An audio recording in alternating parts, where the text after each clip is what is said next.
Good morning and welcome to today's New York City Council Executive Budget hearing fiscal year 2025 for the Committee on Public Safety and Finance. At this time, we ask that you silence all cell phones and electronic devices to minimize disruptions throughout the hearing. If you have testimony you wish to submit for the record, you may do so via email at testimony@council.nyc.gov. Once again, that is testimony@council.nyc.gov. At any time throughout the hearing, please do not approach the dais. We thank you for your kind cooperation. Chairs, we are ready to begin. Thank you, Sergeant. Okay, good morning. Good morning and welcome to the fourth day of the FY25 Executive Budget Hearings. I'm Councilmember Justin Brannan, and I chair the Finance Committee. Today's hearing is on the New York City Police Department. I'm pleased to be joined by our Speaker, Adrienne Adams, and Chair of this committee, Councilmember Yusef Salaam. We've been joined this morning by Councilmembers Caban and Marte thus far, as well as Hanks. I want to welcome Commissioner Caban and your team. Thank you all for joining us today to answer our questions. As a reminder, this is a government proceeding and decorum shall be observed at all times. As such, members of the public shall remain silent unless they are testifying. We'll be taking public testimony at the end of the hearing today after the NYPD testifies.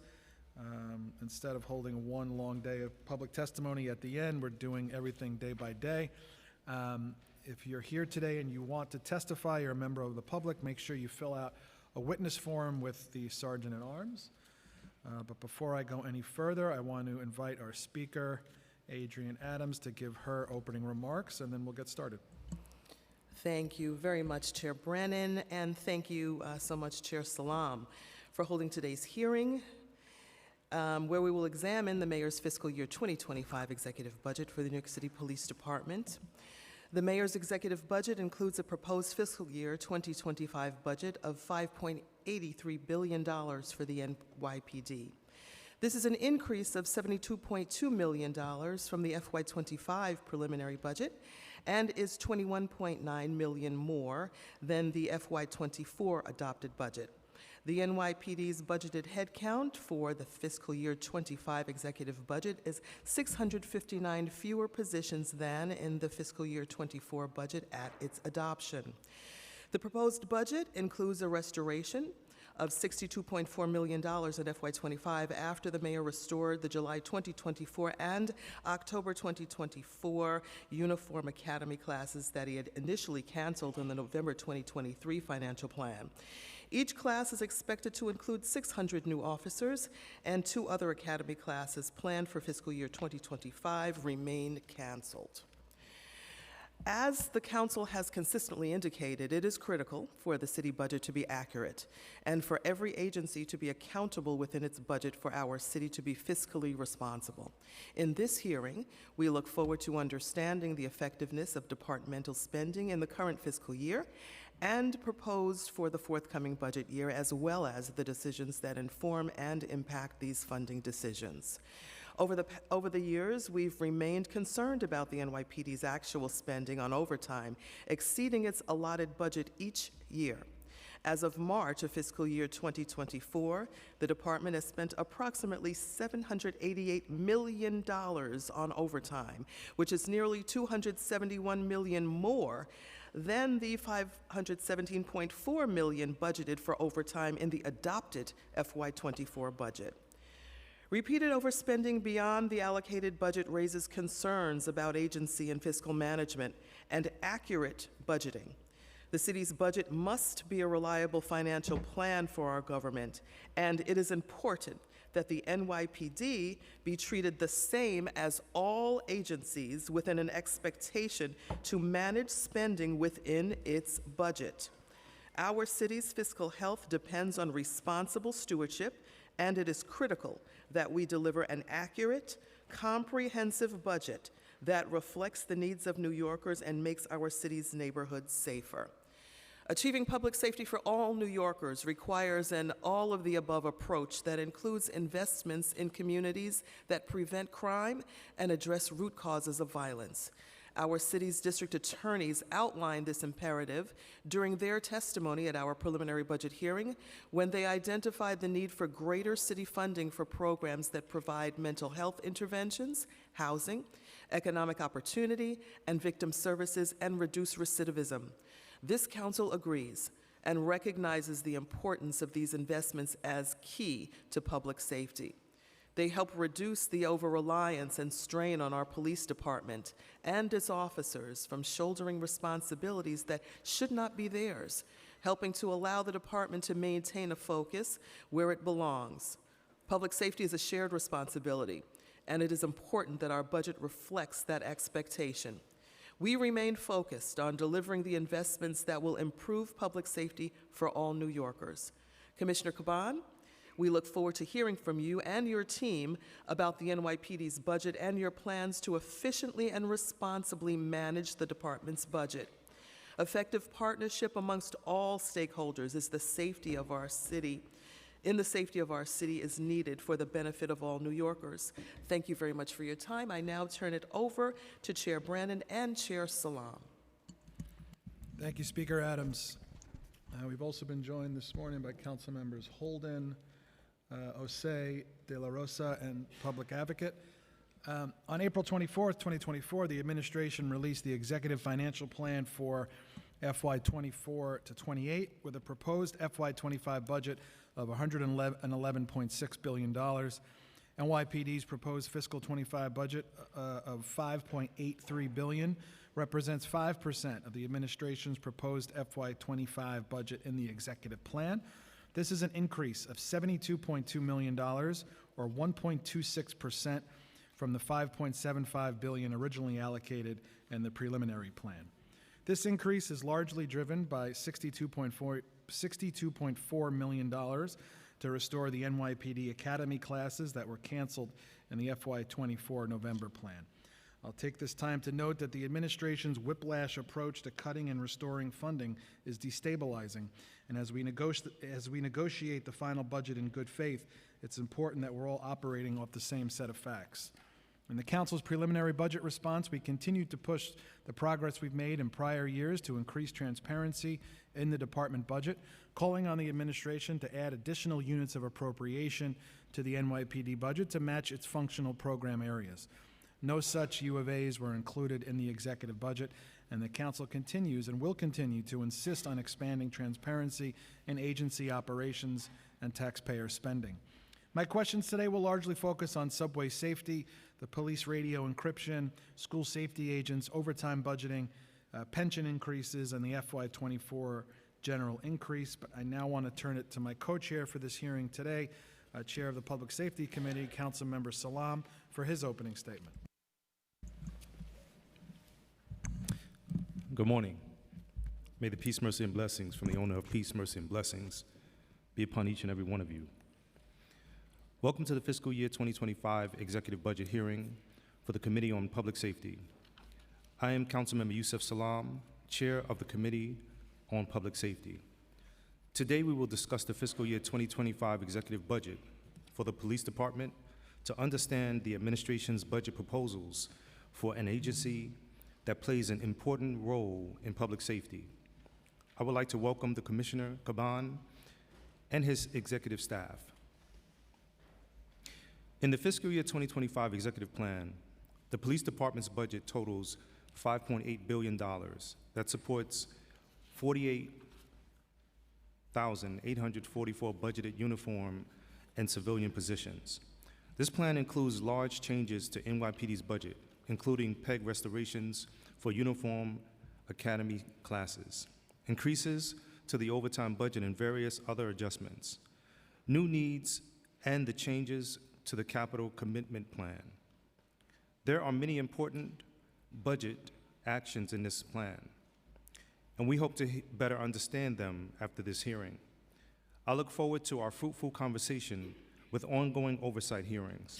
However, we have a lot of work ahead of us today.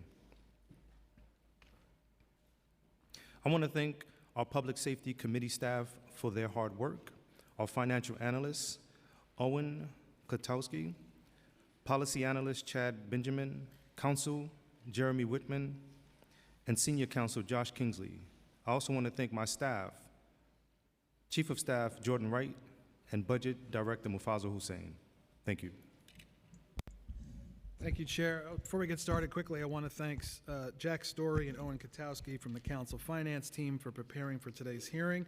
There's a lot of people that work very hard behind the scenes crunching the numbers this time of year, and we want to recognize them. My committee counsel, Mike Toomey, my senior advisor, John Yedden. And now I'm going to turn it over to the public advocate for his opening statement, and then we're going to swear in the witnesses. Thank you, Mr. Chair. Thank you to both chairs and the speaker for giving me an opportunity. My name is Jamani Williams, public advocate of the City of New York, and happy to speak at this important hearing. The NYPD is by far the biggest and most expensive police department in the country and is often called for social service functions that are not appropriate. The NYPD is often called to address issues of homelessness and mental health crisis. We know that dispatching police to remove people perceived as being homeless or experiencing symptoms of mental health and acute mental illness hasn't worked long-term in the past, and that we must invest in non-police responses to people in mental health crisis to address those in crisis and to help address substance abuse. The fatal consequence of what happened when police respond to a person in mental health crisis was exemplified in March again when 19-year-old Win Rosario called 911 while in emotional distress. As revealed in recent released body cam footage, the responding officers tasered and then shot Rosario 5 times within 3 minutes of their arrival, offering no help or attempting to de-escalate killing him. And most recently, the PD has been called quickly to forcefully respond to protests on campuses. In the past few weeks, we have seen aggressive policing and quickly called on college campuses in the city in response to student encampments, calling attention to the ongoing violence against Palestinians in Gaza. Many students, faculty, members of the media, legal observers, and bystanders have described and witnessed unnecessary aggression by the NYPD against individuals who were not resisting arrest. It does seem that the scale and quickness of the police response to the encampments are not proportional to what was been going on there. I am concerned that interactions between pro-Palestinian protesters and the NYPD will continue to escalate. Further, yesterday, CCRB announced that nearly 40 NYPD officers are facing allegations of misconduct connected to protests surrounding the war in Gaza. We would be remiss if I didn't say I believe some of the regression is because the mayor and others do not like the voices of pro-Palestinian being risen up. And I'm hoping that we take into consideration so that we can lower the temperature when these protests are happening. I also would be remiss if I didn't say that the mayor has yet to mention Palestine or Gaza or a ceasefire since October, and I think it's troubling not to lift up the pain of everybody in this city. The CCRB has been continuously underfunded by the city, making it more difficult and in some cases impossible for the agency to provide oversight of the NYPD. Starting in January of this year, the CCRB has stopped investigating several categories of allegations due to budget cuts. An increasing number of complaints, 50% increase from 2022 to 2023, has outpaced the number of CCRB staff, resulting in backlogs and delayed investigations. At the preliminary budget hearing, the CCRB said they require 73 additional investigators and 376 total personnel to manage the current workload, with a total of $37.7 million in budget. With the current CCRB budget and its inability to impose its disciplinary recommendations and its lack of direct access to body cam footage, the NYPD operates almost entirely without oversight. I do know that NYPD has entered MOU to hopefully get the CCRB that footage a little bit quicker. This is not only unacceptable, but also could be dangerous. I also want to point out that it has a chilling effect that it seems the mayor now wants to replace Chair Oliver Rice for lifting up the issues of concern about the money needed for CCRB and for the pushback on the response of Kowalski-Trarick. The mayor's subway safety plan has exacerbated a police overtime surge. There are millions of dollars on overtime for police officers to remove people many times perceived as homeless or mentally ill from public spaces or standing around subway stations. According to the city comptroller, for fiscal year 2024, the city has spent $461 million through December on NYPD's uniform overtime, $109 million more than spent from the same period, fiscal year 2023, and is on target to spend $925 million for the year. From 2022 to 2023, police overtime spending increased from $4 million to $155 million. There was an article that showed that the number of subway crimes stayed about the same and actually decreased in areas outside of the subway. I do know there's a decrease that's happening now, and some additional money has been put in. I would say it seems that the services of the police department are the only thing that we are able to continue to say the only thing we need to do is add more money and add more of to solve the problem. I always try to point out how it might look if we had the same approach to other agencies and other programs and relieve the NYPD of some of the social services that it's doing. Lastly, I want to say it's also vital to adequately and robustly fund our public defender services. While free legal defender services for anyone who needs them are mandated by federal and local law, their organizations are consistently underfunded. It is low-income New Yorkers who ultimately face the consequences of a budget that favors district attorneys' offices too often, deprived of the robust legal representation they need or deserve. In June of last year, the City Council sent a letter to the mayor asking for at least $195 million for legal services providers to be added to fiscal year 24 budget. And at the preliminary budget hearings in March, legal defense providers asked for $133.5 million in funding for fiscal year 25. However, the proposed budget for fiscal year 25 only increases funding for city-supported lawyers by $46 million. The city budget must ensure a high standard of quality legal representation for low-income New Yorkers. Thank you very much, and I hope that we all can agree. We have to support our law enforcement to do the work that they are supposed to be doing. And most helpful thing to do that is stop asking them to do everything and hopefully join together getting funds to agencies and programs that can support. Thank you very much. Thank you, Public Advocate. We've also been joined on Zoom by Council Members Moya and Ariola, here in person, Lewis, Ressler, and Ayala, and I'm now going to turn it over to the Committee Counsel to swear in our witnesses. Good morning. Do you affirm to tell the truth, the whole truth, and nothing but the truth before this committee, and to respond honestly to council member questions? Commissioner Caban? First Deputy Commissioner Kinsella? Chief of Department Madry? Deputy Commissioner Gerber? I do. Deputy Commissioner Snyder? I do. Chief LaPetri? Morning. Deputy Commissioner Weiner? Bruce Separano? Inspector? Chief Rivera? Chief Aaron Bolas? Chief Beltran? Deputy Commissioner Stewart? Chief Kemper? I do. Deputy Commissioner Parker? I do. Chief Kenny? Chief LaPetri? Oh my God, sorry, double. Deputy Commissioner Garcia? Deputy Commissioner White? Chief O'Hare? Chief Benoit? Inspector Moulet? Deputy Commissioner Barrows? Deputy Commissioner Gamble? Assistant Chief Cosgrove? Chief Iglesias? Chief Obey? Thank you. You may begin. Thank you. You may begin. Okay, good morning, Speaker Adams, Chair Salam, Chair Brennan, and members of the City Council. Thank you for the opportunity to discuss the Mayor's executive budget for the 2025 fiscal year. As always, it is an honor to share with you the outstanding work that members of the New York City Police Department do every day and why this funding is critical to our core functions. The NYPD's mission is simple to state: drive down crime and keep people safe. That is our job. That is what every officer and civilian member of our department has sworn an oath to do. But fulfilling that mission and upholding that oath is some of the most complex and demanding work in our society. Fortunately for New York City, though, the professionals who do this work in our 5 boroughs are among the best in the world. These are truly remarkable men and women, people who have chosen to dedicate their lives to helping others. People like Detective First Grade Jonathan Diller. As you all know, since we last met in this chamber, our city lost a true hero. Detective Diller was a son, a brother, a husband, and a father, and he was also a great cop. Jonathan represented everything that is good about public service. A young officer with just 3 years of service, he already set himself apart, willing to help, willing to go in harm's way, willing to do the job we asked him to do. But in an instant, in a sudden and senseless act of violence, he was gone. Murdered by a career criminal with no regard for human life, who carried an illegal gun and thought nothing of pulling the trigger. Murdered while protecting the people of our city. This tragedy left us hurting, angry, and with many more questions than answers. It should have never have happened.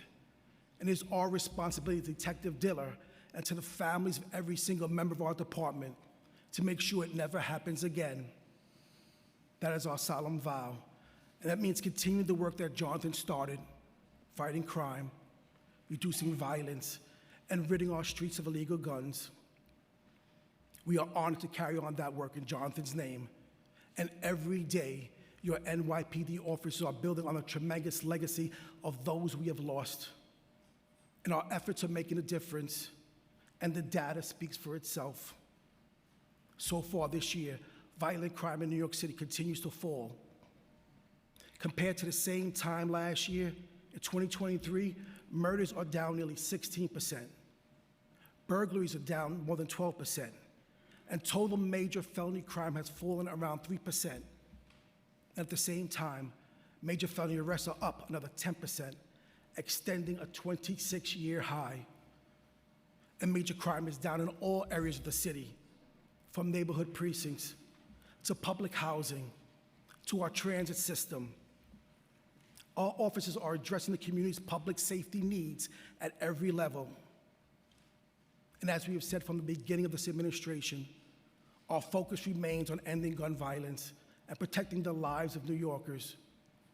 To that end, both the number of shooting incidents and victims has continued to decline in 2024, prolonging the downward trend we have seen over the past 2 years.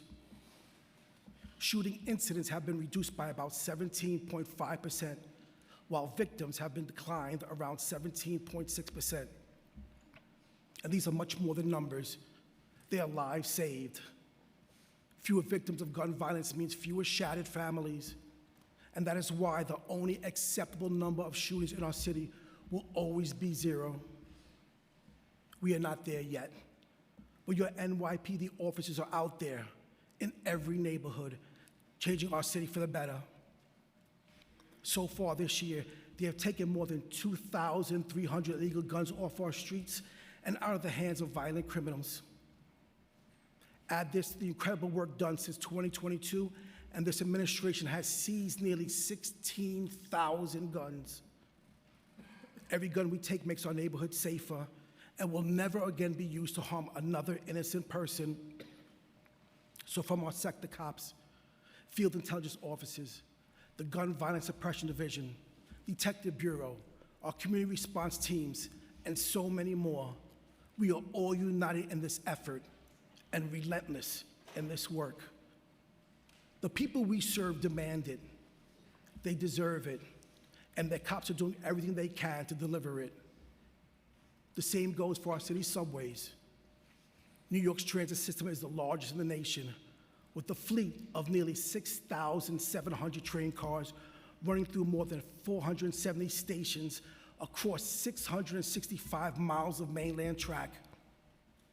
The system has about 4 million riders daily, which for context is greater than the population of Los Angeles, and every single one of them deserves to be safe.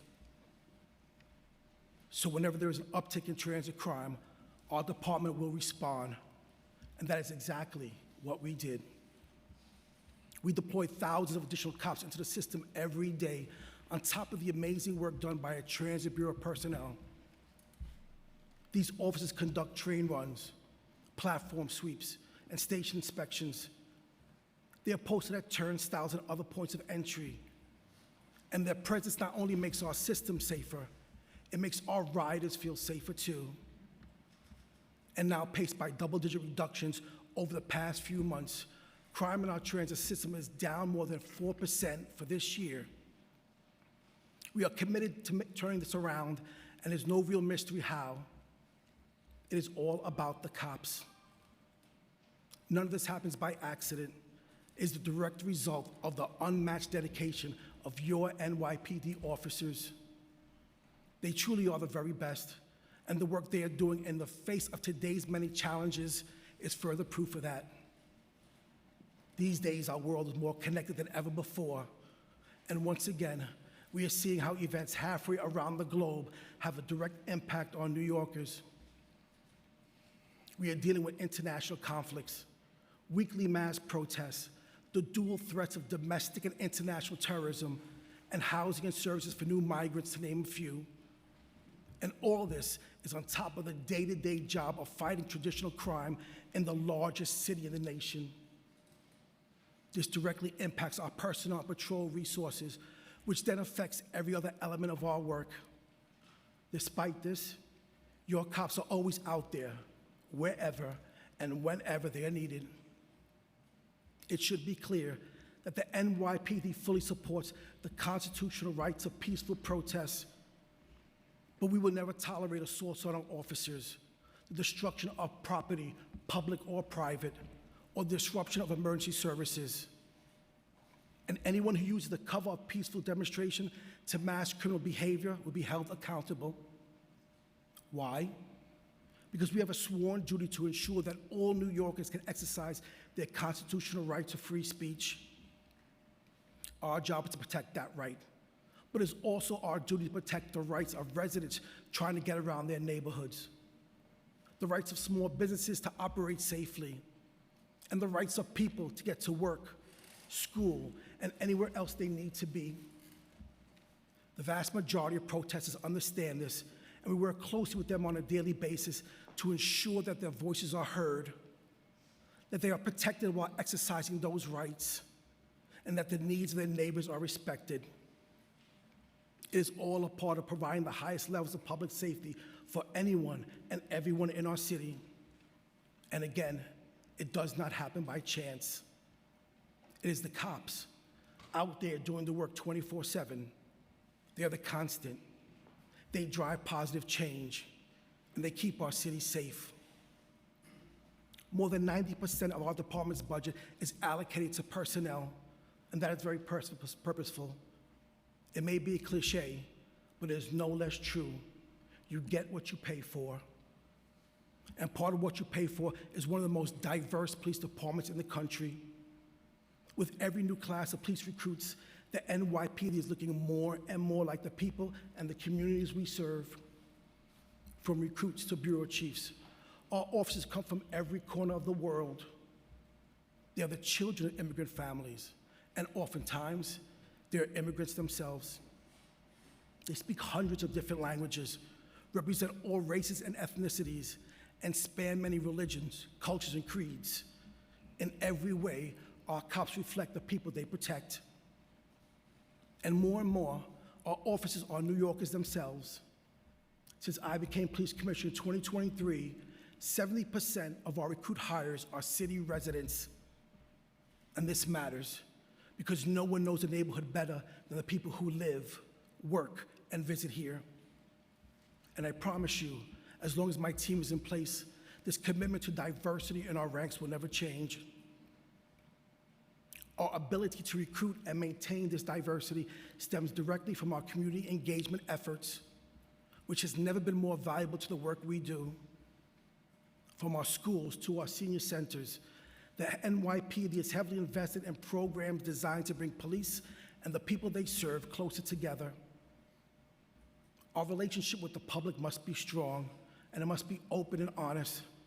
So at every level of our department, we work to communicate and keep lines of dialogue open.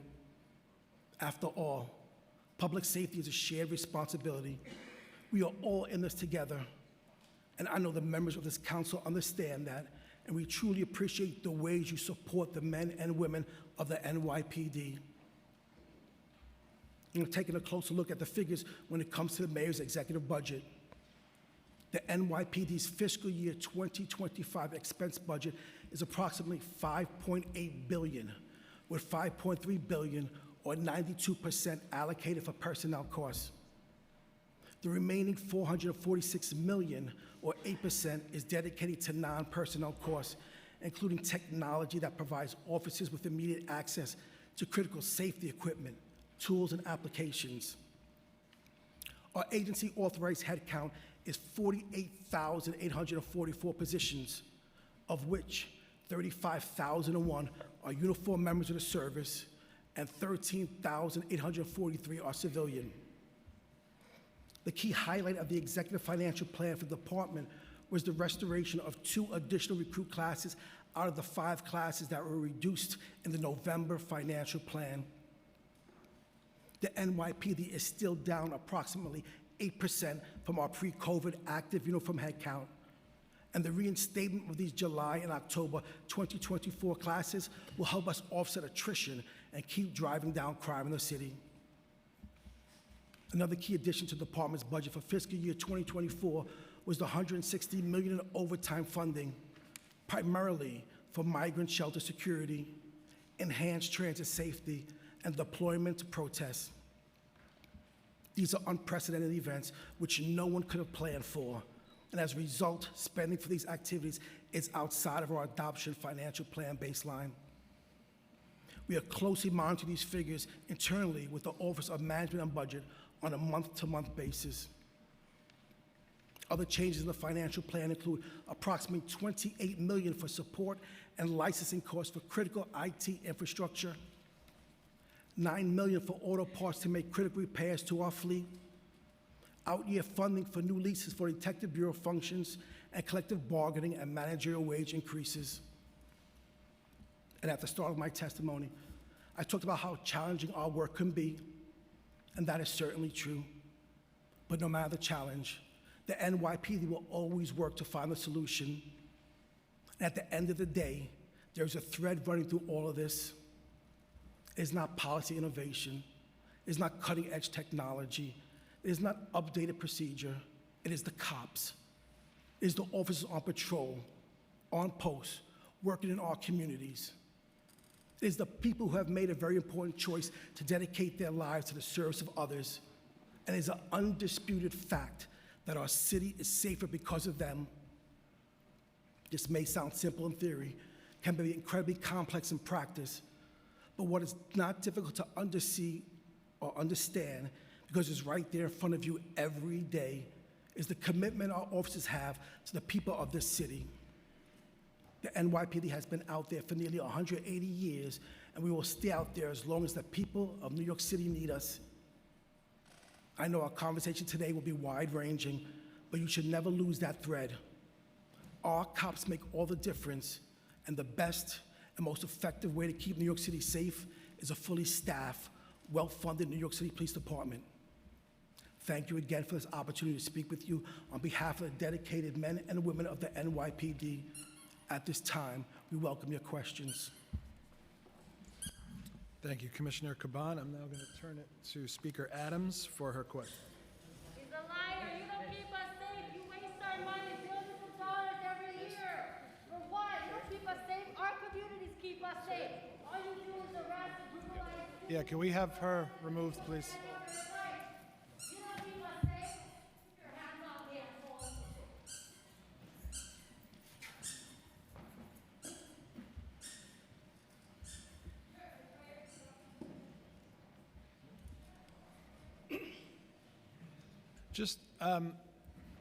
Just a reminder about decorum in this hearing. We've got a long day here.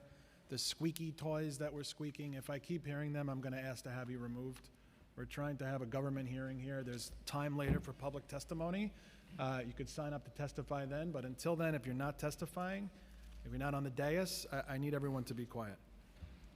We've also been joined by council members Joseph, Carr, Hudson, and Stevens, and Councilmember Nurse, and now I'm going to turn it over to Speaker Adams for her questions. Thank you very much, Chair Brennan. Welcome again to the hearing today. I'm going to jump into everybody's favorite topic. We should just kind of say it in unison: overtime.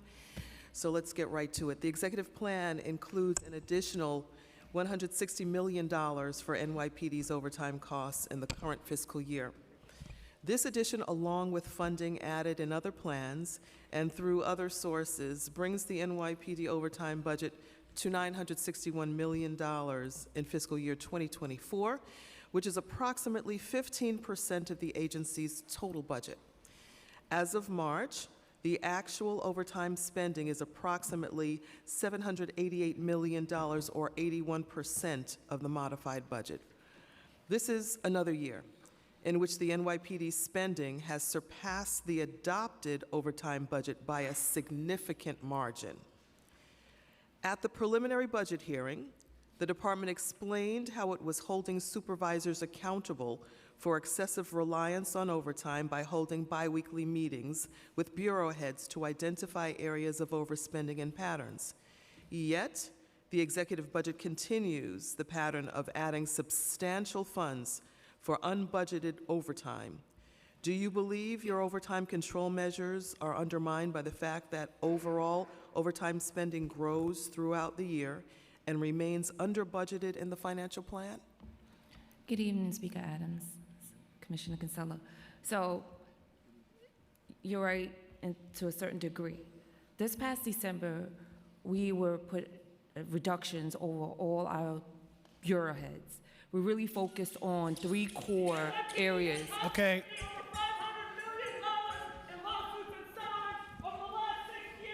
Okay.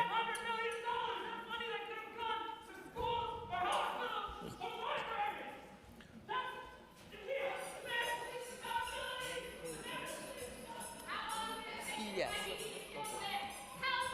Okay. Sergeant at Arms, I'm going to ask, if you are not signed up to testify, I want to clear the chamber. Okay. If there's one more outburst, we're going to completely clear the chamber, save for those who are testifying. Thank you. We really focused on... That's it. If you're not testifying, you have to leave. Since we have the strategic response group, public comment is shared. This is my public comment. Sergeants at Arms, can you clear the chambers, please? If you're not testifying, you have to leave.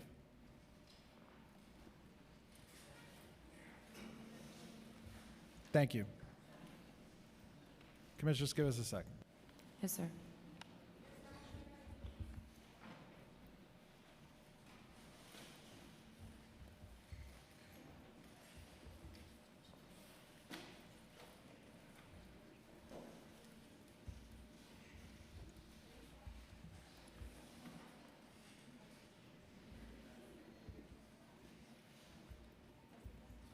Oh, sorry. Thank you, Sergeants. Okay, go ahead, sorry. So we really focused on 3 core areas of our spending, which was arrest, operational, and investigatory. We have, like you said, Speaker Adams, we did put multiple layers of oversight in place, like we spoke about earlier in the year. However, we're happy to, as the positive results, we are seeing it in just 3 short months. In all 3 combined categories, we're seeing a reduction that equates to $5.7 million. In the arrest overtime, we have seen a reduction by 7%, and that is due to more streamlining our arrest processing times. And in our investigatory overtime, we have seen a 6% reduction in overtime. However, their caseload did increase by 18,000 cases. But by far, our biggest reduction is our operational overtime. In 3 short months, we have reduced our budget with the overtime, operational overtime, by $4.1 million. So, Speaker Adams, we are trying to trend in the proper direction and downward. And for any further analysis, I have Deputy Commissioner Snyder to answer the questions. Thank you. So good morning, Speaker Adams, Chair Salam, Chair Brannon. I look forward to answering your budget questions today in my very new role. So I watched the exec hearing. I'm listening to your testimony. I think some distinctions need to be made in our overtime budget, a framework so we can have some insight and a real conversation. So the first thing I want to clarify is that we're on the same page with spend. You mentioned $788 million in your testimony. We show $792 million at the end of March. For our adoption budget, uniform and civilian is $554 million. Uniform only is $513. So I just want to make those clarifications. So financially, the department looks at its overtime budget in 3 parts. The first is our core overtime. That's arrests, investigations, operational, our crime lab, all of those core operations of the department. And our overtime budget supports that historically. It's for those things, it's city tax levy. And right now, our fiscal year-to-date spend is 62% or 493 million dedicated to that part. The second part, which the adoption budget does not include, is all of our grant and reimbursable overtime. That budget for, federal, state, other categorical, intra-city, that gets loaded over the year. And it's not city tax levy, so you don't see that at the beginning of the year. So fiscal year 24 to date, that represents 14% or 113 million of overtime. That is not a city tax levy burden. The third part, which I think is really important and where we're seeing the adjustments in the financial plans, is the unfunded overtime projects, if you will, for lack of a better word, asylum seeker coverage, enhanced transit, protests, unplanned events. That's spend that was never baked into our historical adopt baseline. So what we're doing is we're on a month-to-month basis meeting with OMB, and they're incrementally looking at that spend and putting it in the budget. And those are some of the transactions that you see. That unfunded overtime part represents almost a quarter of our spending this year, or 186 million.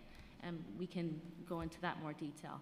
So the clarification we want to make is 40% of our overtime spending this year is not included in our adopted budget. So I don't think your question was answered last hearing, so I'm hoping that clarified things for you. So some other things we should mention. Our adopted budget this year is 88 million lower than our baseline in FY19, adjusted for collective bargaining. So that's a challenge. We're also down, like the commissioner stated in his testimony, 8% in uniform active staff. That's 6 million straight time hours that we don't have this year that we had in FY19. And we're also down another 14% in civilian active staff for the same period. So, generally, when you have mandated shifts and things like that, you absorb some of that cost on the overtime side when your straight time hours go down. So to add to what First Deputy Kinsella stated, we're definitely committed, though, in our core overtime budget to reducing hours. OMB's reduction target to the department in the 3 areas she mentioned is really to try to push down our FY24 hours under FY23. We're seeing progress in the first 3 months. We're cautiously optimistic. We would like to see longer data to see that downward trend, so that's encouraging. So we wanted to make sure we really in more detail explain the landscape of our overtime so you know what we're dealing with. Now, to get a look at spending, a little bit more detail on the spend, we know it's not a small number. The 160.1 adjustment in the plan was for incremental changes for some of those unfunded things not in our adoption baseline. Areas that have also gone down, besides arrests, investigations, and operational, our other overtime has gone down 12% this year in hours. That includes court time for police officers, and also details have gone down 12%. Now, some of the areas that are up are planned events. That's up 18% in hours. Some of that's attributable to increased coverage in October for High Holy Days, New Year's Eve, Brooklyn Bridge vendor enforcement. Unplanned events are also up significantly. That's for, we've had an increased amount of dignitary visits, and we'll also have the Trump trials starting in April, right? April spend. And then lastly, protests are up 600% in hours and spend year over year. So we're dealing with all of those challenges. We are working with OMB to find out what will be our new normal baseline, but also, with reductions that they're looking for us to do. So I'm hoping that really gave us a better starting point to discuss overtime in more detail. And if you have more questions on individual spend, I'll try to answer those. Thank you. You have filled a very, very needed void. Thank you. That means a lot. I appreciate the clarity very, very much. Along those same lines, we're looking at, as was stated, a rise in events, different types of events, realizing that that does contribute to overtime. What is, and I guess I'll shift back to this side of the table for this response, what is the decision-making process in determining how many officers are dispatched and at what level? And when and how is this considered overtime versus regular deployments? No, I'll switch it over to my Chief of Department, Jeff Magic. Congratulations, Chief. Before I do, just let me reiterate that since October 7th, the NYPD has responded to over 2,400 protests, and each protest is unique in its own nature, given certain circumstances, certain threat levels. So I'll turn it over to Chief Magic to fulfill the second part of that question. Yes, thank you, Commissioner. Good morning, Speaker Adams. Just in terms of how we prepare for planned events and how we deploy, when we become aware of a planned event, the precinct or the borough concerned will usually put a plan together. They will make requests for a certain amount of officers to be deployed at the planned protest. It comes down to my operations unit, my chief, Matt Galvin, who's in charge of operations. He takes a look at it, and then he'll bring it to me, and we'll go over it, and we'll make a final decision. Since I've been in this role, we've been cutting down on a lot of our planned events. We've been saving money at a lot of our planned events. I think our biggest challenge is the unplanned events, where we're spending a lot more money. As the commissioner just said, we're closing in on 3,000 protests since October 7th. Some of them we're aware of, and we treat them as a planned event. Some we're not aware of, and then we have to sometimes hold over members of the service from the day shift, the midnight shift, and this is what causes our overtime to increase. So it's been a challenge, especially since October 7th. Yeah. It's been a challenge, averaging 12 protests a day. And some are small, we use very little resources at. Some are massive and requires a lot of police personnel to control. Mm-hmm. Thank you. How do you measure your progress in reducing overtime in some areas when there are increases that set back your own control policies? I think we look at each individual category. Like I said, we have arrest overtime, we have operational overtime. Operational overtime is just the functions of a precinct. When officers get held on a late job, when something comes up and they need to hold additional officers, just operationally. We have our investigative overtime, a bad scene, our detectives, our arrest. Those are our main overtime, and we look at those and we compare them one to themselves. How did we do last year? How did we do last month?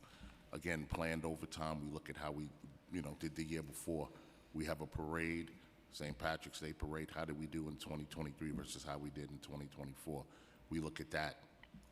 And like I said, the biggest problem is our unplanned overtimers, which is really skewing our overtime right now. And it's difficult to even compare that to last year or the year before, because these are events, these are not our every year events. We know every year events, we know them in advance. These are different events, and they cause a strain to our department, a strain to our budget. A lot of them are unforeseen events, so that's what we look at. But we also hold our supervisors accountable as well. Our ICOs, our precinct commanders, our borough commanders, the administrators in the boroughs that are responsible for the oversight of overtime, and our bureau heads. So every bi-weekly when we have these meetings, these variance meetings, overtime and overspending is a huge part, is the topic of our meetings. So we've been holding our bureau heads and all the supervisors involved accountable for spending. Thank you. Do you anticipate another addition of overtime funding at adoption for fiscal year 2024? I think that's something we're monitoring on a month-to-month basis with OMB. Protest overtime really is escalating. Just to give you a sense of scale, and this is just an estimate, from 4/21 to 5/7 alone, we spent almost $6 million in protest overtime. So I think that we just have to watch that closely. There's a lot of unknown factors with how much we're going to spend there.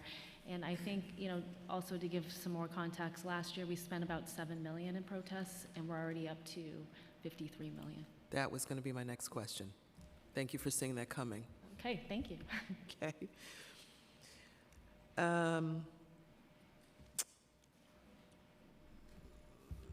The fiscal 2025 overtime budget, we gave the figure, yours might have changed, but we have $564 million. This is approximately $400 million less than the current fiscal 2024 budget.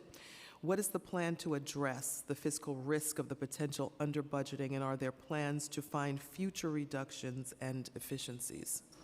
So I think I can explain that simply. A lot of that amount is the one-year overtime increases you're seeing in just FY24. That funding was not baseline, so it helps cause that disparity. We also had some one-time adjustments for auto parts, IT infrastructure, so they make it look like the budget drops off the following year. So it's simply that. Okay. Do we know how much overtime has been spent on planned versus unplanned events? Yes. So fiscal year to date, for planned events, we show we've spent $87.9 million, or 1.1 million hours. For unplanned, we've spent almost $128 million, and, excuse me, we've spent almost $13 million in 173,000 hours. Okay. Thank you very much. We're going to turn the page and talk about public relations and your DCPI budget. NYPD has recently undertaken several new public relations campaigns that have raised significant questions, including its use of social media and video production. This includes the use of official social media accounts to target public officials and civilians alike. These posts can often convey inaccurate or misleading information and could potentially incite threats of violence. I use the word potentially with caution because they have, in some cases, incited threats of violence to individuals. This conduct is dangerous, unethical, unprofessional, because included in the department's mission is to preserve peace, protect the people, and reduce fear. At the preliminary budget hearing, you testified that there are over 250 social media accounts which your executives and precinct commanders are given access to so they can inform the public in their area. In addition, several higher-level executives are entrusted with social media accounts to communicate with the public on behalf of the department. City law prohibits the use of city resources for political purposes. Using that resource to issue a statement that an elected official's stance on how an agency conducts itself is, quote, a horrifying affront to democracy, end quote, and that people should, quote, seek the change you want by getting involved. Then you know what to do, ... That seems to be conveying a political message, and potentially even worse, a message that could be misinterpreted and lead to threats. In addition, my concern is that while you may be speaking to one group of New Yorkers, you are indeed alienating other New Yorkers whose trust the department's officers need to help keep our city safe. As the bearers of public safety,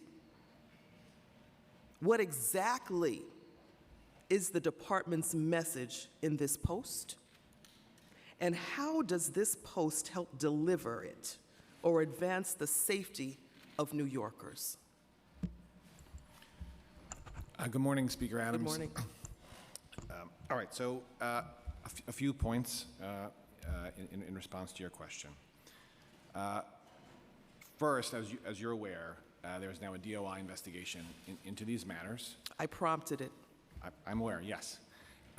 They have contacted us already. We are fully cooperative with that investigation. And I think it's critical that the investigation be allowed to play out. On the issue you raised about sort of political activity, on our view on that issue is that the tweet in question is not violate the law, does not violate the patrol guide. Political activity, I think, is not how we view that. We view that in a different way. We view that as part of, in the context of a debate, very significant debate and a very intense debate about the nature of public safety in the city, the role of the police department, the role of policing in New York City. I do think that context is important, and I think that context informs the meaning of that tweet. And I think it also goes to the questions of whether or not it constitutes political activity as that term is defined under the COIB rules and under the patrol guide. That said, there is a DOI investigation. We think it's important that be allowed to play out. We don't want to do anything that's going to compromise that investigation. We want to respect that investigation, respect the rights of the people involved in that investigation. And when that investigation is over, if history is any guide, DOI will issue a report to the public. I imagine whatever that report says, the City Council will want to hear from us, but I do think it's important and necessary that we allow that investigation, that inquiry to play out as an independent investigation as requested by you. No one is more excited than I am over that inquiry. And no one will be more excited than I will be to hear the results. Do you feel that post was appropriate? Again, we're going to allow the DOI investigation to play out. I think that is critical. I don't Do think you feel? But I'm here speaking on behalf of the Commissioner, do department. you feel that post was appropriate? As you know, it's an active investigation. At that very end, I might be the arbitrator of discipline, so at this time, I cannot comment what's an active investigation. Speaker Adams, if I may, it is important that that investigation be allowed to play out in fairness for everyone involved, whatever one's view on the post. Do you feel the post should have been deleted? Speaker Adams, Do you feel it was deleted improperly? I am not. Do you feel gonna it should have speak- come back? Speaker Adams, Commissioner, do you feel that the post was appropriate and should have been, or should have been deleted?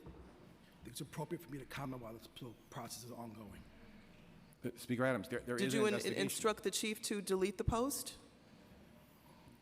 Speaker Adams, this is exactly what DOI is looking at. Commissioner, did you instruct the chief to delete the post? Speaker Adams, I asked the chief respectfully- a question. I understand, and very respectfully, Speaker, very respectfully. I understand your questions, I do. This is precisely what DOI is looking at, these issues. And in fairness to everybody involved, separate and apart from the substance, as a matter of process. I think as a that matter that of was a very fairness. fair question for this hearing, sir. Speaker Adams, given the DOI investigation, The commissioner leads this department, sir. yes, I feel that was a very appropriate question for the leader of the NYPD to respond to this body. it is also important to respect that investigation. There's a process here. There's, as you say, there are accusations being made against individual members of the department. There's a process for this. To sort of short-circuit that process at this hearing, I don't think is appropriate. I beg to differ with your consideration there, and I will continue on my line of questioning when it comes to the appropriateness of such posts. Are such posts today being permitted as we speak? Speaker, the DOI report, the DOI is going to look at this. Is They're that a looking at- yes? No, Speaker Adams, we cannot speak to the issues that are at play. So as or we are in the speaking investigation you today, requested. if this post, like this post, were to be targeted towards any one of my members or any member of the press, any civilian, that's perfectly fine as we speak right now, going on your social media Speaker site. Adams, we do have some disagreements here about some of the nature of these posts. We do. And I understand what you're saying. We have a difference of opinion on some of these issues. That's not what I asked. Speaker Adams, it is very important that we allow DOI to do its work, to look into the very issues I you're agree asking with about. you. DOI is doing its work, will be allowed to do its work. My question was very simple and required a very simple yes or no response. I am going to consider that a yes, since you did not say no, that such posts will be ceased or have ceased since this hearing, before this hearing, since the last one, seem to be very, very highly charged, very proudly stated. I am going to consider that as we speak, the poster or posters will continue to do such until they are told not to. What is the current policy and procedure for reviewing social media posts made on NYPD accounts? So right now, as you stated, Speaker, the NYPD has over 250 social media accounts. Yes. I can tell you over the last 4 months, there have been over 23,000 social media posts throughout our social media platform. I give my executives autonomy to speak directly to the public, and they do that through social media. And I can also tell you that my executives are very passionate about what they do in their bureaus. They're very passionate about the work that men and women do in this city every day to keep New Yorkers safe. Are the I have my posts assistant reviewed before commissioner- they're posted? I have my assistant commissioner, Carlson Okay. Evans, here, who oversees. Okay. Who reviews the post before they go up? Who reviewed the post regarding my colleague before it went up? Okay, over the past 10 years, the department has embraced the use of social media. Beginning in 2014, prior to that, there was basically one voice in the department. At 2014, under the direction of Commissioner Breton, he wanted all his executives to be able to address the community and be able to speak to the community to address their concerns. So when a precinct commander has a social media account, he is the one that decides what is going to go out and how they are going to inform the community. That's a problem. Now, these social media posts are reviewed by members of DCPI. If there is something that is inappropriate, we would address it. And on certain cases, they've been taken down. Who reviewed the post in question from Chief Shell and said that was okay? Again, Speaker Adams, these are precisely the issues that DOI is investigating. We are cooperative in that investigation. That's exactly the point of the inquiry that you asked for them to look at this, Nobody. investigate the facts. No one reviewed the post that Chief Shell put up. Speaker Adams, these are Nobody. precisely the factual issues you have asked DOI to look into, and we're going to respect that process. Okay. Are there currently any considerations being made to change the current policy? No. Okay. We are going to look very carefully at what DOI comes back to us with, and there's going to be a report, as we all know. Okay, I'm going to take that as a no as well. How many NYPD agency staff are there whose primary task is public relations?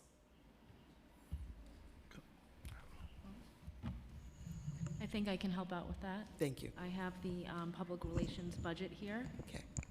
So right now, we have 86 headcount budgeted for the public relations division. So in that ballpark. Do we know what their responsibilities are? I do not have Okay. that detail. Does anybody know what their okay. Yes, the Office of Public Relations, DCPI, is open 24 hours a day, so it's staffed 24 hours a day. We have a deputy commissioner, an assistant commissioner. We have several frontline supervisors, detectives, and police officers. Specifically for social media, we have 6 individuals that are assigned to handle the social media. We have a sergeant, a detective, 3 police officers, and a civilian member of the service. They review what all the agency precinct commanders put out. They do. Yes. We also handle requests from the media. We average about 36,000 email requests per year, and we deal with members of the media answering their questions in regard to breaking news. We also cover parades and protest activity. Okay. Does the NYPD rely on personnel or services outside of the Department for Public Relations? And if so, can you tell us the amount of each of those contract payments? We'll have to get back to you with that detailed information. Do we know whether or not there are outside contracts at all? Payments aside?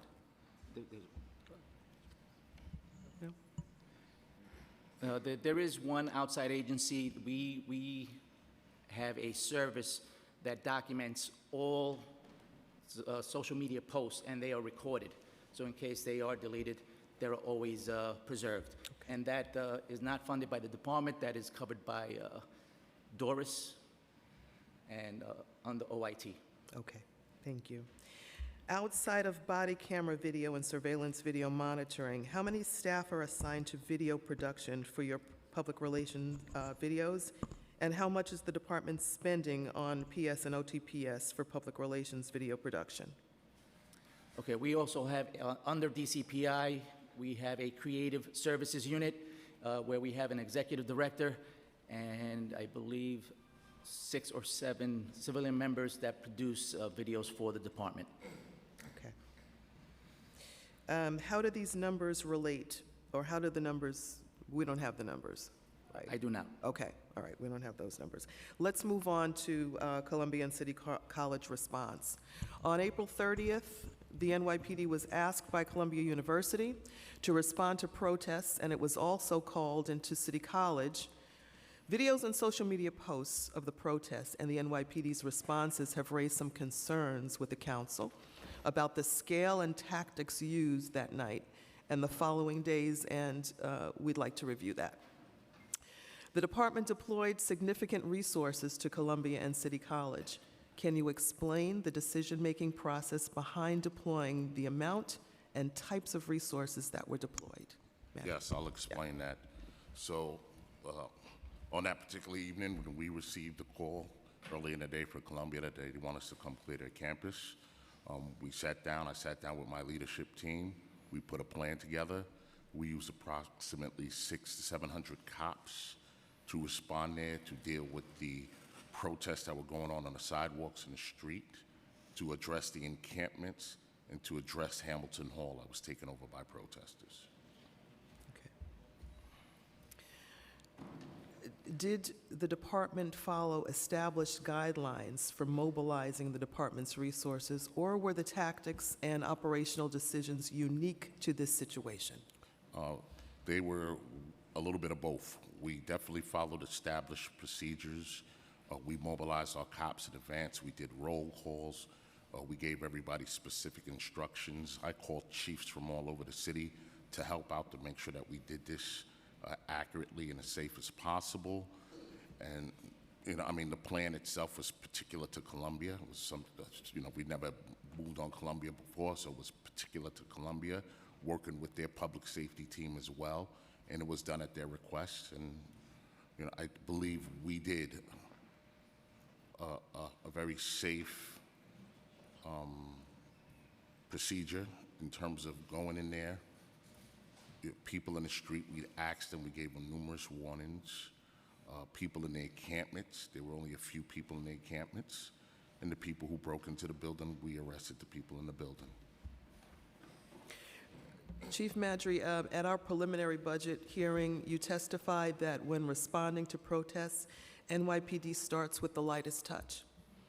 Would you classify this response that night as a light touch? Because based on media coverage and the video that your department made and released, this response appeared to start with more than just the lightest touch.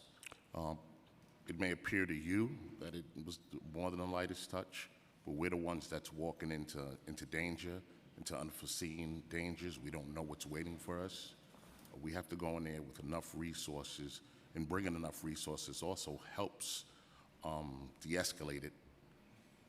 When people see we have enough resources, they usually will back down instead of challenging us. We took enough resources in there. We had to make sure we had ample amount of police officers to make arrests, to clear buildings, to perform any life-saving measures if need be, to talk to people. And I think we did all of that. We did it precisely, and I think we did it as safe as possible. On Tuesday night, the NYPD was called to respond to an encampment on FIT's campus. How did this deployment scale differ from the response we saw at Columbia's campus, and what was the decision-making process behind the scale of that deployment? The FIT deployment, it wasn't something we were prepared for. We were actually out there to address another protest, and then FIT somehow became the focal point. So the resources that we had there already were used to address FIT. There have been a number of protests at colleges, which we've seen, colleges and universities around the city, that the NYPD has responded to. What has been the full cost of the NYPD's response to these protests, and how much of this is overtime spending? So I think for protests in general, we have those figures that I stated before. Since October, which we really saw protest overtime taking off and started individually tracking it, we've had 53 million in spend and 677,000 hours spent. This is 46 million more than last year. So anything more detailed than that, we can circle back with council. Thank you. How does the size and scale of equipment and support vehicles used, as well as specialized units deployed, impact the costs of these operations? And are they supported within the department's current budget? For example, the resources deployed at Columbia differed significantly from the resources deployed at the new school. Yes, so, I mean, there was a different challenge at Columbia. I mean, there was a building that was taken over, that was broken into, that was barricaded. We needed to bring different resources. All the resources that were brought are resources we already own. Our Bearcat, our emergency service personnel, they're already in our possession. In comparison to the new school, we didn't need those special resources. School personnel was able to let us into the building. We walked in there, and we told anyone if they want to leave, leave, and whoever didn't want to leave, we arrested them and we brought them back to our processing center. So we weren't faced with the same challenges at the new school that we were faced at with Columbia. At Columbia, just for my own edification, what were the circumstances around the lockdown situation, particularly for faculty, for others that were told to shelter in place? If I may, so that was a directive that, as I understand it, was given by Columbia University. I believe there was I'm not sure if it was email or a text message that was sent out by the university to students, faculty who were on campus to shelter in place. We were aware that that was happening, but that was a message from Columbia, not from the university itself. It was, not yes. from the NYPD. That's correct. How much has been spent on deployments to college campuses, and will the colleges reimburse the city for the cost of increased police presence going forward? So for the campus-specific overtime spending, we would need to do an analysis and get back to you on that. As for the reimbursement, I'll defer to Commissioner Gerber. And that is something we are exploring. We don't have an answer for you on that yet. Totally understand the ask, and that is something that we are internally actively looking into. Has any other institution besides Columbia asked for sustained presence? At this time, no. Columbia was the only one that did ask for it, and we only. I think that may be correct, but there may have been. I'm just not sure. There may have been a request from NYU as well.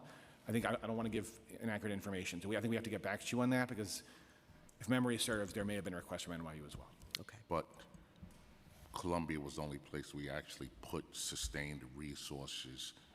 A request may have been made, but Columbia received the resources. In NYU, we didn't put resources on the campus. Okay, thank you. Just a couple more. I know my colleagues, I'm taking up a lot of your time, colleagues, so it's okay? Thank you. Let's talk about NYPD settlement costs just for a minute. During the hearings on the preliminary budget, the comptroller stated his belief that the city's payouts and settlements from claims be shouldered by the agency or department responsible for the claim. He stated that agencies responsible for the actions that brought about the claim have no incentive to improve their performance since the cost of the payouts do not count against their budgets.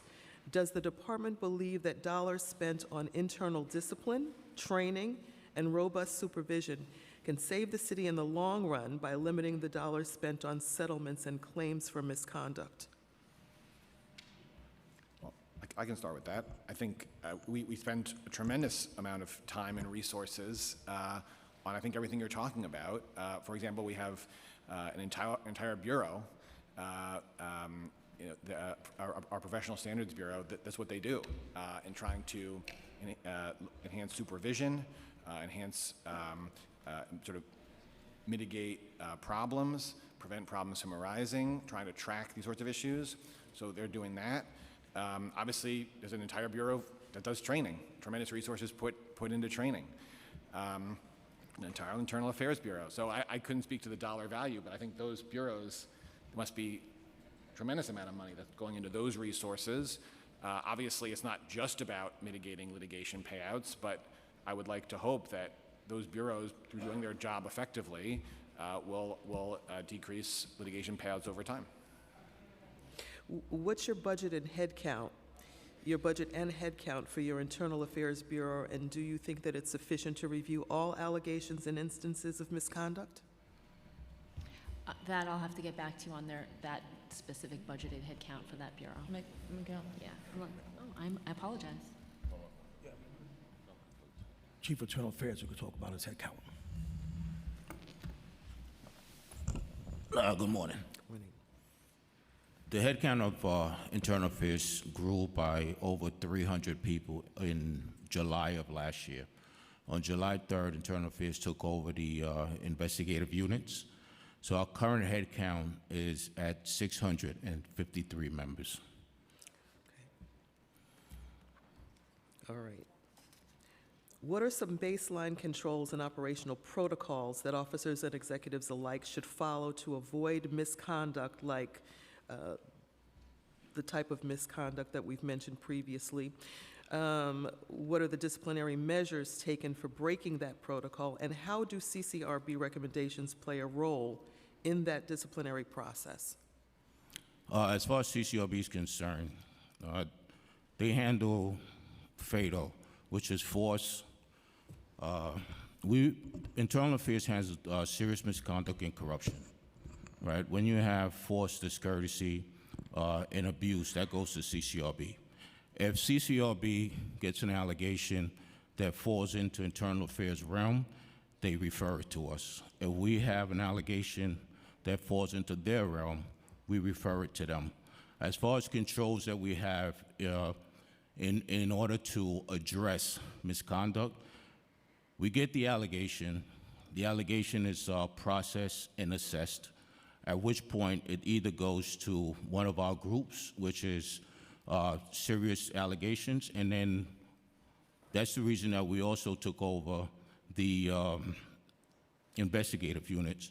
In order to have a proper investigation or a seamless investigation or the same type of investigation within the groups and the investigative units.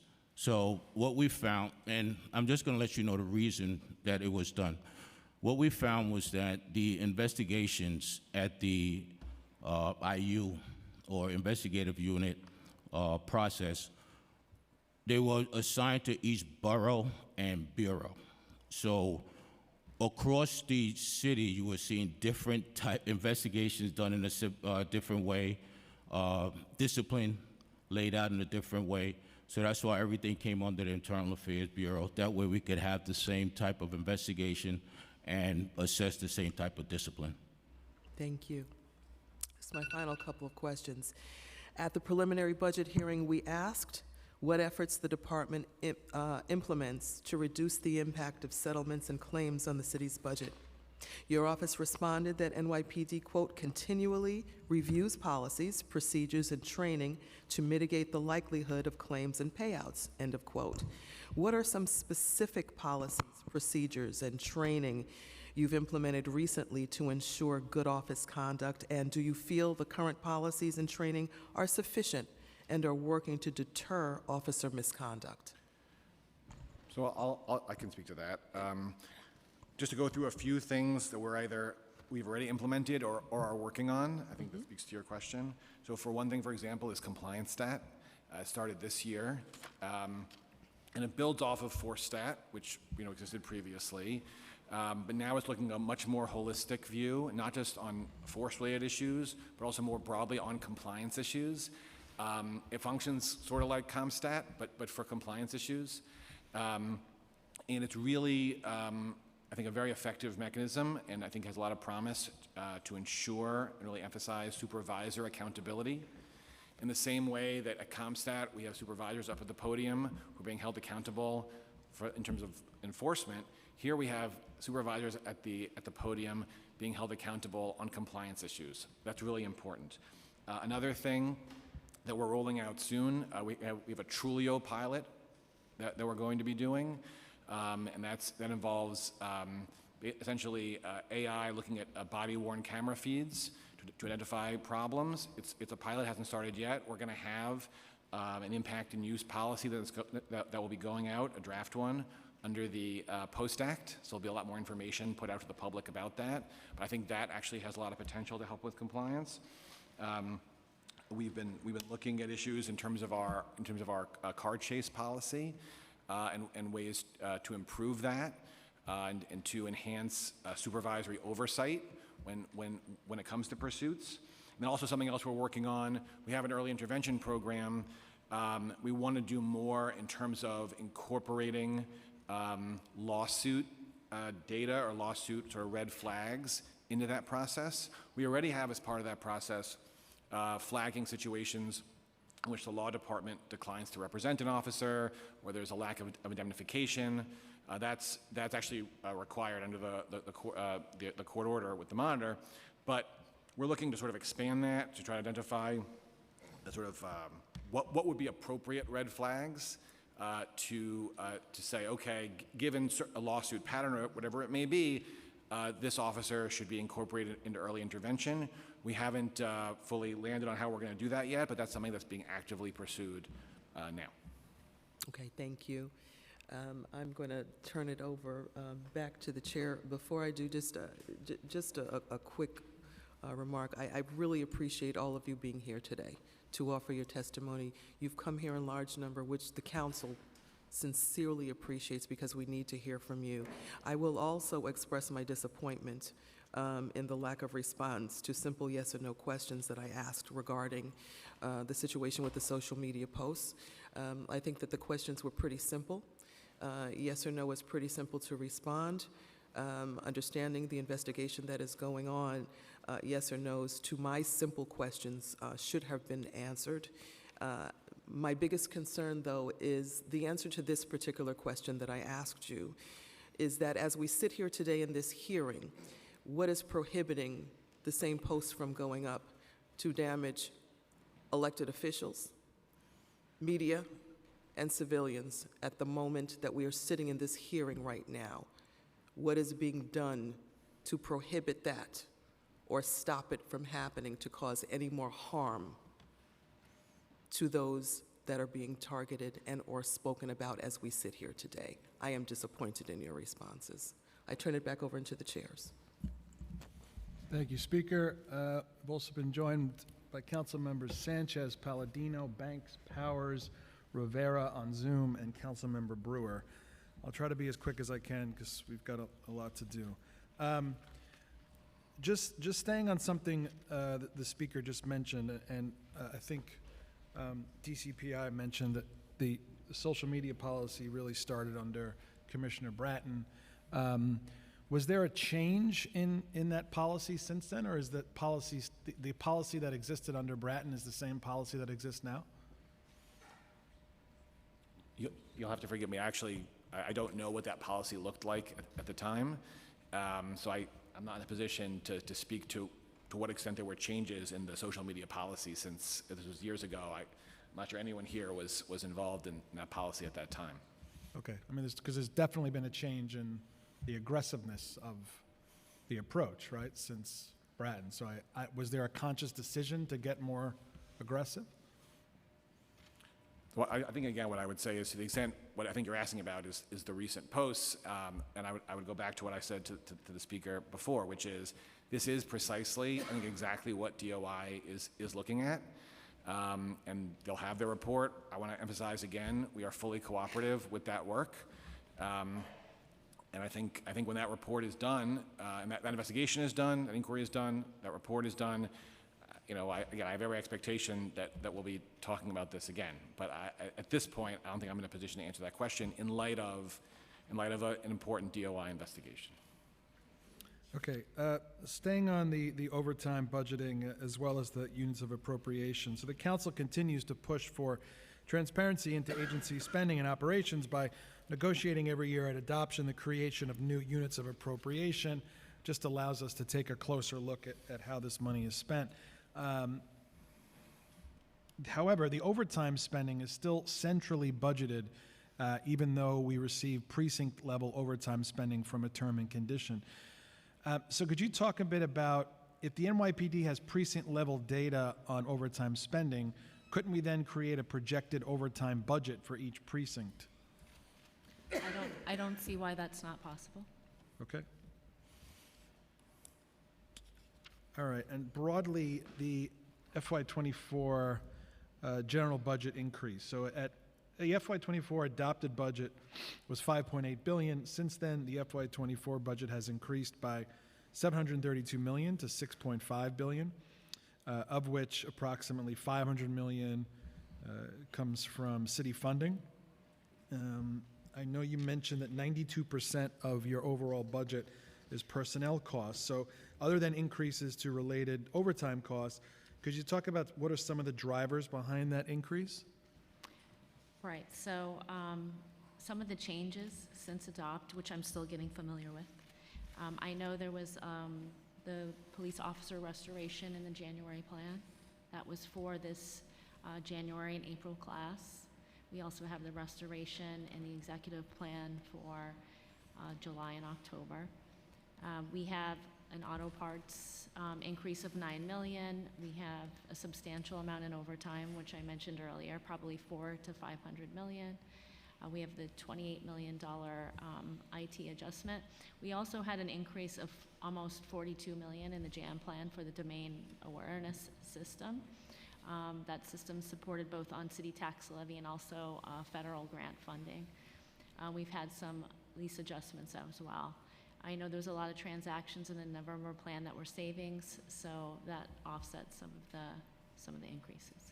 So the current FY25 budget is $5.8 billion, which is actually $700 million less than the current FY24 budget. So then would you assume that the FY25 budget would need to be increased as well? Well, some of that is overtime, right? The incremental overtime for those unfunded projects that I mentioned, we're doing that incrementally with OMB in just the current year. So that's our $400 or $500 million of that variance. Then we also, again, have those $9 million for auto parts, $28 million for IT infrastructure. A lot of that's driven by just one-time funding adjustments in this fiscal year that was not baseline to next year. Okay. And what is the anticipated civilian and uniform attrition for the current fiscal year? So for attrition figures, I'm going to defer to the Chief of Personnel.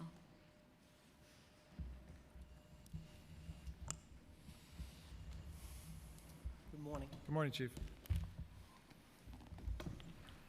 So in terms of in reviewing our attrition, I'm happy to report that we're actually starting to stabilize in terms of attrition. As of this morning, we currently have 34,402 uniformed personnel currently working. We are 649 officers below our authorized headcount of 35,051. On a positive front, if we compare 2024 with 2023, we noticed a 45% decrease in attrition, specifically with members of the service that have less than 5 years of service. So Just to give you an example, we lost 936 officers due to resignations. Almost 50% of those resignations, those officers pursue a career in another law enforcement agency. It's noteworthy to us because we've also seen a slight uptick in our requests for reinstatements. And probably what's most noteworthy is that in the first quarter of 2023, calendar year 2023, we experienced a 78% increase in requests for reinstatements. Now, typically, we generally average between 2 and 3 reinstatements per month. So these are noteworthy increases, and what makes the 2023 78% increase noteworthy to me is because that occurred prior to the announcement of the PBA contract, which was announced in April. So we're doing well. I mean, we're below our 3-year average of attrition, but you know, with hiring on a quarterly basis, we're basically we're treading water, basically. We're fighting our attrition. We have an upcoming class, you know, thanks to you. We have a class that will be hiring in the upcoming months. And again, it's like a constant struggle where we have people leave, and then we hire the class, and we're right back. So we're hovering around like 649 officers on any given academy class cycle. So while I have you, the recently adopted state budget included bills that many on this council supported, granting pension increases for officers who remain on the job past 20 years. So do you have a number for how many officers have or are close to 20 years on the job?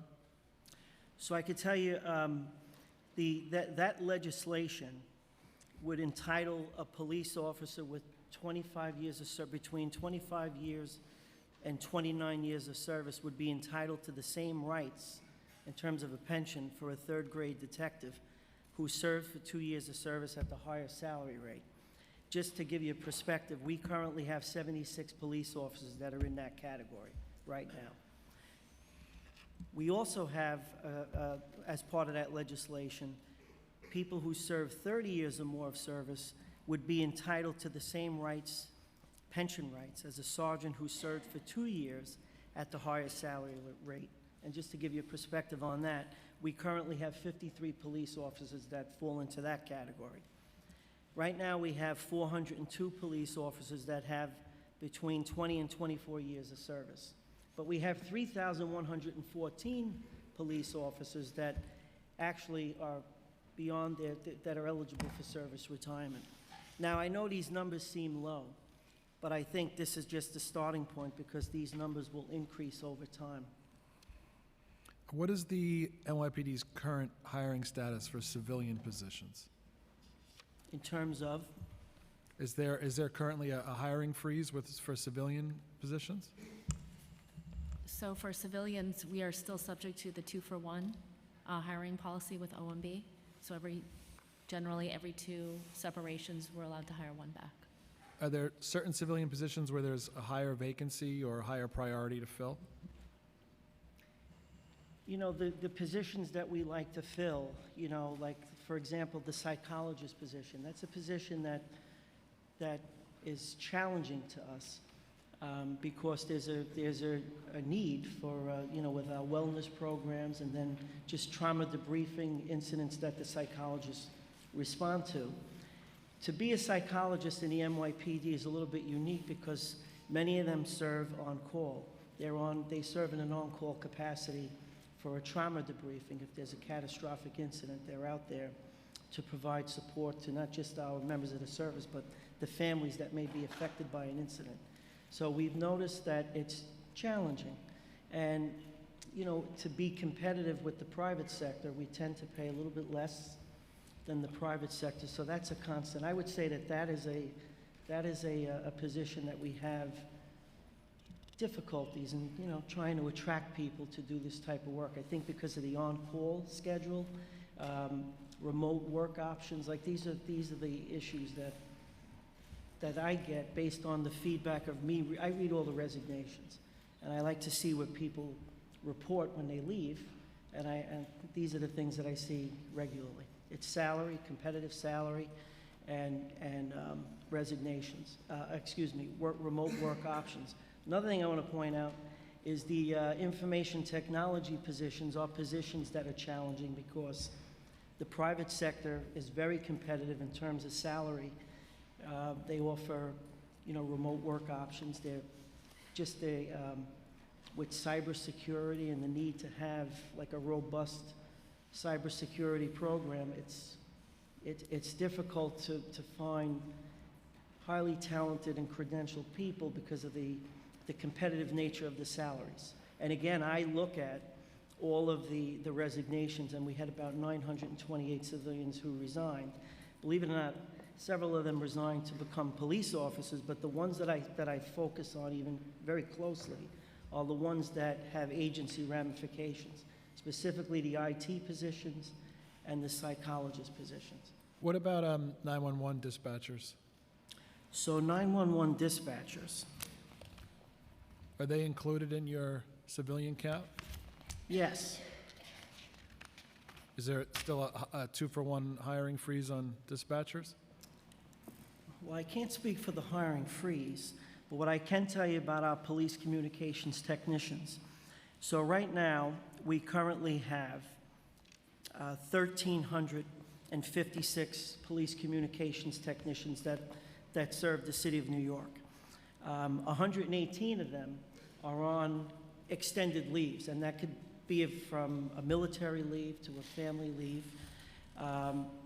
We're actively processing 138 viable candidates, and we expect to have another hire on June 7th. But in terms of attrition with the police communications technicians, we lost so far this year 87, but I want to report that 14 of the 87 elected to serve became police officers with this last class. Okay, thank you, Chief.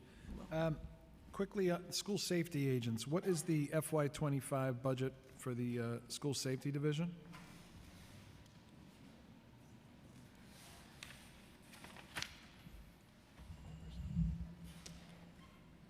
So for school safety specifically, the PS budget is approximately $204 million.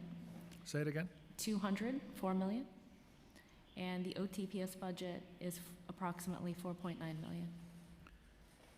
So in December, I believe, NYPD announced that a new position, assistant school safety agent, would be created to fill some of the need for school safety agent positions in schools.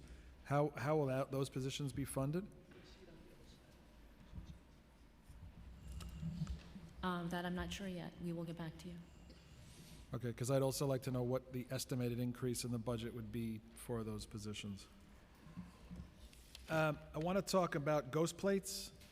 The administration recently announced a multi-agency city task force dedicated to removing ghost cars, ghost plates from the streets. I understand that PD, and I've seen it myself, has been performing stings to address the issue. I'd like to know how much is budgeted for those stings and what resources have you dedicated to getting these cars off the street? Good morning.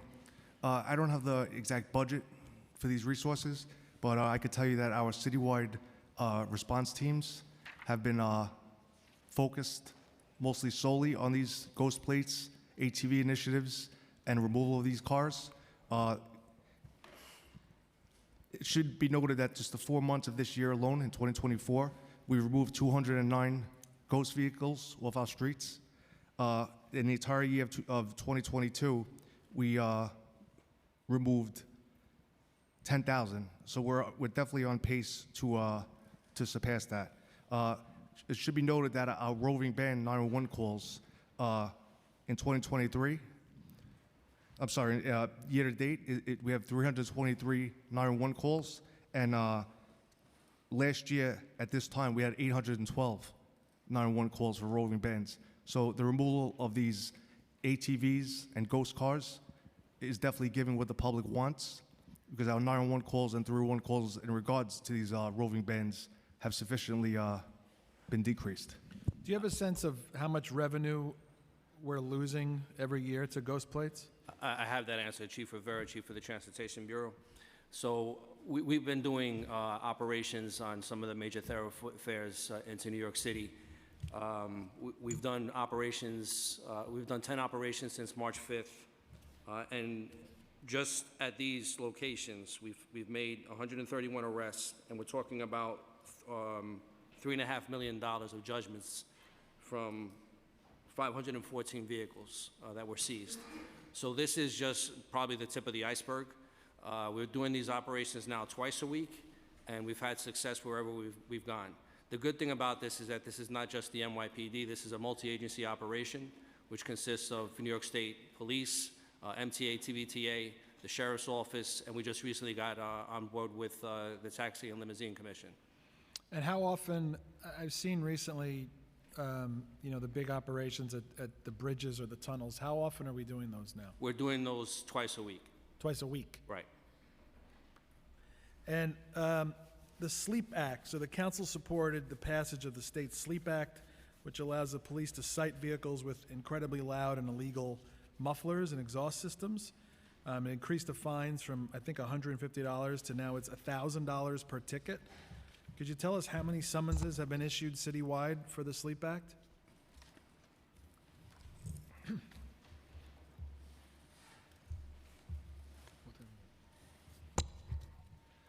Excuse me, I could tell you just the number of exhaust summonses that we've issued year to date. 947 exhaust summonses for 2024, year to date. 2023, we issued 2,058 of these.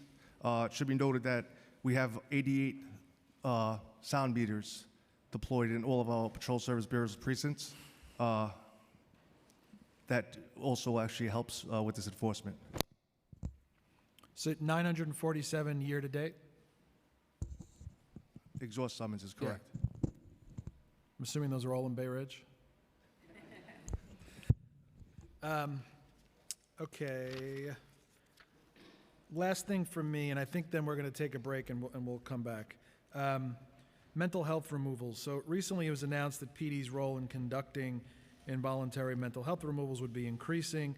This included the creation of clinical telehealth within the department to support police officers in evaluating individuals for hospital transport. So could you give us an idea of has the system been fully implemented, and what other supports are in place for officers that are now tasked with evaluating the need for mental health removals and transports?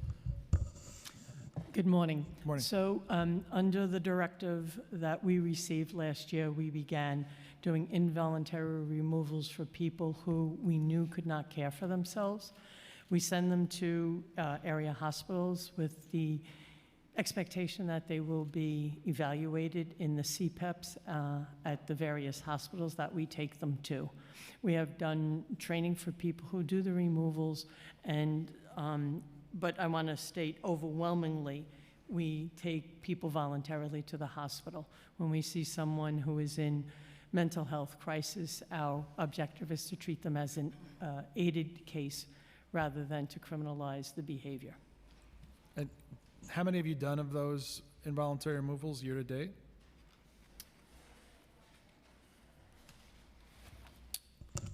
So this number is as of March 31st, 2024. We have done a total of 1,719 removals. Okay. And do you have a dedicated headcount for these programs, or programs like this and Be Heard? Is there a dedicated? No, Be Heard is not an NYPD program. That is a program run by the FDNY and Health and Hospitals. The PD doesn't go on those runs? We do not go on the runs, but we totally support the program in terms of it's the appropriate agency responding to people in mental health crisis. Okay, we're going to take a break as requested, and then we're going to resume with questions from Chair Salam. 10-minute break. Thank you.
just decide to do this now? Did he just decide now, or? No, we decided like this morning. Right here. Yeah, these are not necessarily like added to his particular questions. He can take it. You can take it? Yeah. Okay. It's fine. And if he wants it, you could just take it. Let me see if.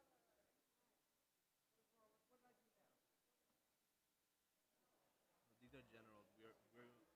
Yusuf wants to ask more specific. He could ask more specific questions too. Right. Like the things we have here is what we have prepped, and he can ask all of these, like whichever ones he wants to. Okay. And if he has any on top of that, he could just ask. Right. Yeah. All right, I'll talk to you. Morning, Chair. This is like the old question from Freedom. We gave it to him last time. Yeah, we gave these SRG one to him last time, and he didn't take it. What's the question you're trying to ask? The supplement shit. Surveillance related, Winter Daria related.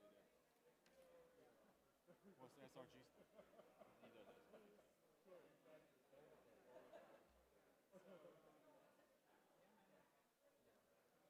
Can you fill up the last question? The old one, the last one that we took out. I just missed it. Oh, the overhead. This is the chair one and then the committee one. No, this is the chair one and the committee one.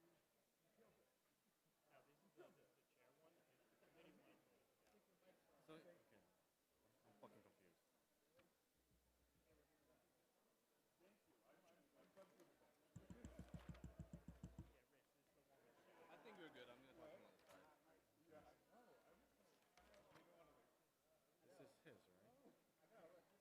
This is his, right? Okay, just get him to, he can ask whatever you want. Right. Okay. Cool. Thank you, man. Yeah. This isn't showing up on your section.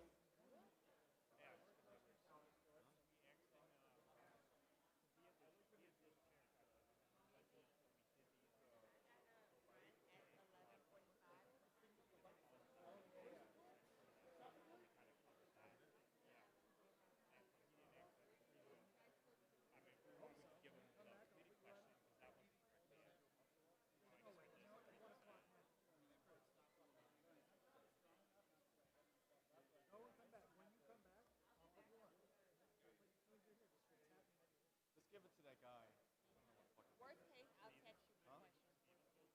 No, the guy who was here. Yusuf. Yeah. Do you want this? Excuse, sorry, hey, one. Did you? What is it for? Is this for Mike? Oh, you got it. You know what? Just send it to him because I'm gonna take it from the question mark. I'm just gonna add one more here. Email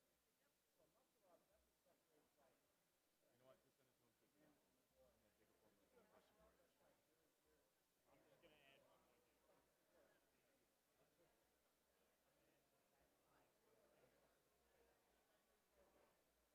Do you have an email?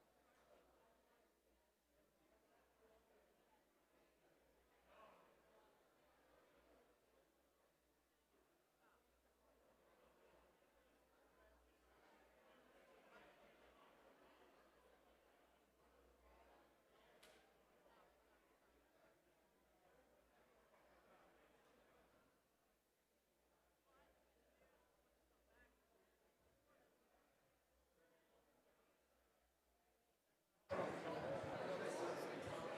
If I could have everyone's attention, please, we'd like to ask everyone to please start finding seats again. We are going to reconvene in just a moment. Also, a friendly reminder to please silence all electronic devices. All electronic devices turn to silent, please. And again, for those of you who have just arrived, if you are here to testify, we need you to fill out a witness slip at the Sergeant-at-Arms desk at the front of the room. Once again, if you are here to testify, regardless if you registered online, please fill out a witness slip at the Sergeant at Arms table. Once again, we ask everyone to please kindly find their seats. Thank you.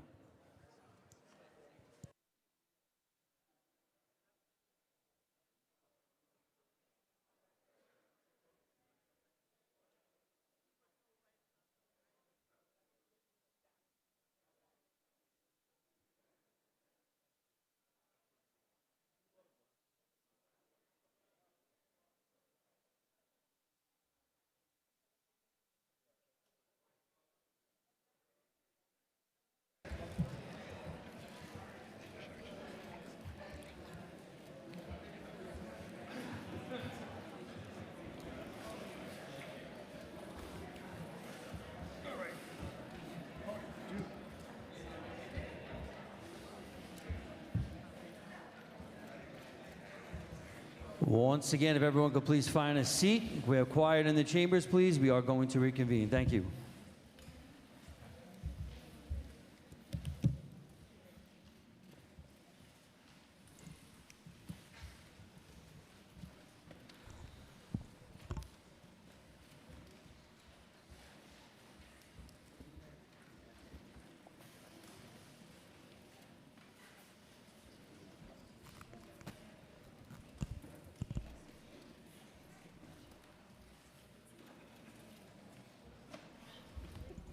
Okay, welcome back, everybody. We've also been joined by Councilmember Aviles. We've got, I think, 3 more folks to swear in, and then we're going to hand it over to Chair Salam. Morning. Do you affirm to tell the truth, the whole truth, and nothing but the truth before this committee, and to respond honestly to councilmember questions? Chief Tobin? Deputy Commissioner Delatorre? I do. Assistant Commissioner Nieves? I do. Thank you. Okay, turn over to Chair Salam. Thank you. Good morning. We are still in the morning. So I'd like to start with questions in relation to non-enforcement based public safety. The Police Pullback Initiative with the Brownsville Safety Alliance, a pilot program from 2021, where police withdrew their regular posts while community-based violence interrupters and crisis management groups watched over a 2-block zone, saw very positive results. My questions are, has the department considered replicating or expanding this type of programming to other neighborhoods? And if not, why? Good morning, Chair. Just really quick, and I'll ask Chief LaPetri to join in, and Commissioner Kinsella. Yesterday, we had a meeting with citywide CMS groups. We had a very positive and productive meeting, and we all committed. Every precinct commander in the city, most of our crisis management systems were there, and we committed that we're going to build up our partnership, but we have a great partnership already. People are trying to say we don't, and that's far from true. We have a great partnership. I know most of our CMS providers, most of the leaders personally. We had a great meeting, a productive meeting. Our commanding officers, we have new commanding officers in place. A lot of them were able to meet with their CMS provider and exchange numbers. And even our commands that don't have CMS providers, we've said, find out who your nearest provider is, make sure you have a contact with them. Let's do some unconventional crime fighting, getting to young people, working with them. We saw a terrible event that happened in Soho, in the first precinct, that doesn't have a CMS site, that goes back to East Flatbush. And the commander from that precinct connected with the service provider from East Flatbush to help. So we're definitely going in the right direction with that. I think I see the first deputy wants to say something, ma'am. And we'll add that we've been working with Councilwoman Rivera to add a CMS in Bellevue, because the unfortunate circumstances of earlier this week with our young male, we think that adding CMS work into Bellevue is going to be a real good job for our communities. But like Chief Madry said, that yesterday we have meetings before. It's not just yesterday. We had meetings a month or two ago with our CMS workers. And believe it or not, our commanders and the CMS workers work very well in the communities together. Yesterday was just to talk about the summer and how we want to continue to work together and to help our youth, because we're seeing a real crisis.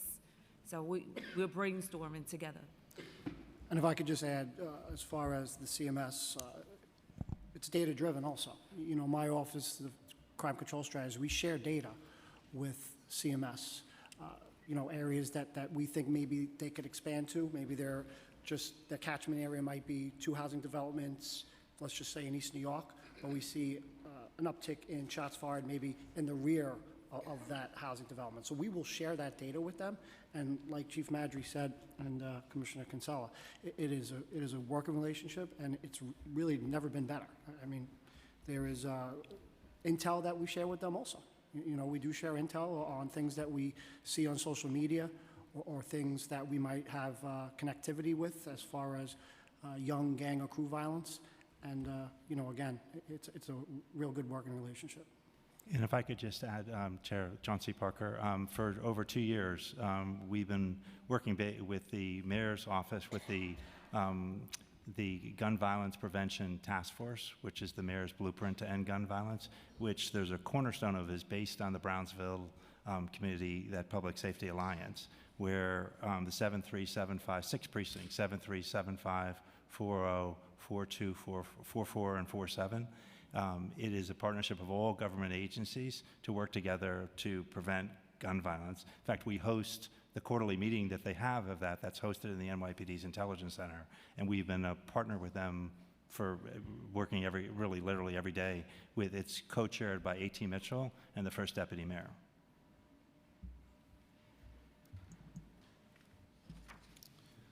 Turning to traffic enforcement agents. Fiscal year 25 executive budget includes $191 million that supports 3,260 positions within the Traffic Enforcement Division. Does the department believe that automated enforcement of traffic violations such as speed cameras and other technology can be leveraged to reduce the manpower needed in traffic enforcement? And also, could such shifts to automated enforcement serve as a mechanism to overcome historical patterns of racially disproportionate or biased policing of traffic violations? Chief Rivera, Chief of Transportation. So the one thing with the traffic cameras are that they're fixed. So we like to be we are always data driven. We like to focus on the spots where we're seeing most of our issues arise. And then the logistics of fixing those cameras, taking them down to redeploy them somewhere else is not always expedient. They do have their value, you know, certainly in certainly highly trafficked areas, you know, it's a deterrent, but then once everybody knows that they're there, they tend to slow down. There's also all kinds of social media apps that alert people to where these objects are affixed. So we do have a shortage currently of traffic enforcement agents. We're down 358, but we do have a class in right now of 114 that's expected to graduate on July 26th. We do believe in our people, that they're very effective when given the right locations.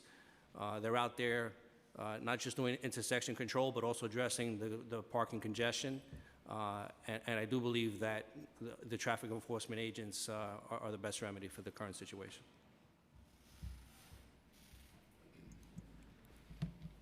This is not a question that I've been given to consider, but I was on the highway this morning, headed down to work. And I noticed that there were at least 2, I don't know if we call them, but they were food workers. They were on the mopeds, and you know, you could clearly see it said Uber Eats or something on the back of their thing. And I was just wondering, how do we address that, where those workers are now on the highways delivering food?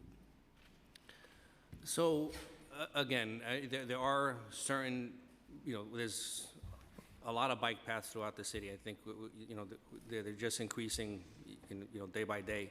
And we certainly would like the delivery workers to be in the bike paths. We also acknowledge that, you know, we don't want those vehicles on the highway. They're not equipped to be on the highway. There's not, they're wearing a helmet that it might be bike approved, but it's not necessarily DOT approved. So when we do see them, we absolutely do enforcement on it. We've seized, countless bikes. I think we're up to 8,000 this year versus 2,000 earlier. We're significantly up in mopeds and in e-bikes that we've seized. But again, I know that the mayor's office is working on a new agency that's going to take a lot of these situations that we're dealing with the e-bikes under consideration. And it's in the planning stages as of right now. But, there's a lot of different components that go to the delivery drivers as well as, people who are recreational users. And of course, safety is paramount. When we look at the causation of some of these incidents, a lot of it, unfortunately, is user error. There's no license requirement to have an e-bike. That's something that this multi-agency task force is looking to address. But in the meantime, we're doing our part with enforcement and education. Thank you. Moving to discuss civilianization. As part of the administration's blueprint to end gun violence, released when the mayor entered office 2 years ago, the NYPD announced plans to identify inefficiencies within the department to enable uniformed officers to be shifted from administrative roles to patrol. What efforts at civilianization has the department undertaken to achieve more efficient deployment? So I'm the face of civilianization. We're making every effort. So civilianization is something that we do on a regular basis. And again, because I have access to all the personnel tables, I have access to look at all of the commands in terms of their rosters and how they staff their personnel once we transfer them. So the police department, at the conclusion of 2023, I'm happy to report that we civilianized 500 positions. Now that's itemized as follows. So 133 police officers were redeployed to operational commands, meaning they worked, for example, like in police headquarters, or they worked outside one of our 98 enforcement commands, and they were transferred to an operational command, one of our 98 enforcement commands. We also we reassigned 367 police officers that actually served in one of our enforcement commands, but they were performing tasks that could otherwise be, earmarked for a civilian employee. So they've been redeployed to perform patrol functions. So when we last had the pre-council briefing, we constantly audit the rosters. It's a constant process. Just to give you an example, we had 292 positions that we had identified that could be civilianized with redeployments and new hires. So we're down now, since the pre-budget briefing, we're down to 180. And this is something that I do personally. Under the supervision of First Deputy Commissioner Kinsella, one of the things that we did was we changed, and again, it's an institutional change. We never actually, at my position, never actually sat down and looked at the exact positions that we were going to hire for any specific week. Now, generally, we hire every Monday. We have hires every Monday. But nobody at my level prior to this management team, directed us to actually look that closely at it. So what we do is when we were civilianizing, we changed the manner in which we deploy our hiring pools. So if we saw a position that could be more appropriately staffed by, let's say, a staff analyst, we would gear our hiring pools to staff analysts, like to people that we can call as a staff analyst to deploy them to that position. And that's how we were able to achieve these numbers. And again, it's something that we do every single day. I look at the hires every week, and when we can plug them in, we plug them in. So it's not something that I could say is going to end. It's like an ongoing, civilianization is an ongoing process for me. But it makes up for about 25% of my time at work every week. So just to supplement the chief's testimony, I'm Bob Barrows and the Deputy Commissioner of Strategic Initiatives. I just want to talk about a little bit of the audit that we did at the beginning of the administration, and this came from the urging of City Hall as well. We took throughout 2022 and most of 2023, the department conducted literally a bureau by bureau review as part of its civilianization strategy to facilitate the return of additional officers to patrol. So that analysis included things like data review, site visits, interviews with bureau personnel, review of process improvements, tech solutions, and review of legal mandates and other requirements to really determine what the appropriate staffing level when it comes to uniforms in our bureau. So in that process, in doing those audits, we returned, significant numbers, nearly 2 academy classes, as the chief noted during that time. And we've built, as the chief mentioned, really long-term solutions. Civilianization is something that goes on every day, as the chief said. But we also reorganized a number of our bureaus to improve efficiency. We created within personnel a new unit to continuously review positions for civilianization. Thank you. Are there established benchmarks for returning a specific number of officers to patrol, and over what time frame will this shift occur? So I think a lot of that work happened during the audit that we've done in 2022 and 2023, but as the chief said, civilianization is something that's ongoing. But just going back to some of the criteria that we looked at when we did this analysis is, again, we were looking at, caseloads, workload of the bureau, data, full data review. We visited each and every one of these bureaus. We sat down with key bureau personnel, went through line by line their staffing, and also looked at how can we supplement some of that work through either just a process improvement or through technology or some sort of technology solution, and where we could find those efficiencies and those savings. That's when we made a decision either to redeploy, as the chief said, because another civilian could take this line that a uniform is doing, or we designated the spot for civilianization. We were going to bring a civilian in to do that spot and return that uniform member back to patrol.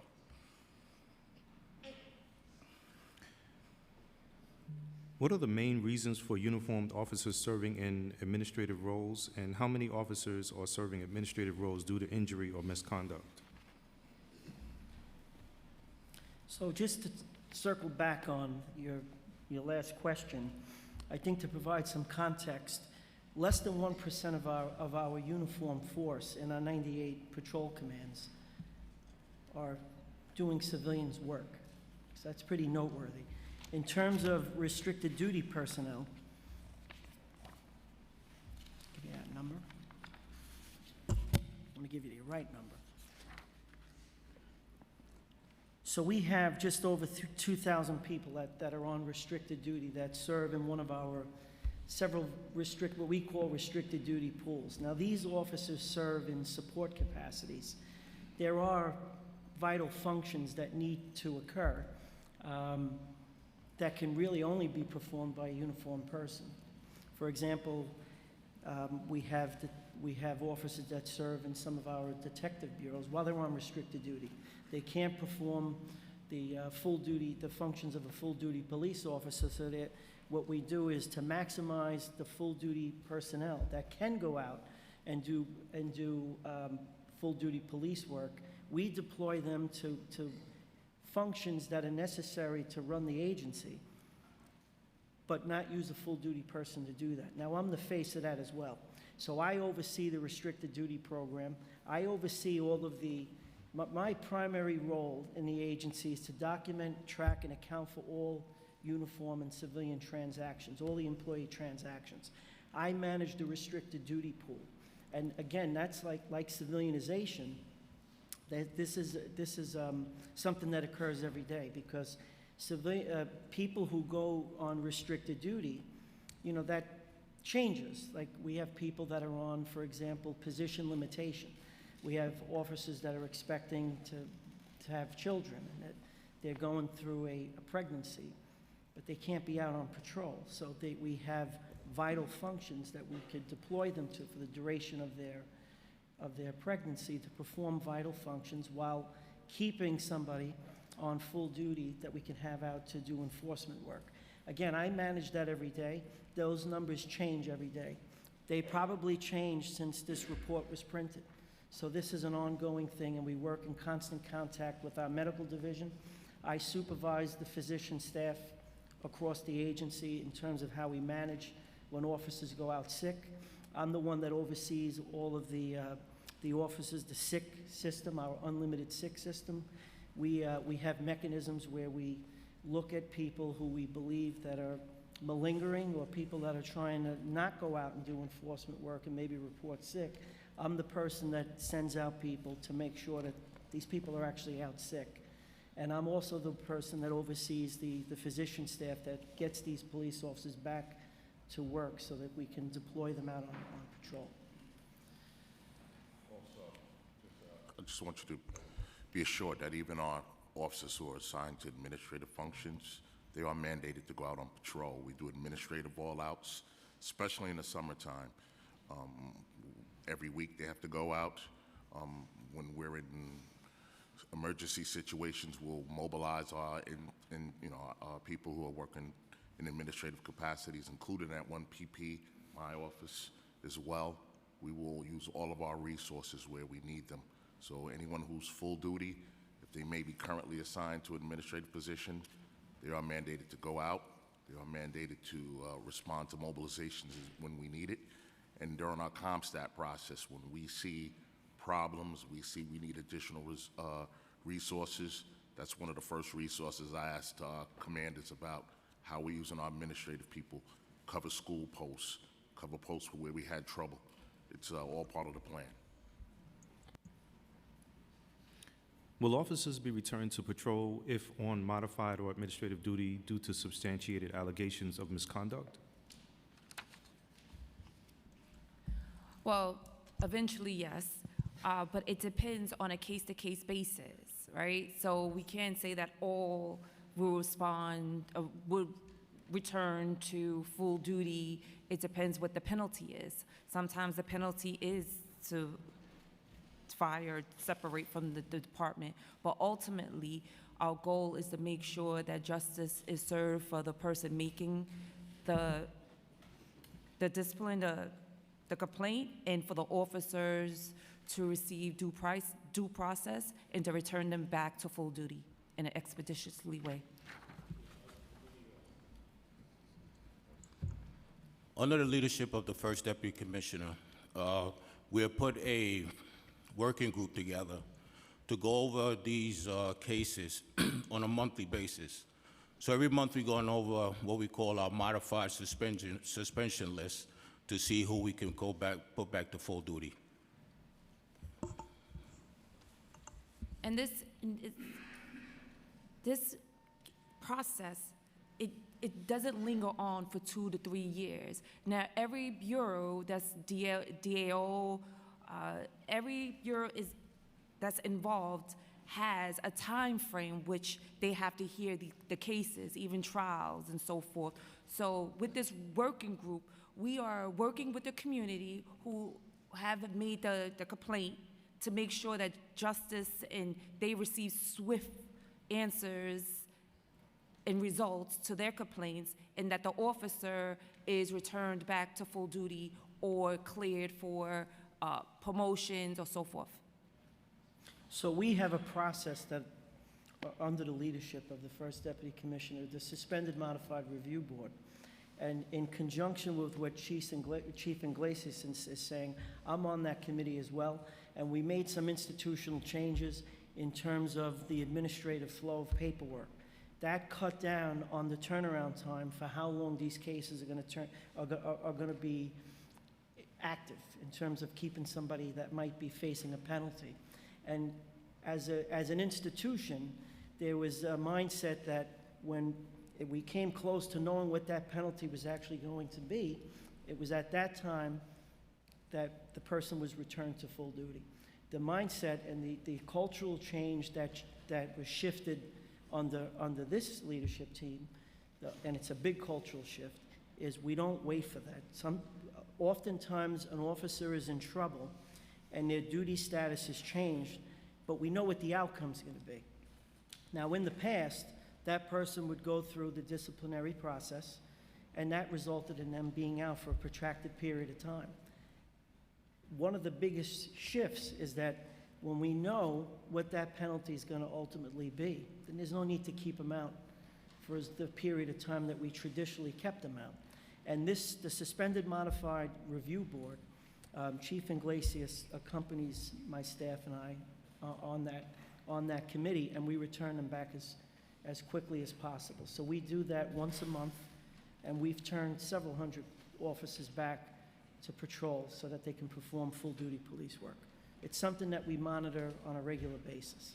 And another aspect of it, we instituted we had a Command A, CD, Command Discipline, and a Command B. Now we have a Command C discipline, which is you receive up to 20 penalty days for internal misconduct. So now these officers that would have usually been held up or modified, now they're receiving this penalty, the CCD penalty, in lieu of being modified and so forth. So I think that was a huge difference as well, to make sure that we keep our officers fair, but we also make sure that the appropriate penalty is addressed. Paul Gamble, Deputy Commissioner and Department Advocate. While we're anxious to return officers to full duty to perform the law enforcement function, we want to make sure that officers who are returned to duty have been appropriately sanctioned, where appropriate, for the misconduct. Sometimes that misconduct is so serious that they can no longer remain on the force. Last year, 78 members of the force were terminated. The total suspension days and vacation days imposed total 14,500, which would be the equivalent of $5.3 million in fines. So while we want the disciplinary process to move expeditiously, when police officers are brought back, we want them brought back with a sanction that will be a disincentive to any further misconduct. You should know, 91% of the force has never had an allegation of misconduct. And for those who do, 83% of them never have a second allegation. So we believe that our efforts are effective, and where someone should no longer be part of the force, they are removed.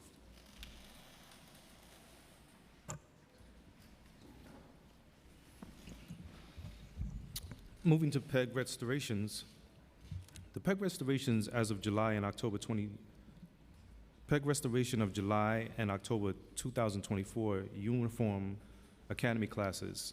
The executive plan includes the restoration of $62 million in fiscal year 25, $76 million in fiscal year 26, increasing slightly to $79 million in fiscal year 29. For the July and October uniform classes, each class is expected to include approximately 600 officers. With this restoration, 3 of the 5 classes which were eliminated in November, in the November plan PEG, have now been restored. Do you expect the additional 2 classes that are still canceled to be restored in a future plan? So I think that's a discussion that needs to be had with OMB.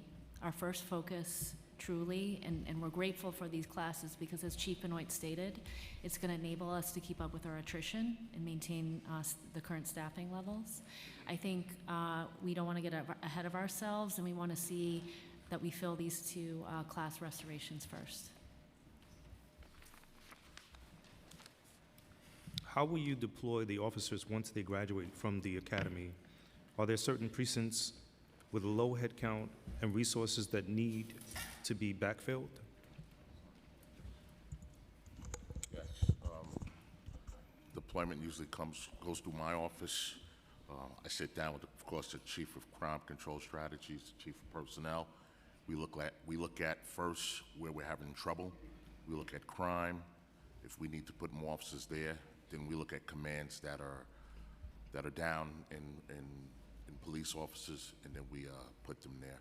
So usually it's based on crime, conditions, where we need additional resources, and then we look to strengthen the commands that are suffering from personnel losses. Yeah, and like I said, Chair, we mentioned over and over again how important our officers are to our department.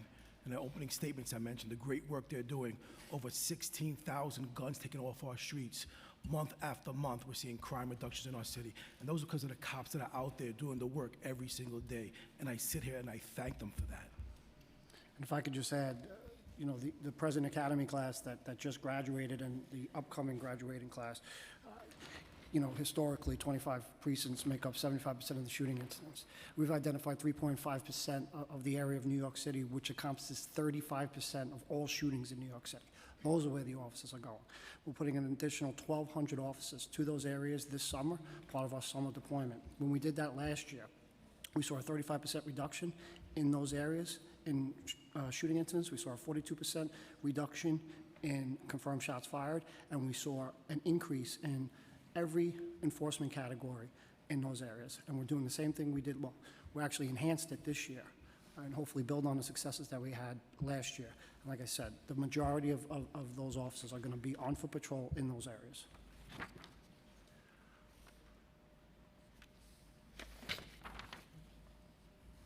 I want to move to the IT adjustments. The executive plan includes an additional $28 million for information technology for the current year. What systems and technology does this funding support, and what's the total cost of these systems, and do these systems support reporting and documenting information on stops? So I don't have specifically in detail what the systems do, but I can let you know what the funding was for. So when it comes to the department's OTPS budget, over 40% is IT related. So that really is the core of our OTPS budget that supports our critical infrastructure, communication for our officers, et cetera. So when the department did a detailed analysis of its IT budget, we had quite a few contracts and licensing programs that went up. I think with inflation, with escalations in contracts, licensing, that's something we're seeing consistently in our OTPS budget. So half of the $28 million just was for 5 things. Our Microsoft Premier support services, IBM licensing increases for our real-time crime center or our crime data warehouse. All of our Microsoft ELA licenses, our Azure cloud storage, you know, all of those things. We had IBI licenses for enterprise case and records management, and also additional license costs even for our body-worn camera subscription. So that was half of it at $14.3 million. I think even in my prior role at finance, we were seeing a lot of pressure on IT costs going up in the industry. So this particular increase was for cash flow for the rest of the year. And of course, you know, we're looking at FY25 budget development with a fresh eye. So we're going to take a critical look at that and see if some of these costs might be able to come down for next year.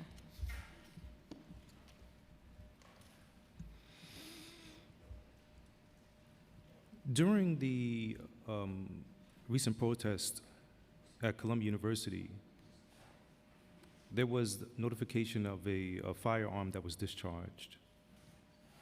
So my question is, when was the Manhattan District Attorney and the New York State Attorney General notified of the accidental firearm discharge that occurred in Hamilton Hall? Did the time frame and processes for notifying such officers comply with existing protocols for making those officers aware of NYPD firearm discharges? I'll start off part of the question. Obviously, it's a very rare occurrence, but it does happen. And every time it does happen, and there are no injuries, it's referred to the district attorney's office in the borough that it occurred. That's exactly what happened in this case. We referred it right away, and it's pretty much common practice what we do. And obviously, accidental discharges. You could talk about Thank you, time frame Commissioner. involved. Wilson Aramble, Special Operation Chief. On that date, after the accidental discharge, I personally investigated the matter. I saw that no one was injured. It did not go through the window. And right immediately after that incident, I notified Force Investigation Division to conduct a thorough search of this investigation.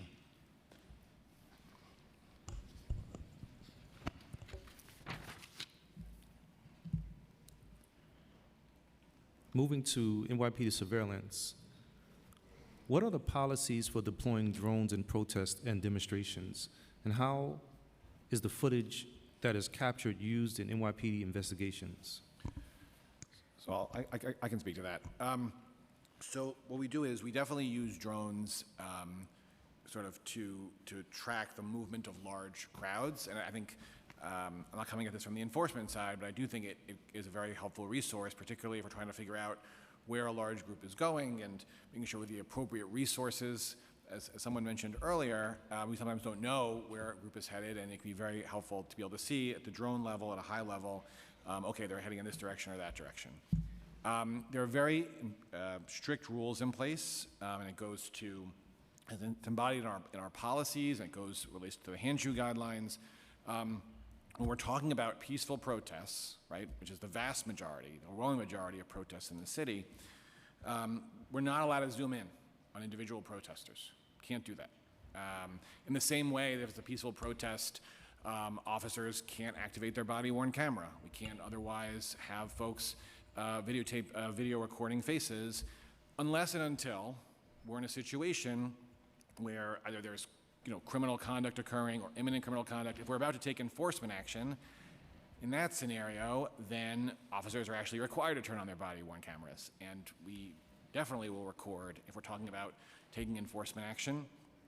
And in that instance, we are permitted to zoom in, again, because there we're talking about criminal conducts occurring, and drone surveillance is no different than, in that scenario, body-worn camera or other recording. But just to go back to the key point, I think, peaceful protest, not taking enforcement action, the drone will survey at a high level, but not zooming in on any faces. Kind of was reading my mind. My next question was, do these drones capture facial recognition data? And if so, does this data help in NYPD surveillance of operations, and has the use of the drones led to savings for the PD to date?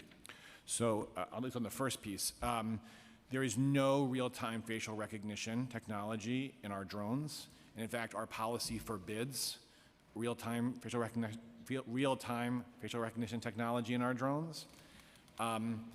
That said, as with any other recording we may have, for example, if there's some crime being committed and the drone then zooms in, we could take a still from that recording and run that through facial recognition. In that sense, it's really no different than a still off of any other, off an Argus camera or off of body-worn camera. Again, it's not facial recognition in the system, it's not real time, but we can get a still off of that, and then, if and as appropriate, run that through our facial recognition system.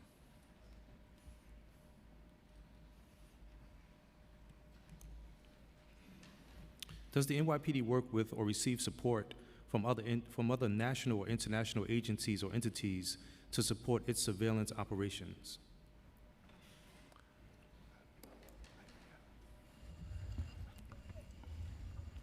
Good afternoon. I'm Rebecca Weiner. I'm the Deputy Commissioner for Intelligence and Counterterrorism. We have extensive partnerships as a department and as a bureau with federal agencies, as well as international law enforcement, to support ongoing criminal investigations.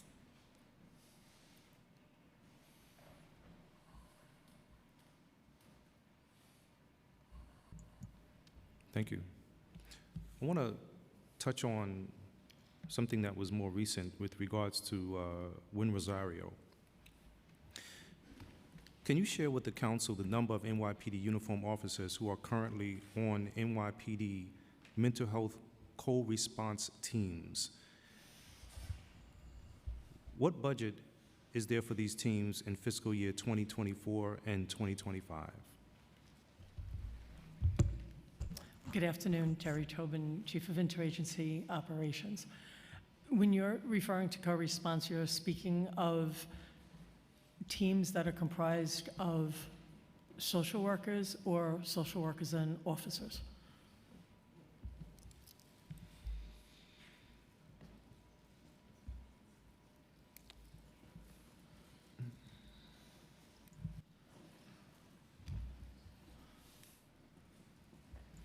I think the appropriate would be probably both, because I know sometimes, probably most times, these are very, very dangerous situations, but I'm more concerned about the presence of a trained person that is available to de-escalate and therefore save lives in that particular regard. So definitely both.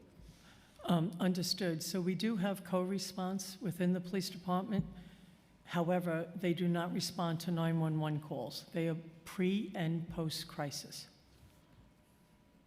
So currently, there is no team of officers with clinicians that respond to 911 calls for people that are having a mental health emergency. Can you clarify the kinds of trainings, if any, that officers receive before being allowed to participate in mental health crisis responses? So to start, in 2023, our department responded to 175,000 calls for an emotional disturbed persons in need of help. We as a department take great care in handling these crises. So under the police commissioner's direction, we formed a working group to identify the areas that we need to improve in. So the first item that we saw that we needed to improve in was increased training, right? So currently, approximately 50% of our members on patrol are trained in crisis intervention training. This training is a 4-day training, collaborating with Department of Health and Hygiene. All right, so 50% of our members are trained in that. We are now in the infancy stages of adding additional training called Integrating Communications, Assessment and Tactics, ICAT. This would train our officers to respond tactically, which we believe will be a great complement in addition to the CIT training, which this training will be a refresher annually, not just a 4-day training, which you have it in the 4 days, and then you don't have it again for the rest of your career. So now we're making it an annual refresher. Every officer, in addition to that, every officer has on their department phones instructions how to deal with the different types of radio runs dealing with the emotionally disturbed persons, whether it be violent, non-violent, involuntary, voluntary. So we put that on their phones. In addition to that, we transitioned our equipment, our taser. We have a new taser, Taser 7, that is a lot more accurate. This taser has 2 cartridges, 2 laser dots that show where the dots will automatically land and turn on the body-worn cameras that are 30 feet within the taser. So it makes it more accurate. We also took a tally of our gear that officers have in their patrol vehicles responding to emotionally disturbed persons. So we're in the process of purchasing more department gear to help in our different steps of responding to these radio runs. In addition to that, we change our administrative reporting recommendations, like our radio codes are more accurately captured on how the job will be resolved, so forth, and paperwork. Okay. Good afternoon, everyone. Lolo Bay, Chief of Training. I just wanted to mention at the last hearing I brought up TIT, and to the first steps point, we're looking to enhance our training. So what are we doing? What's the next steps for us? Like the commissioner mentioned, we are looking at putting together virtual training through a system called NYPDU. So we'll do that, and it's titled with some sensitivity. We're working with Chief Tobin's office and a licensed clinician we have working within the NYPD. So it's titled Engaging Individuals in a Mental Health Crisis. We're currently in the final phases seeking approval. As soon as that's done, we'll incorporate that into NYPDU. We're also working on a series of videos, again, from Chief Tobin's office. Some of the things that she recommended, and also from the First Steps working group, is that we focus on things that really matter. My team calls it reminders, just for our officers out there when they find themselves responding to incidents of people in the throes of mental illness. So one of the things is just a reminder, required notifications. Call that sergeant, call that lieutenant, and certain things that we have within our patrol guide, within our policies and procedures within patrol guide, just, depicting also the use of equipment that the First Step mentioned, such as the shield rope. What does that actually look like? So we're looking to put a series of videos that actually show that. We're also looking to, you mentioned de-escalation.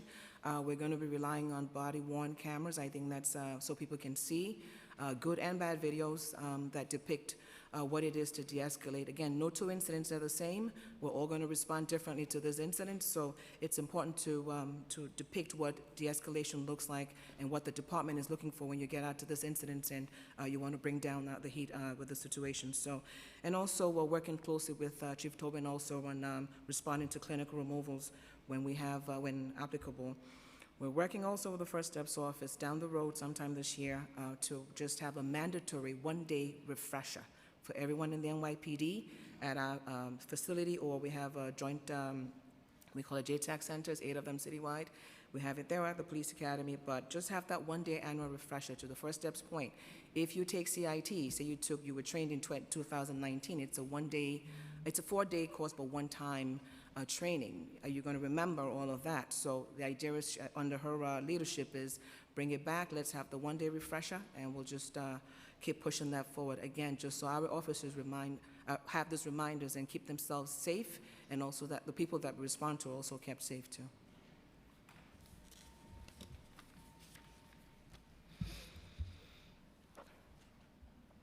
I'm thinking about all of this as I'm wondering, why was he killed?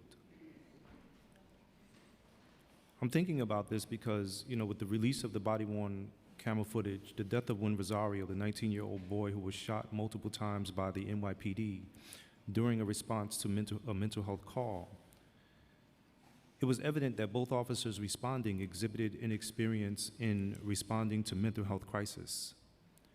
From the language they used to the lack of the de-escalation methods used to be quite frank, the disregard for the safety of those in that home that day. It seems to me that the NYPD officers may not be the best equipped to respond to these events by themselves.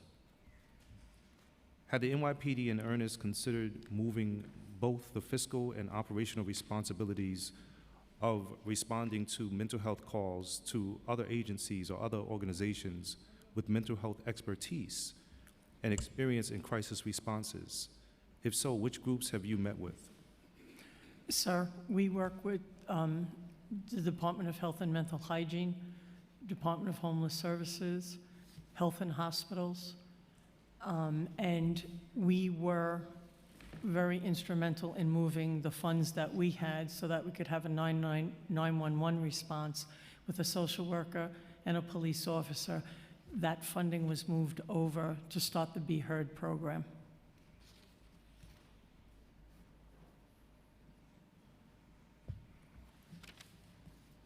I want to come back perhaps with a second round of questioning and open it up. Thank you, Chair. We're now going to hand it. We've also been joined by Council Members Yeager, Williams, and Farias. We're going to start, as well, I set up the list, and we're going to hand it over now for questions to Council Member Ayala, followed by Caban. Thank you. Is this still Thursday? Happy Thursday, everybody. I want to piggyback on some of the questions the chair was just asking, because I really would love to learn, and I'm happy that we have two of my favorite handling this, but in regards to the mental health calls, that's an area that really concerns me. Several years ago, we tried to pass a bill that would ensure that every city agency that may touch on such call be specifically trained on how to respond. And we received a lot of pushback because, some people felt like we were codifying the use of the NYPD. And what we were trying to do was acknowledge from a place of, reality that there may be a situation where an NYPD officer will show up anyway, right? Because a neighbor called, because it wasn't classified as an EDP call. And I need to make sure that that officer is trained when they get there. Now, because this was not the first incident, then my concern is, what did we learn I'm happy to hear that we're gonna have new training and that we're gonna do this and that we're gonna do that. I would love to know how much of the budget is allocated towards that. But what did we learn from the last, several police-involved shootings of people with mental health issues? Chief Tobin and I, we've worked on this very rigorously when I was chair of mental health. I have a brother that has serious mental health issues. And the first time that I had to make that call to the NYPD, when I called 911, I was really afraid of what would happen because his behavior was erratic. I didn't consider him dangerous, but I don't know, right? He didn't have a weapon, but I was really afraid of what that would result in. And when the officers came, I never identified myself. I tend not to do that. But they were more than great. They were great. They handled him, really well. They were calm, with him, and they escorted him. But I could feel the tension. You can cut the tension in the room because you could see it. And it was my first time standing there looking from the outside in and seeing a situation where both parties were scared, of what the other would do. And I realized then, that and it's hard. It's, life is unpredictable. These cases are unpredictable. People and behaviors are unpredictable. But we need to make sure that whenever anyone that is carrying a weapon is responding to a call like this, that they are equipped to de-escalate as quickly as possible. And in the case of when I was looking at the video from what I saw, and again, this is just what was shown, I'm sure that there's more to it, there was no evidence of any attempt to de-escalate. That, to me, is troublesome, again, because this is not the first rodeo. This has happened to too many families. And I, want to reiterate, I don't think officers are waking up in the morning and going, let me look and see who I'm going to shoot today. But I do wonder, there's a consequence to both, right? Having to deal with that, to wake up every day and knowing that you took a life in a situation that could have been prevented is horrible on both parts. So what did we learn? What have we applied, to ensure that these things are not happening? And why now? Why are we here now? Okay. I'll start off just, first and foremost, like you said in your scenario, mental health is a priority for everyone. It impacts everyone's life in different ways. And as a department, we're always looking for different ways to improve the job that we do. And first and foremost, it revolves around training. I'll turn over to our Chief of Training who can answer some other questions. Council member, just to add to what the commissioner said, I just want to assure the council that at the core of what we teach at the Police Academy is to train our officers to, within constitutional guidelines. We're also driven by state mandates too. We want to keep our officers safe. We also want to keep our communities safe.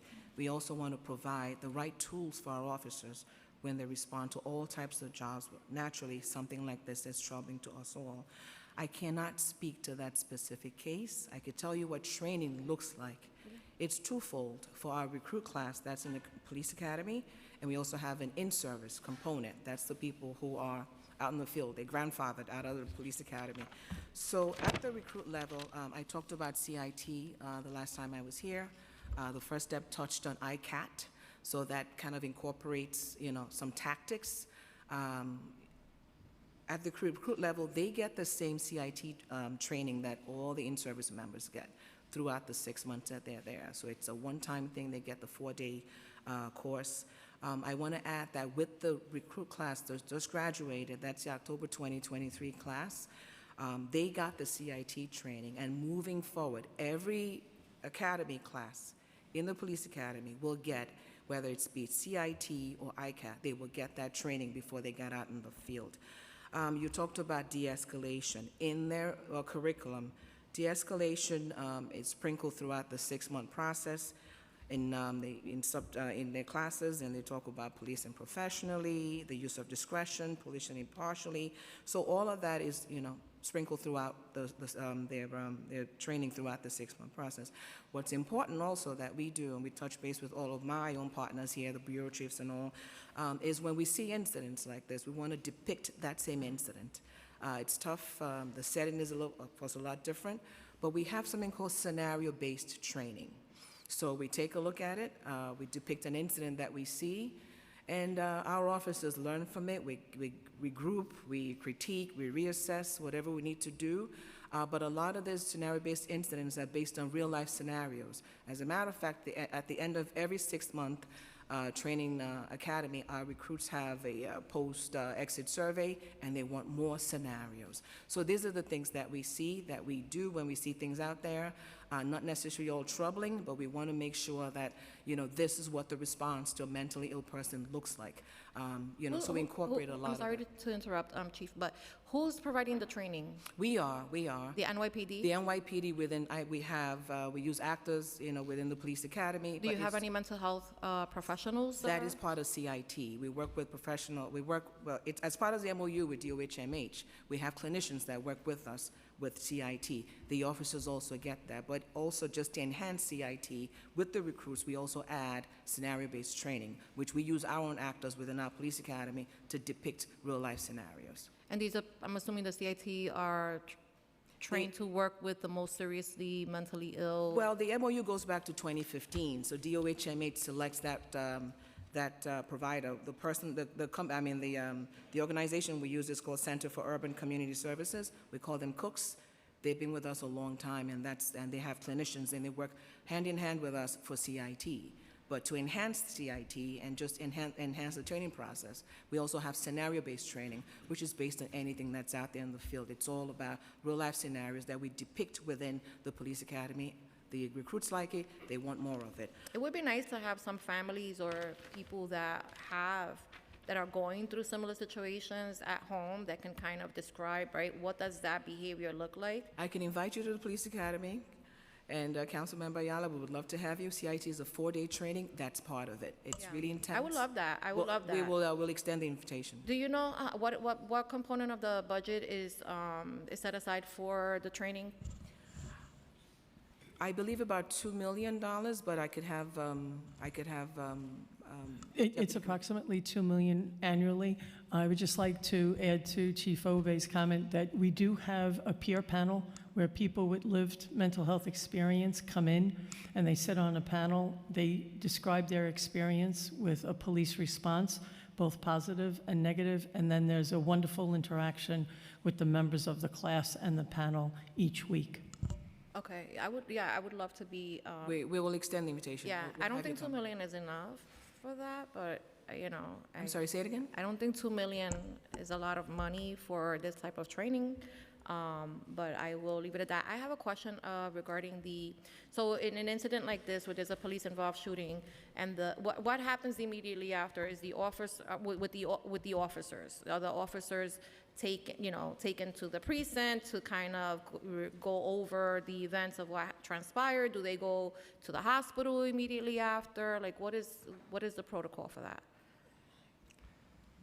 And when we have a member of the service involved shootings, usually after the shooting, they were moved to the hospital to be evaluated, just trauma, Yeah. tinnitus, other things, the blood pressure, they get treated. They're usually brought back to the precinct, and then based on the situation, Force Investigations Division, in consultation with the District Attorney's Office, they may question them or they may not question them. So that's usually the immediate. So I'm concerned then, why, and I think that all those things should happen, right? I can't imagine how horrifying a situation like that, would be. But why is that level of efficiency not afforded to the families, that level of sensitivity? According to media reports, Mr. Wynn's family stated that directly after their incident, they were taken to the precinct.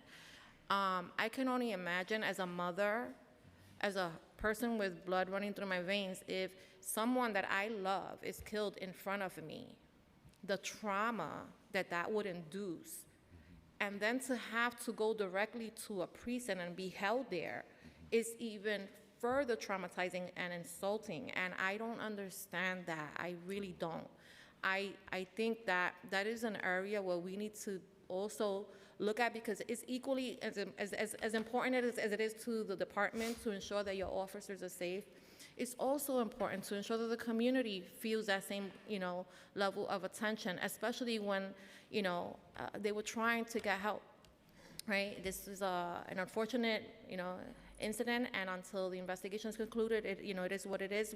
We'll work through that. But this mother's son was shot in her face.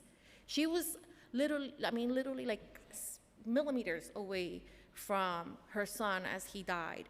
And nobody thought to take her to the hospital? Council member, absolutely, it was a situation that nobody here wanted to see. But one of the difficult parts about the situation was the home was the crime scene, so we would have to move them out the crime scene. But as always, every police-involved shooting, any shooting, we always go back and we critique and we learn from it.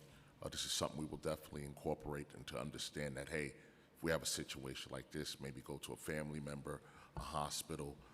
The mother and the other son that was there were in the crime scene. They were witnesses to it as well, so they definitely had to be questioned. But we'll definitely go back and discuss that because, of course, they were dealing with unimaginable trauma at that time, and we got to make sure we show that same concern. I mean, the fact that she showed restraint, because I think if you try to drag me into a precinct after my kid has been shot and killed in front of me, I'm gonna get arrested right after.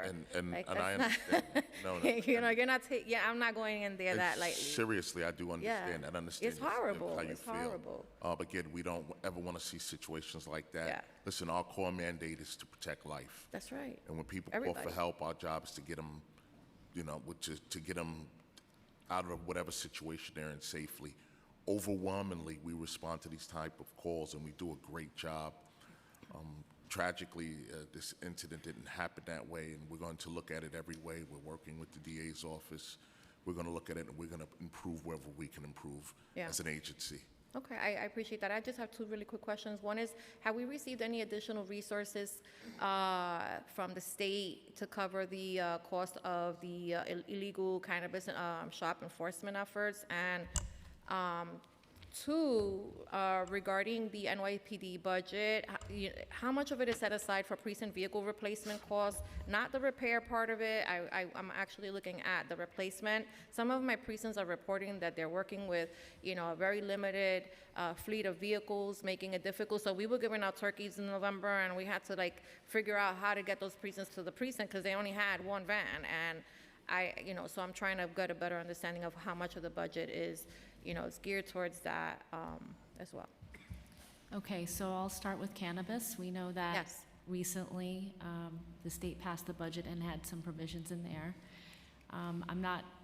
We've been speaking to OMB about what the department needs financially in order to assist with the closing of the shops. We know that on a personnel services side, that's likely going to be an unfunded overtime project. We're not sure what that's going to look like yet. Is the state helping with that? I think we're liaisoning through OMB to have that discussion. We're not sure what those costs will look like yet. I think we just started a pilot inspection program last week.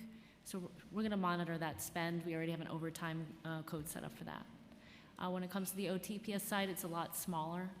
Our property clerk is evaluating our space because we know there's going to be a lot of vouchered evidence. And so they're making accommodations to make sure they have the right supplies and space to do that. That we're also talking to OMB about as well. So the costs aren't totally ironed out yet, but we're operationalizing to be able to track them with that and to see what that path forward would be. Okay, and the fleet? So in the November plan, I'm aware that part of our PEG to meet the 5% target was to, for 2 years, reduce funding to replace vehicles. And I think as a practical matter, what that tells us is that that funding reduction was to extend the useful life of our fleet by 2 years, right? Before we can make replacements again. We've been discussing that with OMB. We do have some vehicles that, our out of service rate has gone up. So our plan is to really analyze that, do a targeted, ask in the adoption plan upcoming in this month for those that are most critical to be replaced. Okay, I would appreciate that, and I'm sorry, I have one really important question regarding an incident that happened in my district, where Mr. Former NYPD officer Tim Pearson went to Randall's Island I guess there was an attempt to identify 4 individuals who had supposedly assaulted an officer, not sure if it was a security officer, an NYPD officer, but either way, he ended up at Randall's Island at the Herc with 100 police officers, 2 drones, wearing an NYPD jacket and no warrant. And I would love to know what that cost and who authorized that. And is it normal practice to allow non-members of the NYPD to use police gear? No, so I could tell you that Tim Pearson is not a member of the NYPD, and I believe this is an active investigation by DOI into this incident. Okay. So you're not going to comment on? No, Councilmember, I want to make sure we're getting you accurate information. If it's okay with you, we will get more information about that, and we will get back to you. I don't think we have sort of the information here to provide to you, but Yeah. we will come back to you with that. I would appreciate that, because I find that to be an abuse of, power, and 100 officers for 4 people with no warrant is ridiculous, so I just Councilmember, I'm not sure that's exactly what that operation was about, but I don't have the answer for you here. We will come back to you. Okay, I appreciate that. Thank you. I have questions from Councilmember Caban, followed by Hanks and Ressler. Thank you. Before I go into my questions, I want to Deputy Commissioner Gerber, for lawyer to lawyer, say that you were asked questions by Chair Brannan about the general department-wide policy regarding social media as it exists today and going forward. It was not about a specific tweet. A specific tweet was used as, there's not a question here, so you can hold off on your mic, was used as a reference point, but it wasn't about the tweet. You could and you should have answered. You chose not to, and so my request is that that policy be sent to this council. Now I'm going to begin my questioning, and I'm just going to put it out there. If the question's not being answered or if there's filibustering, I'm going to interject. I'm going to start with going back to some of the protests around the universities. For what purpose did the NYPD originally obtain the Bearcat vehicle that was then eventually used at Hamilton Hall? What was the original purpose for that vehicle?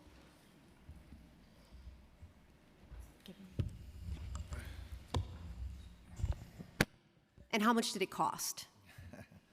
Good afternoon. So the plan was to use the Bear, is called. It's a ballistic, it's a ballistic engineer armor response vehicle. So the reason we use that vehicle, it was to easily Original enter. purpose of the vehicle, why you obtained it. The vehicle could be used for many, many reasons, for safety reasons, to help the public in scenes where there's shots fired or somewhere. We could put an innocent bystander inside the vehicle. Okay, so I'm going to ask you, how much did the vehicle cost? The vehicle is approximately close, I'm not 100% sure, but it's about like $700,000. Okay, I'm going to move on. I'm not aware of any reports that any of these students had guns that required a militarized vehicle that's bulletproof. Ma'am, it's not a military, I'm sorry, but I need to answer that question correctly. It's non-military. Sir. I'm sorry. So this was asked about before, but NYPD spokesperson stated that there are about 8 accidental discharges by NYPD for a year. How many times have weapons been accidentally discharged in 2024 so far? We'll get back to you with that. Okay, and in any of those instances, did you find that the unintentional discharge was in violation of NYPD's policy as described in section 2021-04 of the Patrol Guide? Yes, we do a force review board. We have had accidental discharges where we found they were in violation. And for this particular officer that discharged his weapon, is he still permitted to carry a weapon while on duty today? I answer that. That's a yes or no question. As right now, he's administrative, and he's not carrying, he's retrained until we find further, until the investigation by Force Investigation Division is resolved. Chair Brannan, may I ask 2 more quick questions? Yes, go ahead. So of the 282 students arrested, how many students did the NYPD decide to issue desk appearance tickets? What was the reason that at least 46 of those protesters arrested weren't given DATs for their low-level charges, which is mandated by statute at this point? And what was going on with people being held in custody longer than the 24 hours constitutionally required in Roundtree v. Brown, especially given that this was a planned action by the NYPD and so many units were deployed? Why wasn't the law complied with? So I'll take part of that on the last piece with regard to Roundtree. As you know, Roundtree is a presumption. It's actually not an absolute rule. There can be exceptional circumstances, so I think that's important here. But you created those circumstances by not issuing more DATs and processing these folks. Councilmember, what I'm also going to say is I agree with you that with some of these processing, it took too long, and we need to do better, and we have to work on that.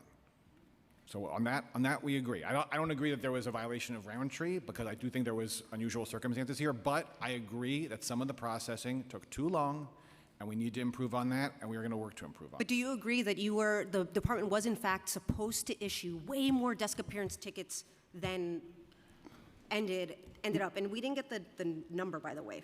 No, we don't give desk appearance tickets for burglary. But, Councilmember, I think what you're getting at, I could be wrong, I think you're getting at the issue that's being litigated now in the Douglas case, if I'm not mistaken. That is about desk appearance tickets in the field versus desk appearance tickets back at a precinct or at a MAPC. And as you know, that's a matter of dispute between legal aid, I believe it's legal aid, and the NYP, and it's currently being litigated. So I caught the cheeky response about burglary, and for folks who don't know, the legal definition of burglary is simply a trespass with the intent to commit a crime therein, which could be anything as simple as a violation or a small piece of property that was damaged or whatever it is. So it could be something that little that you are then overcharging and over-arresting with a non-violent felony that carries mandatory minimum upstate time that you then leverage in a criminal legal process. Councilmember, they took over a building, barricaded it. There was an article this morning, actually, maybe you saw it, about how the guards or the people who were working in that building were absolutely terrified. And it sounds like at first at least one of them was not able to leave because they had. I mean, I heard lots of folks were absolutely terrified by the militarized vehicles, by the accidental discharge that went off, by the use of force by the department. I am over my time, and so, Chair, I apologize. I'm going to wrap up, but I find your answers to be wholly unsatisfactory and entirely uncompelling. The department responded out there at the request of Columbia. We were very restrained out there. We spoke to the young people. We did our job properly out there, all right? We responded to a call from help from the university. Questions from Councilmember Hanks, followed by Rustler. Thank you, Chair Brennan, Chair Salam. So my questioning revolves around the neighborhood safety teams and the community response teams. So the neighborhood safety teams have been launched a little over 2 years, and you testified that there are currently 147 members in NST uniform deployed to 24 precincts and 4 police service areas. I believe when it was first launched, it was 9 precincts. What was the reasoning of the bump in the additional precincts that it was deployed, and are there any metrics to support? I could talk a little bit about that because I was part of the working group prior to forming the neighborhood safety teams. So no, that's not accurate. It was not 9 precincts. So we looked at violent crime. The metrics we used were the most violent crime in regards to shootings. So we looked at approximately, like I described before, the top 25 commands, which make up 75% of the shootings historically citywide. So that's kind of where we built it out from, but it was not 9. It was more than 9. Thank you for the clarification. So what is the current budget of the neighborhood safety teams? Maybe I should complete my sentence. Yes, what is the current budget of the neighborhood safety teams? I'll have to get back to you on that. I apologize.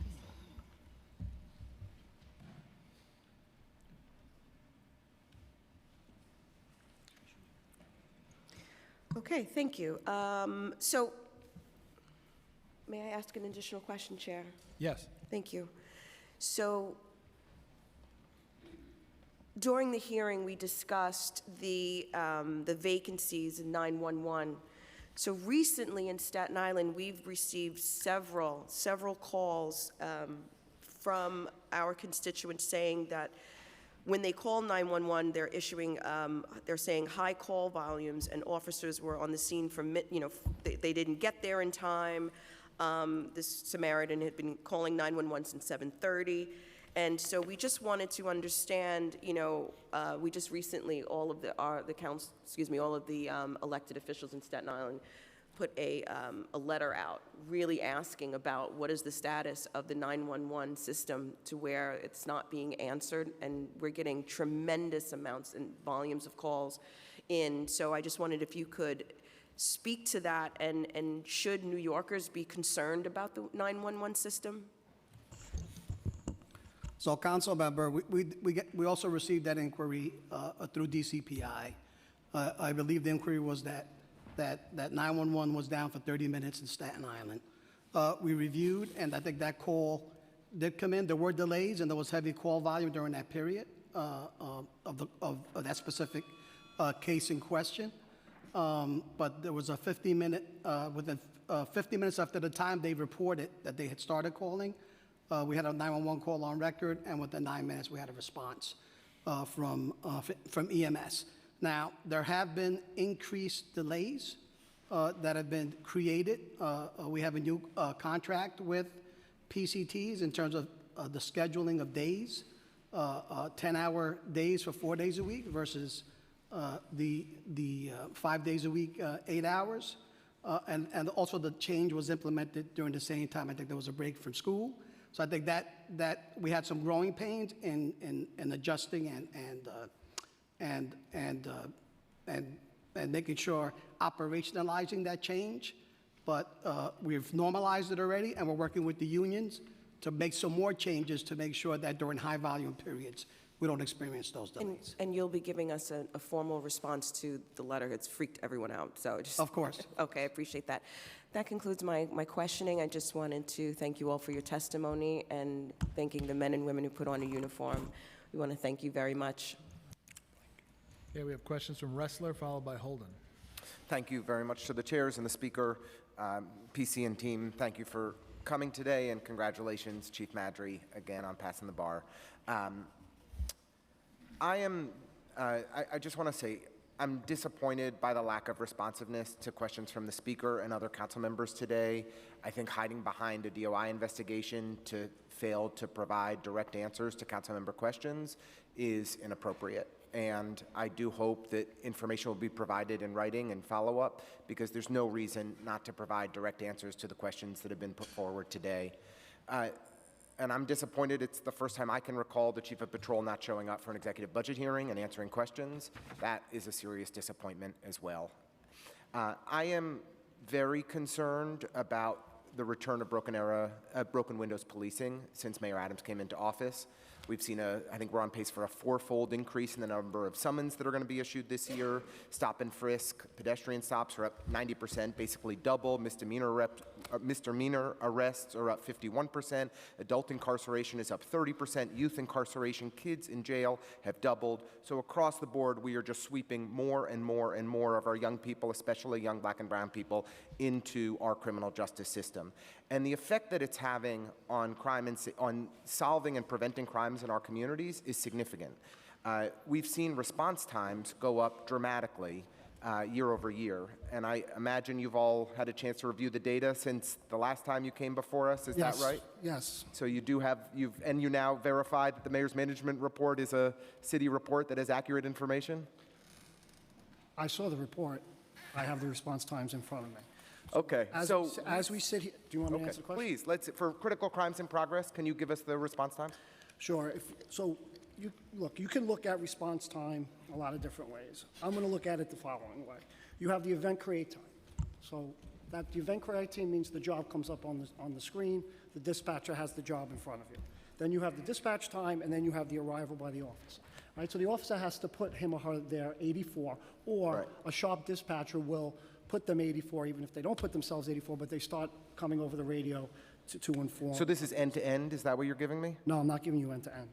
Okay. That would be closeout job. I gave you event time to dispatch time to when the officers arrive. Okay. So right now, we're about flat from last year. we're at about a 14-minute, now this is not critical. No, I'm asking for critical. if Critical, you we're don't mind. about 7 minutes. You're about 7 minutes. So historically, it always been about 5 minutes. Where were we at last year on critical?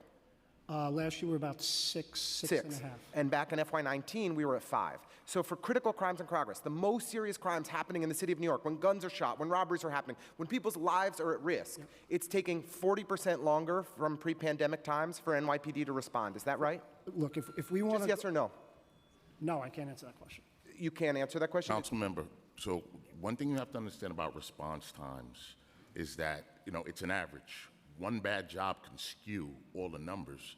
So we can have 20. But how many jobs are you responding to, Chief? I'm just giving an example. We can have 20 critical jobs, and we can respond with lightning quick. If we have one bad job where officers can't get to because they're on another job, they're on a shooting, I hear they're you. dealing with something. But Chief, it you're does responding skew the to numbers. thousands and thousands we of really critical have response. to, when we deal with response times, all right, and this is, when you asked this question last time, even before you asked that question, I looked at response times, and I realized there's certain precincts that they have a higher volume of calls, they're dealing with more difficult situations, and they skew citywide numbers. So we really have to drill down and look and say, hey, we're having an issue in these precincts because of lack of manpower, increased volume, whatever the situation may be. But it doesn't speak to the bigger picture. A lot of our critical response jobs, our officers get there fast. They're able to make arrests. They do a good job. Chief, I appreciate the response, but I would just say there's many, many, many, many thousands of critical response times. So if one or two things are skewing it, it's not skewing it because there's so many thousands of calls that are coming in. Secondly, if it's a few precincts that have issues, let's drill down and figure out how we can help. Are there things that we can do to be supportive in our communities if response times in those areas are skewing the data? But when you look at the citywide data, we went from 5 minutes to 7 minutes for the worst types of crimes that are happening. That is a major difference. Absolutely. And I'm really concerned about what that means for collective safety and how we can work together to address the issue. Well, If I could just add, sorry, boss. No, just, Mike, hold on before and absolutely, we worry about that too, collective safety. We want to make sure, I want my officers to get to these jobs as fast as 100%. possible. I want to protect people, and I want to make sure they're safe. So we are looking at this. We are trying to address the commands. There's a lot of factors. Is there anything you can say, Chief, that is happening now to try and address this issue so that it doesn't get worse? I mean, we're taking a closer look at it. My office started looking at it after the last hearing, right? The Chief of Patrol's office, the Chief of Crime Control Strategy, all my chiefs were looking at it. Sometimes it's leadership issues in the command. It's so many different factors. I've gone over time. If I may, Chief Rivera, Chief of Transportation. Can I just, well, go ahead, you finish. I'm sorry, just, we are in the midst of a pilot project that we just started on May 6th. We don't have the data, it's obviously pretty new, but we looked at the 10 commands that generated the longest response times for 911 calls and 311 calls. And as a result, we chose these 10 commands, Brooklyn, Bronx, Manhattan, Queens, and what we're trying to do is route those calls directly to traffic enforcement agents to address traffic-related issues, which generally take a longer time to respond to and not are always a priority. So that frees up the officers to get to the crimes in progress. Can I also just add, I'm sorry, you're talking about 911s, but 311 calls year-to-date are up 9% as well. That obviously takes a strain on our manpower, and our response times for 311s we're down 18 minutes year-to-date. So that also takes into account the strain on patrol. And I want to be clear, since the PMMR came out, the mayor's preliminary management report that comes out by, once a year it was earlier this year, we have seen some progress in the dynamic mayor's management report on some of the information on response times from NYPD for non-critical crimes in progress in the ensuing few months. So there has been some areas of progress. I'm appreciative of the focus and the pilot to try and address some of these issues in areas where there are problems. The broader trend is deeply concerning. We have not seen increased response times for FDNY or for ambulances. We are really seeing it critically for the police department. And so we are happy to hear that there's some progress. Would love to learn more about the pilot that's happening and if there's anything that we can do together to be partners to try and address this and reverse the trend. I assure you that we're looking at it. We're taking on a lot more responsibility in the last few months. but it's something that's a priority to us. We want to make sure we get the jobs as quick as possible. I appreciate you acknowledging this is an issue and that you're working to fix it. That was not the conversation we had last time, so thank you for that, and look forward to working together to try and help make progress. Thank you, chairs. Okay, we have questions from Holden, followed by the public advocate. Thank you, chairs, and thank you all for your testimony. It's, again, it's stellar, and I just want to mention about what was just said about response times, because I did complain at the last hearing that I don't have enough uniformed officers in my precinct, and I hear the scanner, and I hear they're holding 5 jobs per unit. Those are 911 calls. So the argument for more cops in the precincts was just made. And I need more cops. And I just want to thank you, Chief, and certainly Chief Madry. At the last hearing I mentioned about our squad, our detective squad, down to 9 detectives when they used to have 20, and they have probably 1/3 or more jobs to handle. So I want to thank you, Chief Kenny. You responded, and both Madry and then Chief Bastiedenbeck, Queens North, responded. I got 4 after that hearing. Yesterday, after the hearing, I think yesterday I got 4 new detectives, and that went a long way in validating and in giving. You know, obviously, the detectives were demoralized because they have so many more jobs, but we need more uniformed cops too. Period. In the entire city of New York, we're down, and and of course we have more jobs now. And just the one thing about broken windows, it worked. We have proof that it worked. Handling the smaller issues will stop the bigger issues later on. So we have to start, you know, going back to what worked in the past. But I just want to, again, thank Commissioner Caban for what you did at Jonathan Diller's funeral and your words. There was not a dry eye in that church. And what you did was amazing. The speech you gave, the eulogy, was amazing. And the toll it takes, just being there, by the way, I could see the officers. I don't know how the police department really keeps going and, you know, keeping up the morale, how difficult that is in these times. You know, criticizing the Columbia operation, which there were no serious injuries that I know of. You can't win, apparently, many times in these hearings. You can't win. Now, if you do a great job, you get criticized. If there's a mistake, you're not human. You're not supposed to make mistakes. So I think we got to get to a point where we don't want any more Jonathan Dillers. We don't, you know, he was an amazing, amazing cop for 3 years only. And that's why I was talking to Chief Kenny. I said, we have to recognize these stars that we have working for us in New York City, and they're not recognized often enough here. And I think we need to look at that they risk their lives every time they leave the house. So I could only thank you guys. I mean, you keep us safe. It's so important. Anybody that's not recognizing that, is really not being honest, because I listen to the scanner. I do, and I hear what's going on. I hear that the cops are stretched thin, and they're seeing the worst of society. They're going to job after job, and there's problems, and they have to solve them. And when they make a mistake, when they are human, it's blown up. They're human beings, all right, just like the rest of us. And they have feelings, and they have problems, and they have a home life, and they risk their lives every day when they go out. And we should thank you all for that. Thank you, Chair. Okay, we have questions from the public advocate, followed by Councilmember Stevens. Thank you, Mr. Chair. And thank you, Commissioner Chief Maggi Esquire. Congratulations. And Deputy Commissioner Consala and all of folks who are here today. Thank you for giving us an opportunity. I did want to flag that the questions about response times increasing have happened before the How Many Stops Act have gone into effect. And so I just want to make sure we put that on the record.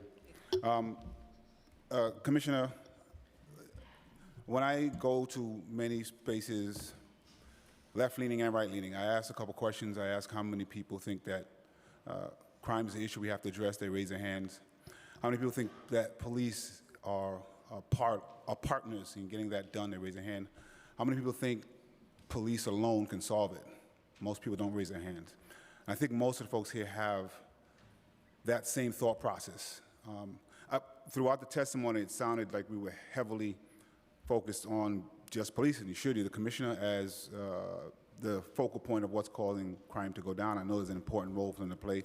I also know it's going down across the nation, so something is happening as well. Don't want to take away the risks that the men and women take to respond to acute situations that are going on. But my question is, and you said you get what you pay for in your testimony, which I think that you do. Just in your opinion, and I just have an opinion here, why is there so much stress and tension around the conversation of the thing we agree on, which is you are correct, you get what you pay for, but many agencies don't have access to the same overtime. In the same time you're talking about things that are going on, why you need overtime, I have never had the DOH, MH here discussing why their overtime is through the roof because they're addressing mental health crisis. Same thing with HPD addressing housing homelessness crisis. So as we try to push the conversation to where we know it needs to go, which is other places getting the funding that they need so that we can relieve the police department from responding to things they shouldn't be, why is that conversation always so contentious when we all say we agree on the things that I said? You know, as far as the agency concerned, obviously the police department, our main goals right there. Reduce crime and keep everyone safe. And I'll say it over and over again, that's the way I said it in my opening remarks. Public safety is a shared responsibility. And that's why we're all here, to take part of talks like this, dialogues like this, because we know there are other agencies that could help in public safety. And that's exactly why we're here. Agencies and I think organizations, I guess I'm trying to figure out why is it the conversation gets so contentious when we're trying to find a way to do the thing that we're saying we should be doing. Thank you. Mr. Public Advocate, I don't disagree with you. I've been saying for years and years, when the police are called, it's too late. All right? That means the family broke down, the school broke down, the church broke down, the community broke down, social services broke down, and now we're called in. The reason why our overtime budget is as high as it is because we're the ones that's answering the millions of 911 calls a year. We're the ones that's always responding. I can't tell you how many jobs I've responded to through my 33 years where I got there said that this is really not a police job, but people call because they're looking for help, they're looking for immediate answers, and we come there and we're the ones that are giving it to them. I'm not disagreeing with you, and I don't believe we're trying to make it a contentious thing. We're the police department. We're here to speak about what we're doing, how we're trying to address crime, how we're willing to work with the communities and do different things. I spoke about our meeting with the CMS providers, how we want to do different things. There's just other conversations that need to be had, but no one is disagreeing. There should be other things that help out before we have to deal with it. It just seems every time we try to do the thing, whether it is try to get some funding that maybe shouldn't go to just all this overtime, but to other places, there's anti-cop rhetoric that was told. If we try to switch to make sure that officers are not responding to mental health calls, there's pushback of anti-cop. So it's just hard to have the conversation we agree on when every time we try to do the thing that you're saying, we get tremendous pushback to even move the needle a little bit. And so we should just think about that. We're trying to do what it is we're saying we're agreeing on. And so the less that we can get you just anti-cop, pro-criminal rhetoric, the more we can move this thing forward. And Mr. Chair, if I can, I had an additional question, which is just switching it, because this was about the social media posts. I know there's some things that can't be spoken about. The question I have about that was, does the police leadership, and I guess the mayor, believe that all the posts that forget about the ones you can't speak about, that are under investigation, that all the posts have shown the courtesy, professionalism, and respect that the police department says it should? So, Councilmember, again, the inquiry, as I understand it from DOI, and I can't speak for DOI, of course, but my understanding is they're looking at the broader question that I think you're posing, right? They're looking, it's not just particular posts, it's the larger social media policy, strategy. So again, it is critical to let that play out. Okay. And to have So Claire, to be clear, you can't speak about any posts that have happened, and you can't speak about any posts going forward? Public Advocate, overwhelmingly we put out posts every day, and we put out great posts, community stuff, good police work and stuff. The speaker took us through a line of questions this morning. Our council spoke. We want to move on from social media. We want to talk about other issues. We want to talk about crime. We want to talk about the things we're doing and how we can. The reason it's important to me is because the police department wants to make sure the community trusts that in very stressful situations, they will get people who are trained to not respond in kind as much as possible and to respond with courtesy, professional respect. It's hard to see how that happens if publicly in social media that's not happening. And so the only thing is if you can't respond to the past social media and the future social media, that's a difficult conversation to have, but you're still going to tweet. So like you can't talk about it, but I'm assuming that's still going to happen. I can tell you personally, and I'm pretty sure many of my colleagues can see how many people have reached out to me personally through social media and the things that we did in the past and things that we constantly do to help people out. Our social media accounts have been a tremendous help to many people, all right? But we've addressed the social media issue, you know, our council spoke. We want to just move on and talk about crime and other issues that are going on right now. Okay, thank you, Chair. It's hard to move on because the posts may still happen, but I hear what you're saying, and I've overused my time. If we can get a response to the chairs, I did want to ask about how PD makes decisions of when it's going to use what essentially is going to be like private security for institutions like Columbia and others that may ask for it. I don't know if that line of questioning I can still ask that, which I did, but yeah. Public Advocate, if you could just repeat the question, I'm not sure. So I know that Columbia, and you think you said earlier, NYU may have asked as well for, I guess, additional police presence after the students were removed. I think that kind of amounts to some kind of private, securing space for a private institution. And so I think I'd like to know how much it costs, if you know, but two, how do we make those decisions? So first, just one thing, just to clarify on the sort of the record, during the break, it was also, I think Fordham may have also asked about putting officers on campus. So I think, again, just in terms of requests, I think it was Columbia, there was a request from NYU, a request from Fordham. Again, in terms of the deployment, I'm only aware of right now being deployed at Columbia. But just to answer your question, we have raised the issue that if our officers are going to be on these private institutions, that it shouldn't come from the city, that it should be compensated from the schools. So Yeah. that's something that OMB will deal with our And just also, when do we do it, and what private citizens can request that as another, just conversation for another? We do have an off-duty employment thing. Yes. Our officers are paid by private companies, Yes. Target, movie sets, movie productions. So, you know, along the lines of this is something that's being presented and worked out. Okay. I don't have the details, it's out of my purview, but our OMB has been in touch with our budget commissioner, and they're working through that. Thank you. Thank you. If I may, one more point, just because I understand what you're getting at, and I think it is important to acknowledge these are extraordinary circumstances that we're talking about, and you know, I think this is not a situation where we, as you know, we don't generally deploy officers on private property outside. There's a paid detail program, but I think what we've had recently in the situation, some of the universities, and including in particular Columbia, it has been extraordinary circumstance, and we've tried to address it accordingly. Thank you. And I want, to my previous colleague, I want John Diller's name to be remembered. That was a horrific incident. I can understand how it can reverberate around the police department doing the job that we asked. I want everyone to be safe. I want John Diller to be safe. I want Kowalski Trowick to be safe. I want Rin Rosario to be safe. I've been to funerals of officers who've died, people who've been killed by officers, people who've been killed by other civilians.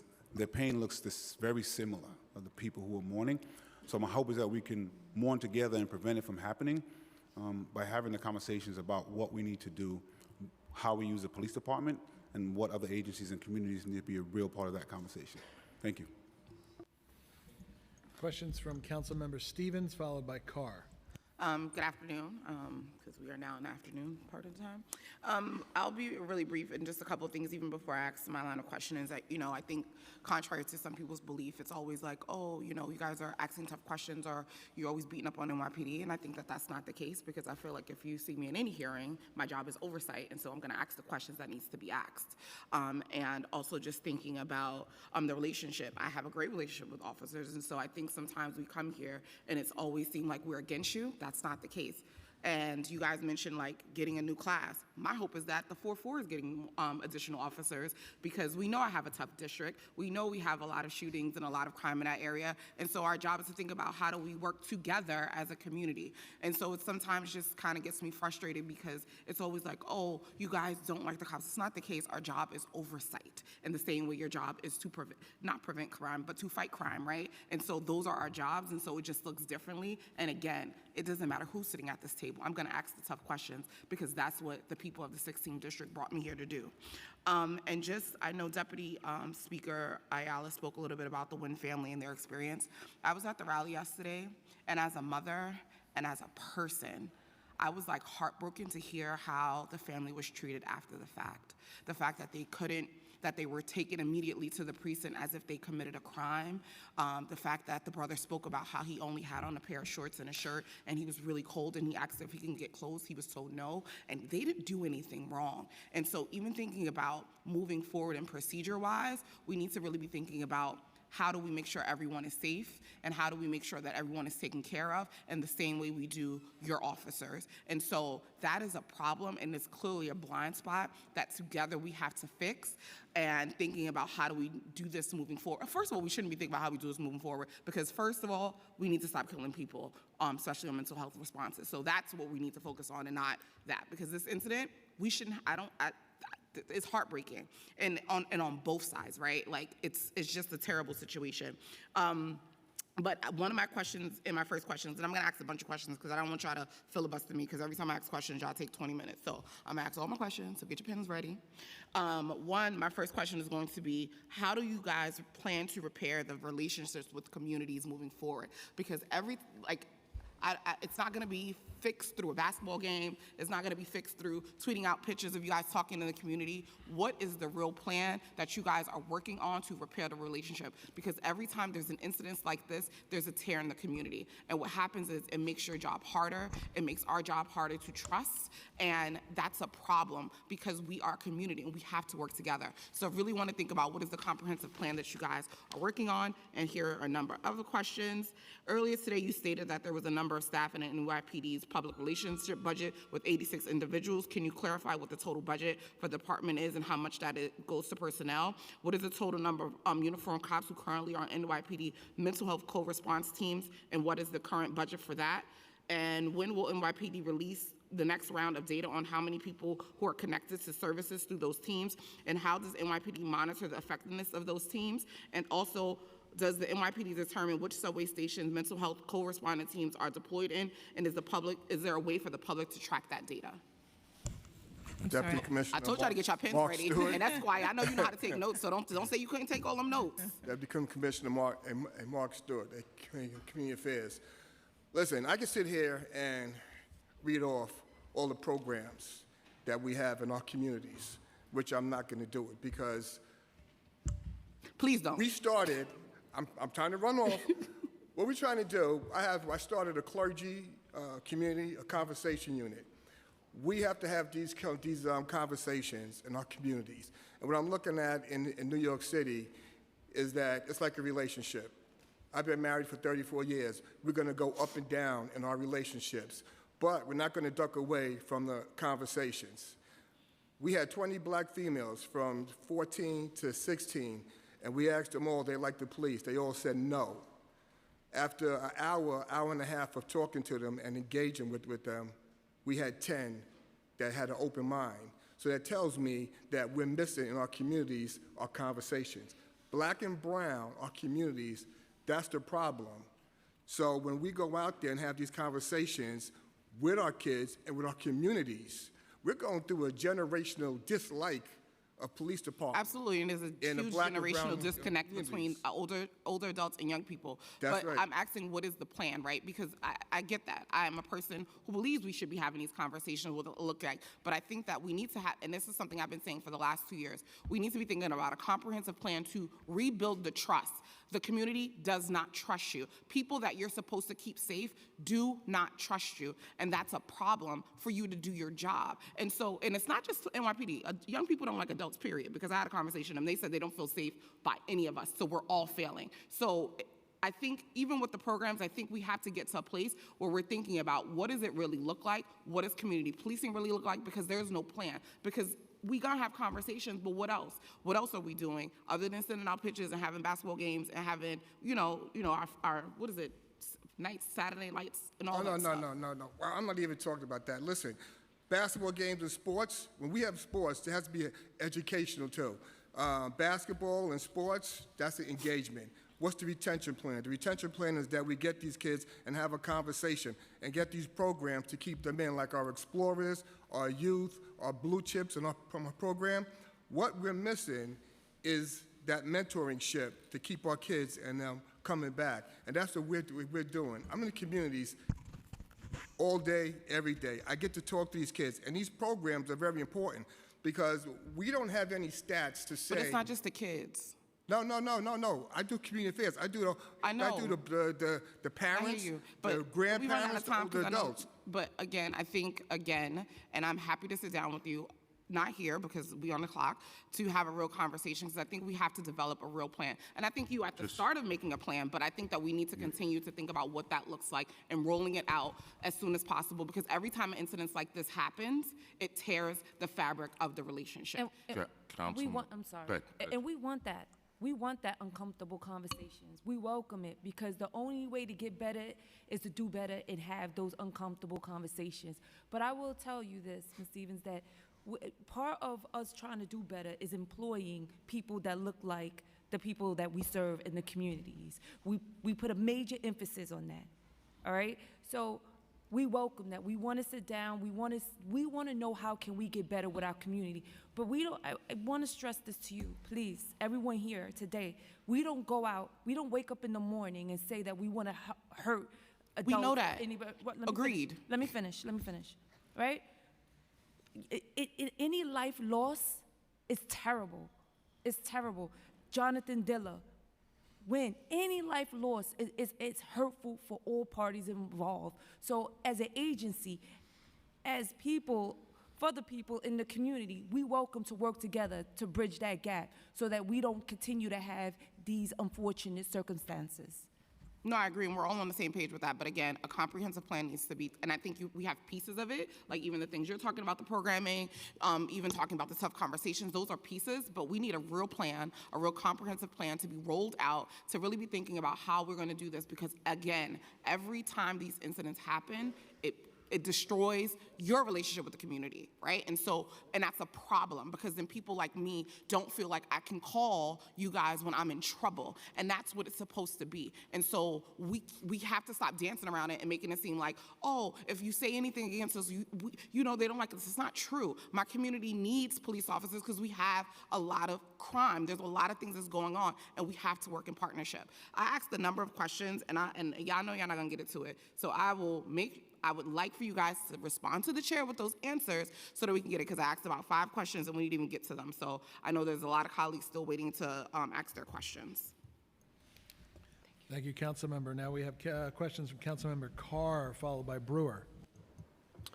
Thank you, Chair, Commissioner, First Deputy Commissioner, Chief. It's great to see you. And on behalf of all the people I represent, I want to thank you and everyone in your department for the outstanding work that you do each and every day to serve and protect and keep our city safe. Whether it's our patrol area chiefs, Chief McAvoy, Chief Galata, our wonderful COs that serve Staten Island and Southwest Brooklyn, to everyone across the NYPD working in the subways to keep us safe on our commutes, addressing issues at Columbia where university can't even guarantee the safety of students, faculty, and employees of Jewish heritage. The work you do is heroic, and I thank you so much for it each and every day. My biggest problem with the NYPD is there's not enough of you. And actually, when I was running for office, I was calling for us to return to a budgeted headcount of 40,000 uniform officers. And as much as I would love to push for that today, I'd love to hear about the agency's efforts to actually reach the existing budgeted headcount, because I know that it's difficult with attrition, folks retiring earlier than ever before. And I'd love for you to talk about why you think that is, what you're doing to address it, and try to get us to our current budgeted headcount. So maybe we can talk about even getting beyond that at some point. So I'm calling Chief of Personnel, John Benoit.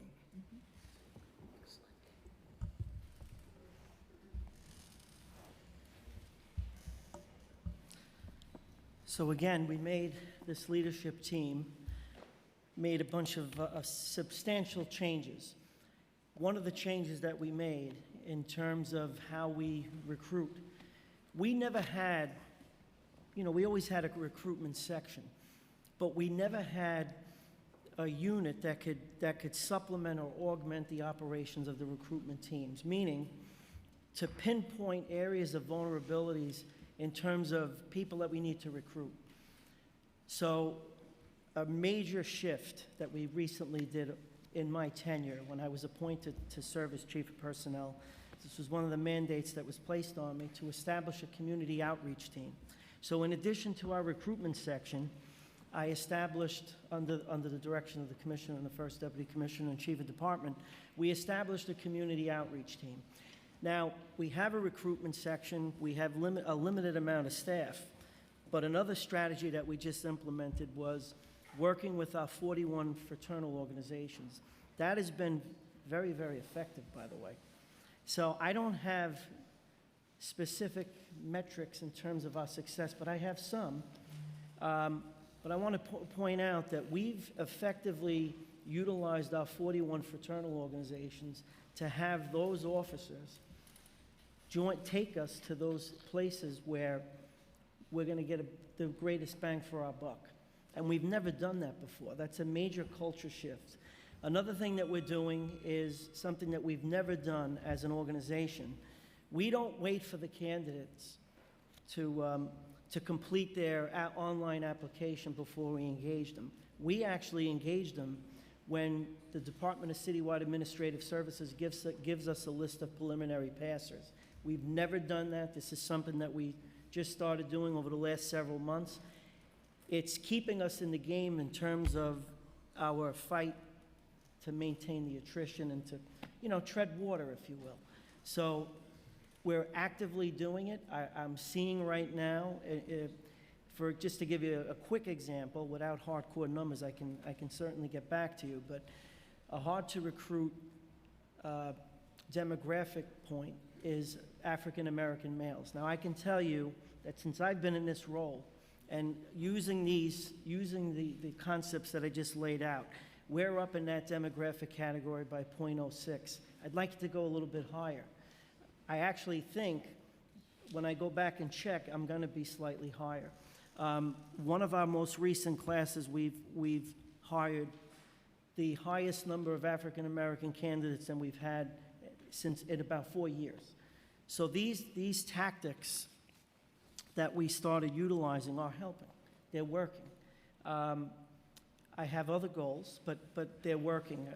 Just to give you another example, another major win for us is our Pakistani population. We've increased the Pakistani officer population by 184 in my short tenure in my role. And that's a direct result of us working with our fraternal organizations to have them tell us where we need to go, what locations do we need to go to.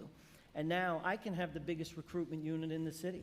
I can take somebody from any one of the 41 groups to have them take me to these locations, and now the people that are in these locations could see them, meaning they could see themselves in that role, because we're bringing these members with us. Like, oh, I never thought, maybe I can be a cop.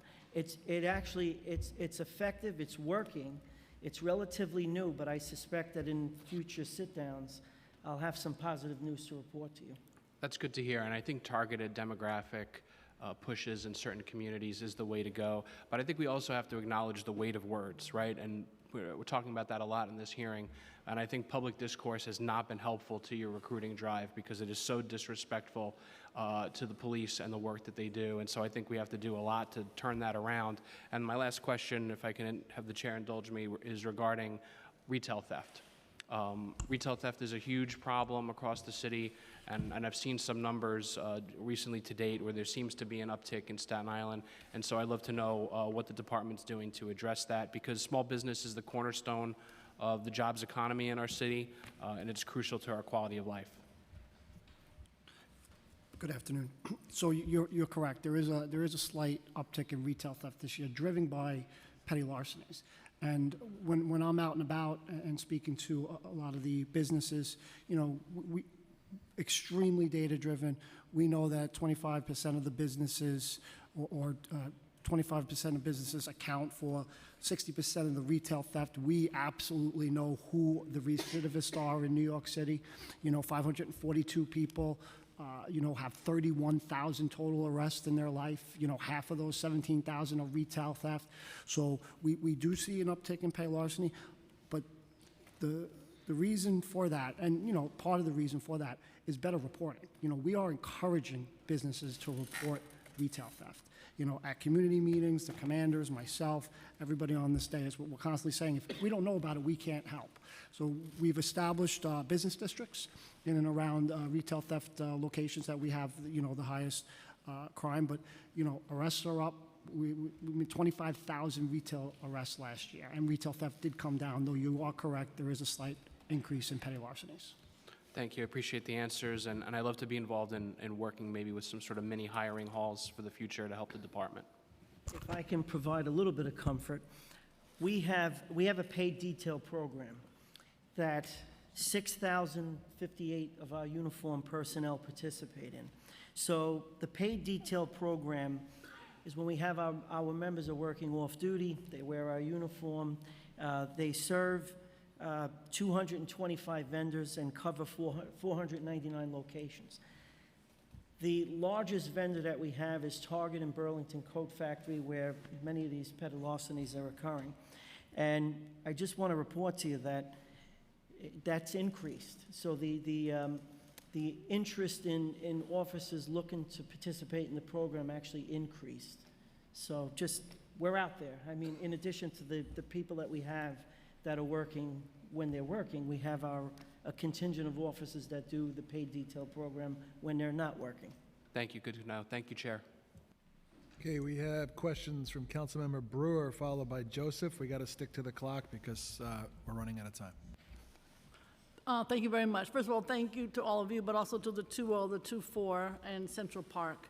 So quite a few questions. I'll go through them, and then you can figure out who can answer them. I do the council member Ayala asked about the smoke shops. Obviously, I've tried to work to close them. And my question is not the budget, because I know you said you're working with OMB to come out with a budget, hopefully. But I wanted to know what role you'll play in pursuing not only the cases of the smoke shops, but some of the people who own them, who have a very long history of challenges in terms of their illegal activities in the past, and how you're going to coordinate with the district attorney.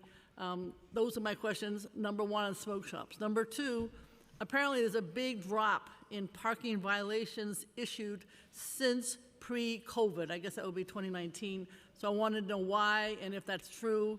And obviously, if people are parking illegally, like the, I would say there's a ice cream truck right now outside in the bike lane example. So I want to know why that's happened. Now, in terms of the issue of no tow pound in the borough of Manhattan, I know you've been looking for one. We've all been looking for about, 8 years now. So my question is it costing more to take cars elsewhere? Most of the cars that park illegally and get towed are in Manhattan. So I want to know more about the cost of that and what we're doing to address that. I also want to ask, I know, Chief Manager, we talked about Planned Parenthood. There are more challenges than ever, an awful lot of cops there every Saturday, first of the month. And it is, I know you need support, and so does Planned Parenthood, but, you know, it's about 80 police officers, and that's a lot, it seems to me, for a fairly small demonstration. I'd like to understand that, and also, what is your parade, overtime, or street festival? I don't know if that's combined. I also want to know what your public relations budget is, if you can't give it all to me now. And then I heard today that I didn't realize that 911, you do not get necessarily social work, caseworker support. It's just for those that are coming in regularly or through the precincts. I want to understand how we can get more support for the mental health issues. We've been talking around it seems like, all day today. But what I also never understand about PD, as great as you are the eyes and ears. And sometimes you're a little siloed, you know. In other words, you should be able to tell other agencies, this is a big problem. And I know it kind of maybe goes to the mayor's office, but it never seems to get beyond the work that you do and you need help. So I want to understand more about what else do you need to address the mental health issues, not only response, but on the street.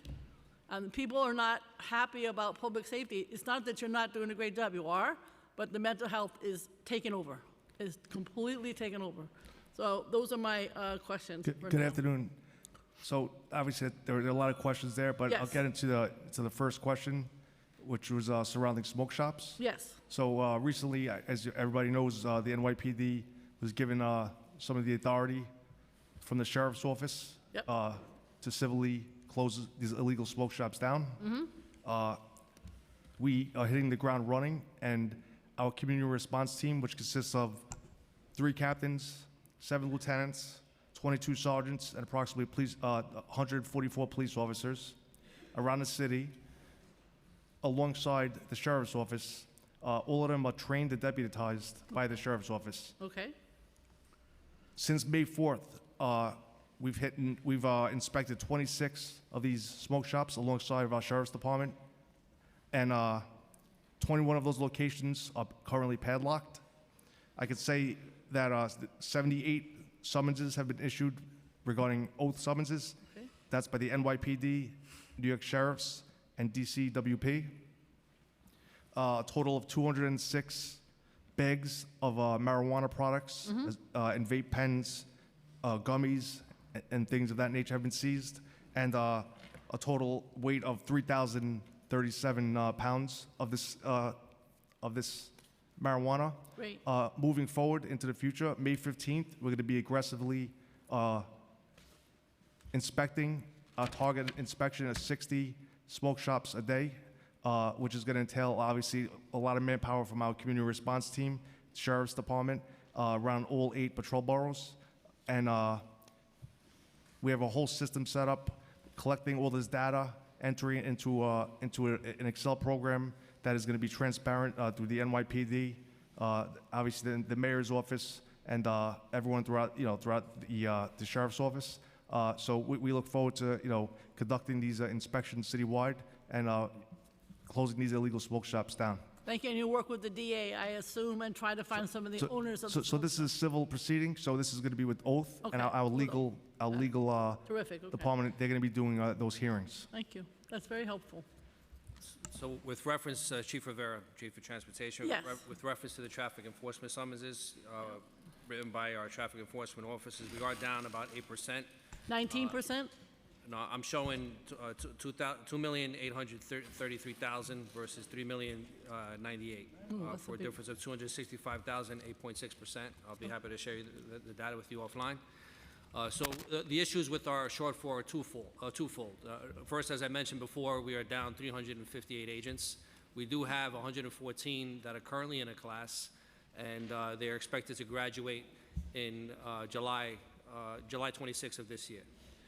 The other issue that we do have is the same operational demands that are placed on patrol are also placed on agents. Anytime that there's an unplanned event, especially when it's traffic related, we have to reroute traffic, we have to account for pulling officers off of enforcement duty and assign them to operational intersection control. So that has faced a significant strain on our ability to enforce traffic. But has that always been true, or are there just more Well, events? it's ramped up significantly since October 7th, operationally. Okay. With So it's that more demonstrations, not so much events, okay. Well, even with the events as well, because as we're trying to save money with assigning officers, where in the past we assigned officers to traffic intersections, now we're replacing that with agents in an effort to save, money operationally on officers. So a lot more demands on our division than in the past, but again, we do have 114 in the pipeline, and hopefully we can get those agents out into the street, soon. So with regards to the tolls, I'm sure you're well aware, 2017 we had the 207th Street pound, and then we lost, in 2021 we lost Pier 36. Yep. So now we're limited to, Bronx, Brooklyn, and Queens. Yeah, so what are we doing about this? So we are in talks with DCAS as well as our facilities division. There's a conversation that will happen on Monday, where we're looking at a location that in the Hunts Point area of the Bronx. That's not Manhattan. I understand that, but the price of real estate in Manhattan has gone up significantly, as we're all well aware. As far as the ability to have a lot that can handle the capacity of the vehicles that we need to tow as well. Okay, can I just say, if the casino doesn't go through in the area around Hudson Yards, Community Board 4 is happy to have it there. But I don't think the casino is going to happen, that's another story. But that's a location that you should look at. Hudson Yards, they are interested in having the tow pound there. We'll certainly consider it amongst the other locations. Hunts currently. Point, that's someplace on the Bronx, that's too far. It's close enough to Manhattan. It's right around mid-Manhattan. If we're once you get All over right. some of those I bridges. know our time is of the essence. All right, so look at the other location though, please. We certainly will. Okay, I have more questions. I'll address Planned Parenthood. The message went down, but it must have got lost in translation. I'll assure that we cut that in half. Okay, thank you very much. Okay, now we have questions from council members Joseph, followed by Ariola. Thank you. Good afternoon, all. I have a couple of questions that's not even on record. One, I'm seeing a slew of motorbikes shops that are opening up. I have 3 in my district. Who would be the division to handle that? Another question, the parking around my schools. I do walk. As an education chair, I visit schools all the time. And I'm realizing that parking is happening on the sidewalk, so it creates a safety issue for our students getting to and from school, because it blocks the bus stop. It blocks them getting into the school. And I have a particular school I can talk offline about that, and I would love that to be addressed. And Commissioner Stewart, we talked about young people, right? When we talk about young people, do we talk to them, right? We usually talk about young people, but we don't talk to them. So moving forward, if we want to engage young people in conversations and making decisions, we must truly put them at the table to talk to them and listen to them. Not talk at them, but listen to them and take their suggestions. And we talk about this all the time. You want young people to come to your program? Before you created the program, did you talk to that young person? Maybe that's not what they need. Right? So maybe moving forward in terms of engaging young people, talk to them. Find out what they want and what they need and how can that partnership, but that relationship we talk about building, right? It's about building trust. And I talk about this, I've been talking about this for 2 years since I got here, right? I'm a mother for 4 black boys, and I told you that. It has to be with trust. If we constantly pull them over, they're not gonna trust you. My son drives a car, and that happens till today, right? That you pull him over, so he's not gonna trust you. So trust is something that's built, and it's 2 ways. It's not ever to bash you guys, and that's exactly what we talk about. It's about building relationship and trust, right? So for those programming, I think you should create an advisory board with young people at them to help you make decisions with them, not for them. And answer to my questions around. So I can address the first part of your question with regard to the bike shops. We do have a task force that goes into the bike shops. And if you're talking about moped or bicycle shops, so we go into the shops and we inspect for illegal micromobility devices. We'll be happy to get the 3 locations that you just mentioned. But when we do go in, it's a stiff penalty if it's an illegal moped. You're talking about a gas-operated device that doesn't have a VIN, it can't be registered, it can't be insured. That's a $1,000 old summons per bike that the owner will get. For a bike shop, if they're selling an illegal bike, and usually the indicator of the illegal bike is the battery size as well as whether the pedals are fixed. If the pedals are operable, that's a legal bike, depending on the ultimate speed, which is no more than 25 miles per hour. But when we go in and that's illegal, we don't seize the actual bicycles, but they do get a summons, for not having their bikes I'm sorry, we do seize them if they're illegal, but we give them a summons if they don't have the actual sticker that shows what the battery capacity is. In reference to the schools, the parking issues, I'll be happy to get those locations for you after this session. That would be helpful. Thank you. Okay, Chairs, yeah. thank you. We have questions from Councilmember Ariola on Zoom, followed by Brooks Powers.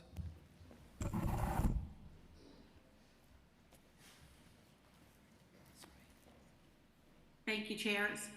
I would like to thank all the members of the NYPD for coming out today. And I would like to say that I agree with the public advocate and my colleagues who are talking about mental health. But that's not on you. That's on the DOH-MH. That's on the CBOs that are getting funded on various levels of government that are not doing the proper outreach that's needed to prevent you from having to be called to go into a home or office, and something tragic could possibly happen both to one of your officers or the people in that room. Why aren't we holding them accountable? You were called to go to Columbia, and I watched that whole operation, and I saw you walk into something that anything could have happened, and little to nothing that was illegal took place except against you.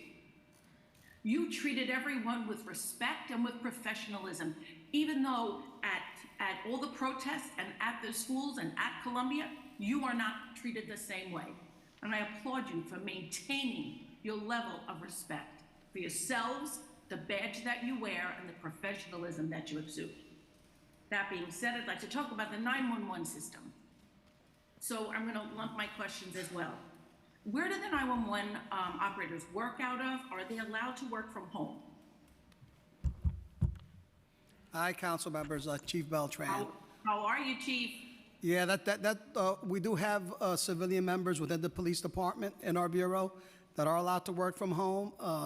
The PCTs, SPCTs, and principal PCTs, who are the employees at the 911 centers, PSAC 1 and PSAC 2, have to report on site. I think the negotiation with them was they gave them the reduced days since they have to appear, so they have to make all their appearances at work at the facility. Okay, and so is that because it was initiated during COVID, and is there a plan to bring them back? Yeah, there've never been, the PCTs have always worked in the office. I think there was some administrative people maybe that were permitted to do so before. That was before I came back. But all the PCTs, all the 911 civilian workers have to appear at work on site every day. We've reduced the number of days by increasing the number of hours per day, but they show up to work every day. Okay, great. And are you at your budgeted head count for operators, or you need more? I think we need more. I think the issue here is just being able to hire to meet our head count is an issue for us, like it was discussed earlier today, that it's a challenging position to recruit and to hire, but we could definitely use more. Okay, and because of the reduction in the head count that you're experiencing, what happens when calls are at a high volume in periods where there are not enough operators on staff? What is the protocol? The protocol is where we do have high volume periods that are more than can be handled by the call takers that are plugged in. Is that they're given a recording. If it's not an emergency, to call 311. What we're trying to institute now is to encourage them to stay on the line, because a lot of callers, when they get the message, are hanging up. And when they hang up, they're more or less increasing to the call volume. So it's kind of a self-reinforcing issue. But like I said before, with the new scheduling that we have, working with the unions to improve the scheduling for some of those heavy volume periods, we expect to address that in short order. Great. And Chief, I'm going to call you offline to talk about a couple of issues. I don't want to take up the time of this body right now. But thank you for the job that you do. Okay. Thank you, Councilmember. Okay, we have Appreciate it. questions from Councilmember Brooks Powers, followed by Yeager. Thank you, chairs, and thank you for your testimony today and the work that you've been doing in my district following the tragic loss of Detective Diller. A couple of questions, starting with policing in the MTA. Wanting to understand that a bit better. The NYPD has reported that it issued nearly 120,000 summonses for fare beating in 2023. How many of those have resulted in frisk? How many has resulted in search? So it's a complex answer. What I can say is just about 96 point whatever percent of the people we stopped for fare evasion in 2023 were not searched. They were treated as a civil violation, if you will, and released on a tab summons. So that would leave 2 point whatever percent that either received a criminal court summons or were arrested. Certainly, if you're arrested, you're frisked and searched.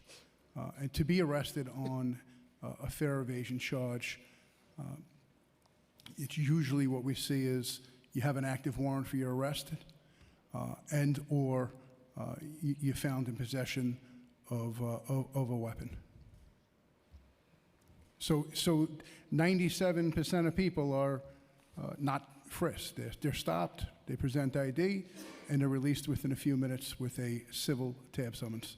And then within that 2% that you're saying the frisk is happening is due to all of them being arrested? Each situation is different, but the overwhelming supermajority of people that are frisked, if you will, or searched, are subsequent to arrest on a fare evasion.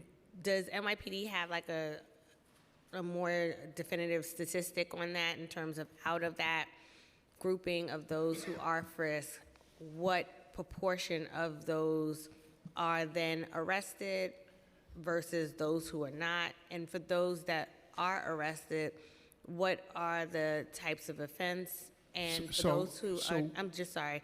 And for those that are not arrested, what led to the frisk? Can I jump in? If I may just jump in for a second, because this might help. So usually when we talk about, we have obviously lots of data regarding frisks and searches in a level 3 situation where you have a reasonable suspicion stop, right?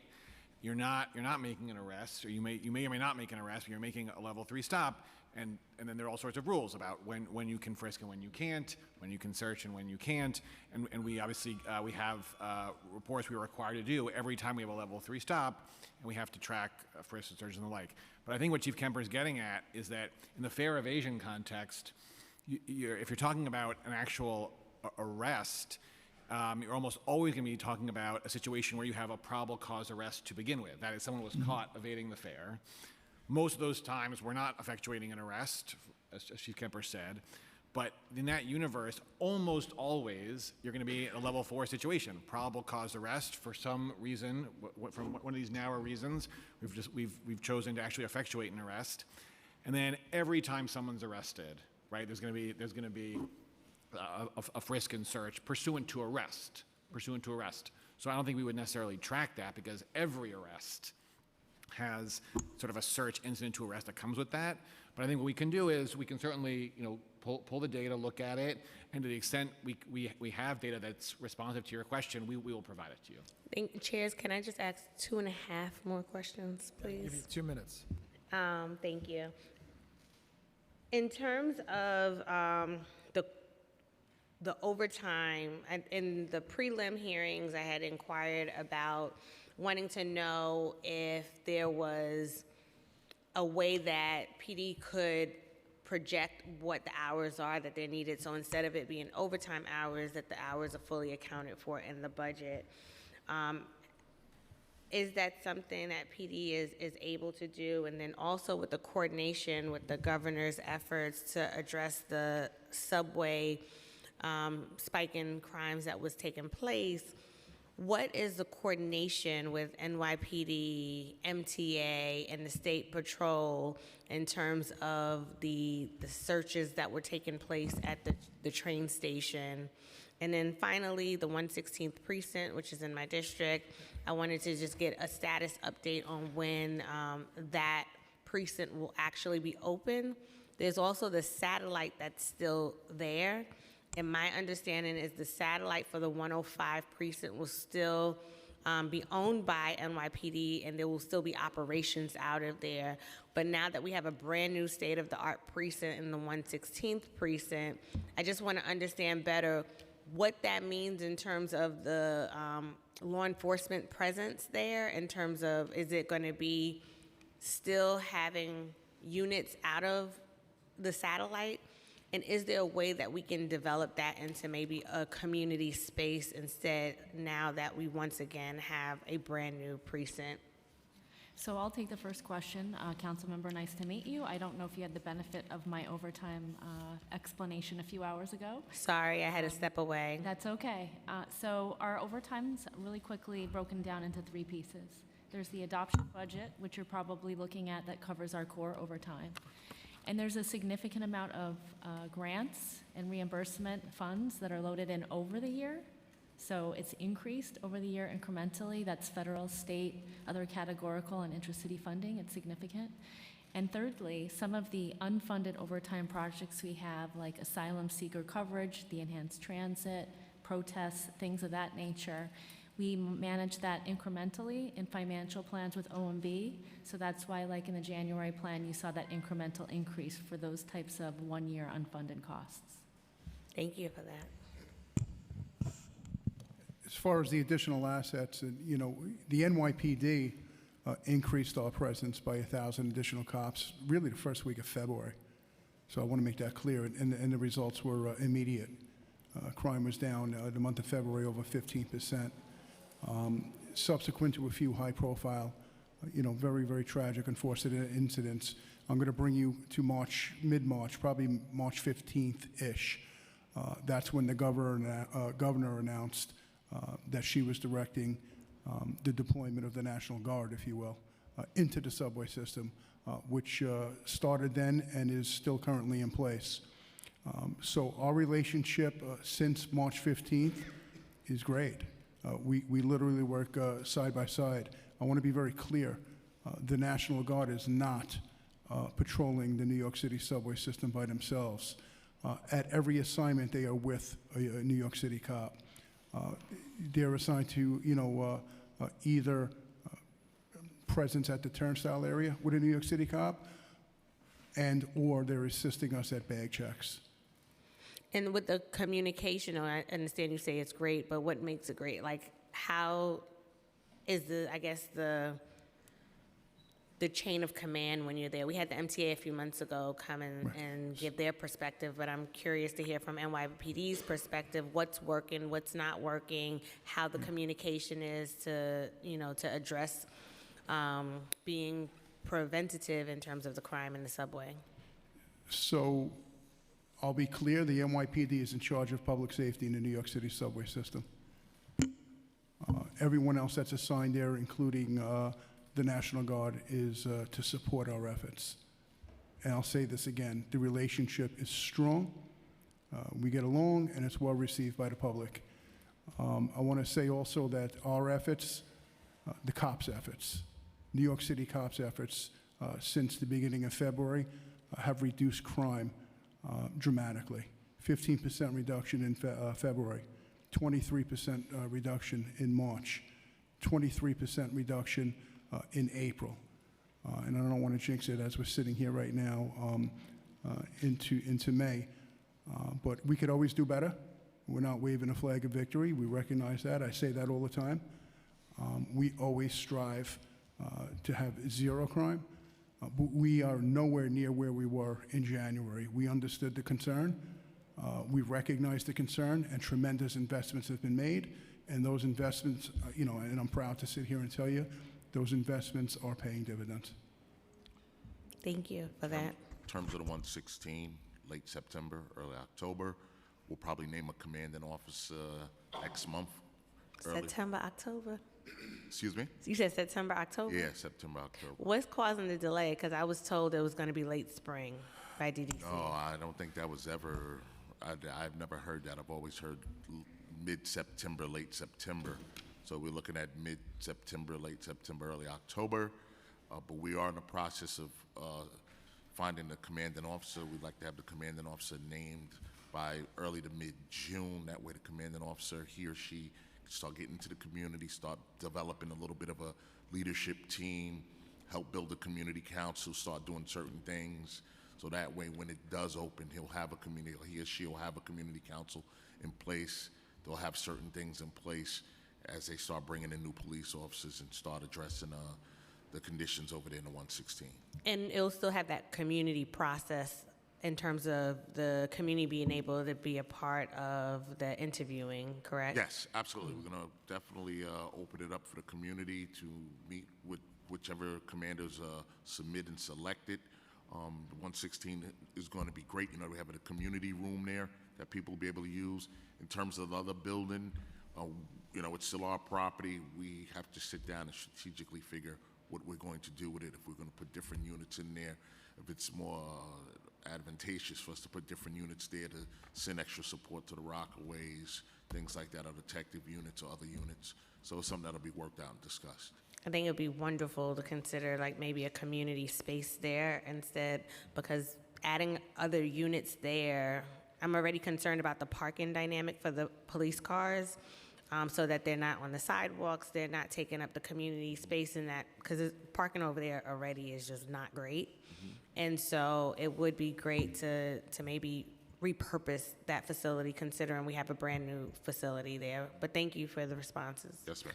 And council member, just to Bob Barrows, Deputy Commissioner of Strategic Initiatives, just to add on what Chief Madry said, the late September, early October open date, that's a date that we're getting from DDC.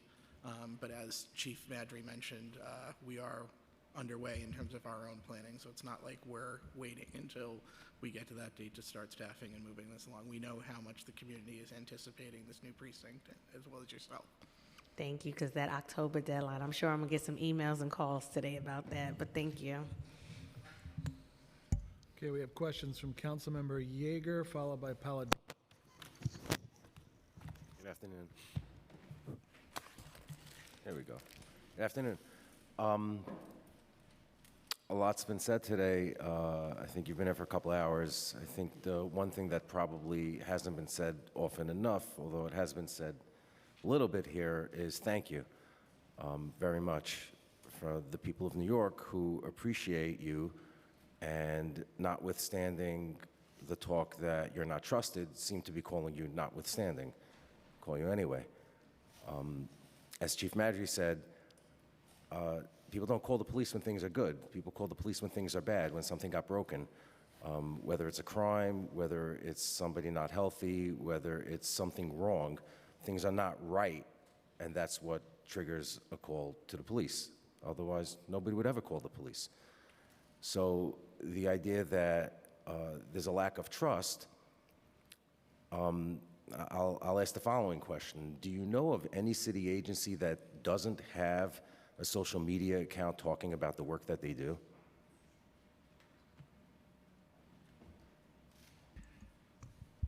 Councilmember, I appreciate the question, but I just, for the same reasons that we didn't I'll respond answer earlier, it. we're not going to do that here. No problem.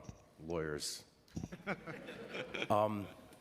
So I have a view of it. As you can imagine, I have a view of some things.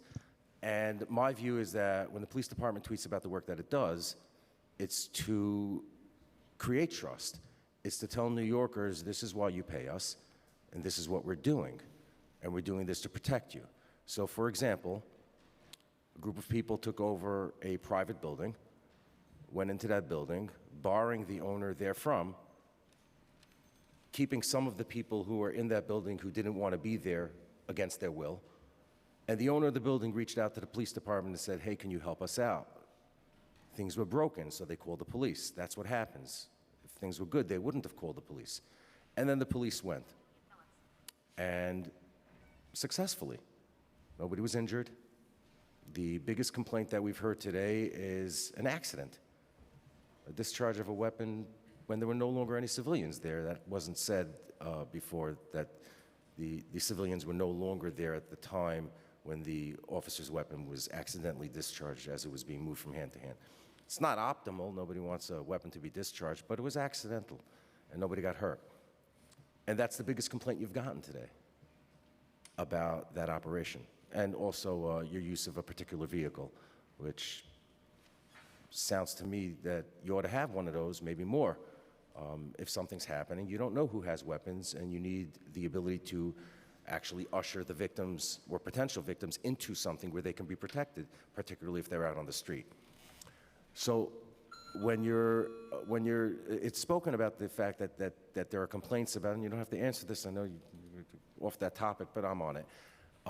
I want you to keep talking about it. I think there are a lot of New Yorkers that appreciate that you keep talking about it, and we always talk about how Twitter isn't the real world, and it isn't, but the complaints that the loudest voices against the police department are on Twitter. It's not in the real world. It's not in the communities that we represent for the most part. The idea, that wasn't the question because you're not going to answer it. What's been going on in New York City for the last couple of weeks, the last couple of months, it's clearly escalated, and it's not because of law enforcement's fail, right? I mean, it's been escalating, and there are a lot of people responsible for it escalating, a lot of people who have deliberately caused that kind of chaos because they want chaos. And the police department's response is to respond. I mean, that's the job. It's not there to stop it before it happens because you can't. Anybody can say anything they want. They have free speech. When the free speech gets to the point where it's taking over private property and threatening people's ability to live free, it's no longer free speech. It's not free anymore. There's a cost. And free speech that costs is not free, and that's not constitutionally protected. It's not. Can't just march into somebody's house and take it over and say, I'm here now and I have free speech. I appreciate you very much, and I know that there are a lot of members of this council who do, and there are a lot of New Yorkers who do. We have over 8 million people who live in the city, and a lot of us call you, and we ask you to do things for us and for the neighborhoods that we live in, and you show up. And the complaint about the response time, just want to remind for the public that we lost cops to attrition, and we lost classes of cops to replace the attrited cops. So since this is a finance hearing, I'm going to get to the finance part. I recognize from your testimony, Commissioner, that you have reinstated 2 classes, July and October. So as I understand the fiscal implication of cops on straight time versus overtime, if you have 5 cops who are on overtime or 10 cops on straight time, we have double the cops, but it's actually less money. Is that a fair assessment of the finances of how it works? So, yes, but I think it's more nuanced than that. It's not just overtime, there's salary involved. I'm not talking about pension costs, and I'm talking about on the straight operational budget of the City of New York. When we talk about because the biggest complaint about your expenditures for deployment is overtime. Oh my God, there's overtime. By the way, I've been to hearings for the last 6 years and 4 months and 9 days, and never once did I hear anybody criticize or question the Department of Sanitation's overtime cost or the Department of Transportation's overtime cost or any other agency. I know the mayor has said the same thing, and it's true. Never seen any other agency's overtime cost questioned. The police are called because something happened. So I'm just asking, personnel-wise, if we have more cops and they're only doing their shift and not a minute of overtime. Yes, the rate is time and a half for overtime versus straight time. Cheaper. Yes. Fiscally responsible? Fair to say? So we want more cops to reduce the overtime. Well, I think in concept, right, our overtime is up. Our active officer headcount is down 8%. Like I testified before, that's 6 million in straight hours we don't have. That's 6 million in straight hours that may alleviate the overtime burden in concept. Okay. If there was no crime in this city, there probably wouldn't be overtime, right?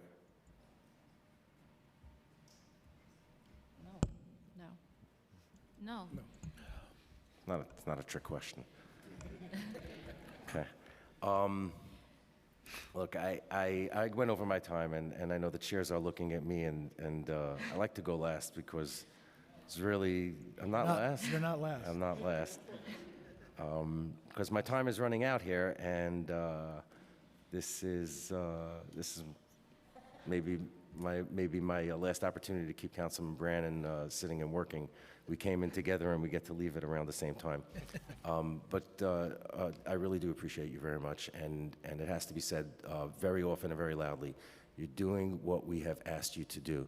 We all took the same oath to serve and protect our communities in every single way we can, to uphold the Constitution of the state and the country and the Charter of the City of New York. And our obligations are the same. Whether we wear a uniform and put ourselves between danger and the citizens, or whether we wear a semi-fancy suit and sit behind a microphone and pontificate at you. Our obligation is the same, but you're the one with a hard job, because your guys wake up every single morning and they don't know what they're going to face. And as we saw very recently in the most tragic way, a baby without a father because of that. So thank you very much, and keep it up. Thank you. Okay, we have Councilmember Palladino. Good afternoon, everybody. At the risk of sounding redundant, terribly redundant, yet the thank yous just cannot stop coming. I want to refer, we're here, of course, for budgetary reasons, but it's super important that we go over a few things here. The NYP brass have every right to explain your policies on social media. When you're not covered properly in the news and the press, I think it's about time that you started to toot your own horn, and that's exactly what you did. I really don't think you should be coming under any kind of investigation or reading in this voodoo sort of line that seems to be going around that you had criminal mischief in mind or whatever when you were simply doing your jobs. People don't understand. You were up against criminals in these universities. They weren't just simple protesters protesting peacefully. We know what peaceful protesting looks like. I certainly do. We've lived through it a lot. But we saw what could happen in 2020, and we happened in 2020, and we don't want to see it happen again. So what you guys did was you nipped it in the bud, but you did it with the way you should do it, with respect. And you should be, in return, respected for the way in which you handled it. I'm terribly upset about Chief Chell. I'm terribly upset about the narrative that was put out yesterday when he was asked to speak at a town hall that everybody knows. Councilmember Palladino hosts a great deal of town halls, whether it's about DOT, DEP, DDC, public safety is constant. And the fact that he was brought under scrutiny by the Daily News, New York One, and other such media is absolutely disgraceful. And I'm terribly sorry. And for Kaz as well, I'm terribly sorry. Everybody did their job.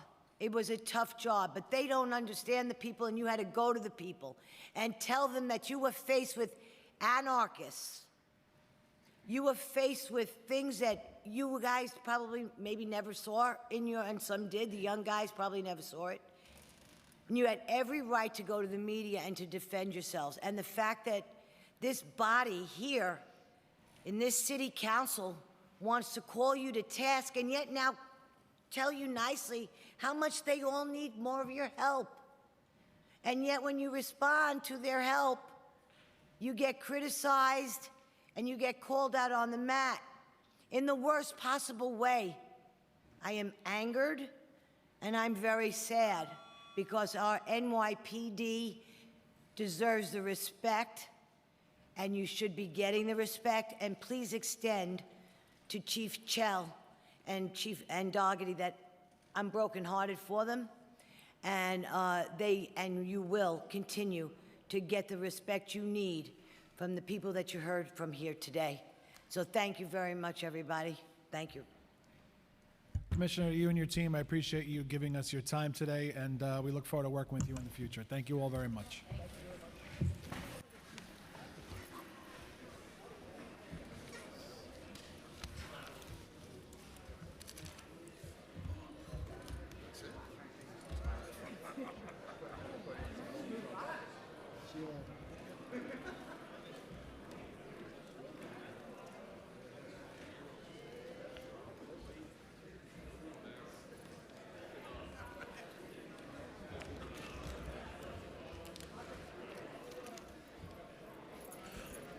We're going to take a 10-minute break, and then we'll have public testimony.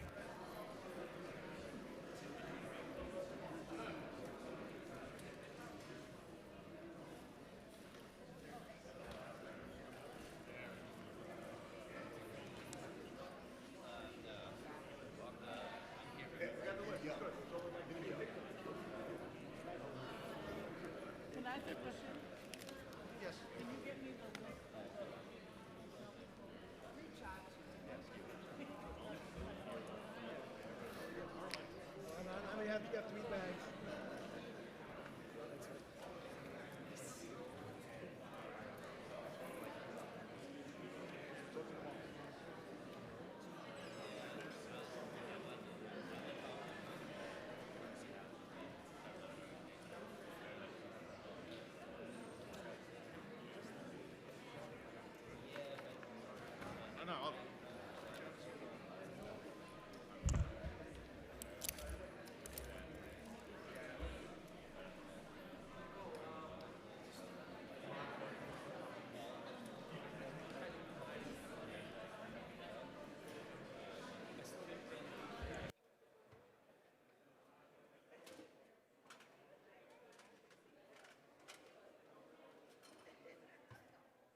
slips assembled into.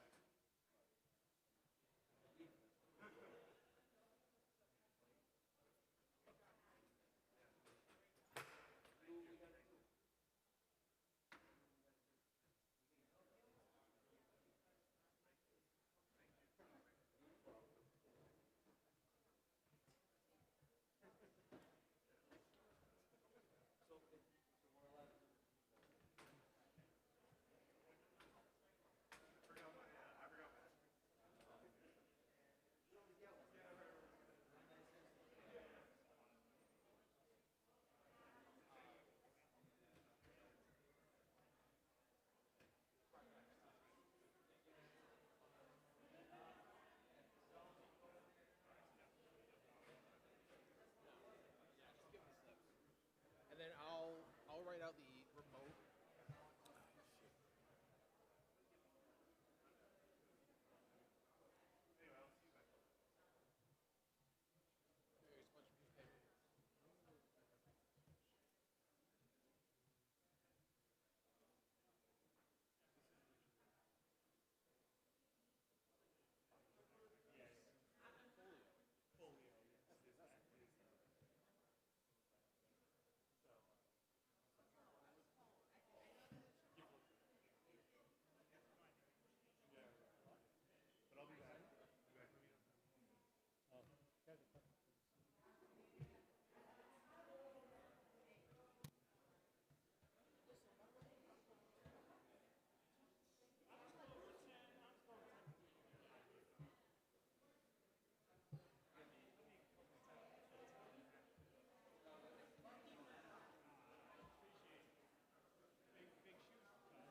Good afternoon, everyone. We're going to ask everyone to find seats. We are going to reconvene in just a moment. And just a quick reminder, if you have an electronic device, cell phone, please set that to silent at this time. Once again, we are going to reconvene with public testimony in just a few moments.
Mike, you know how many people on Zoom? What is it, 13? Zoom.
this is your hearing. So he's saying when his, the guy right there, when his boss testify, you want to take a picture. But it's your hearing, so I don't, what side, like here or? Depending on which side he's on, we'll give him the appropriate space. You ready?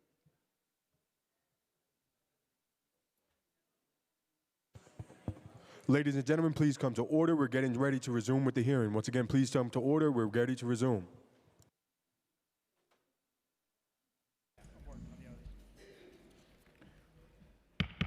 Okay, good afternoon, everybody. We're now going to open the hearing for public testimony. To remind members of the public that this is a government proceeding. Decorum shall be observed at all times. As such, members of the public who are not testifying should be silent unless they are testifying at the dais. The witness table is reserved only for those who wish to testify. No video recording or photography is allowed from the witness table. Furthermore, members of the public may not present audio or video recordings at testimony, but they may submit transcripts to the Sergeant-at-Arms for inclusion in the hearing record. If you wish to speak at today's hearing and you have not done so already, please fill out an appearance card available at the back table with the Sergeant-at-Arms and then wait to be recognized at the dais. Once recognized, you'll have 2 minutes to speak on today's topic, the NYPD FY25 executive budget. If you have a written statement or additional written testimony that you wish to submit for the record, just provide a copy of that testimony to the Sergeant-at-Arms. Also, for people that might be watching on Zoom or here today, if you want to submit testimony, you have 72 hours after the hearing is over to submit testimony. Audio and video recordings will not be accepted, only written testimony, and it can be emailed to testimony@council.nyc.gov. I'm now going to call the first panel. We have Donald Nesbitt from DC 37, Local 372, and Olivia Duong from Local 3778.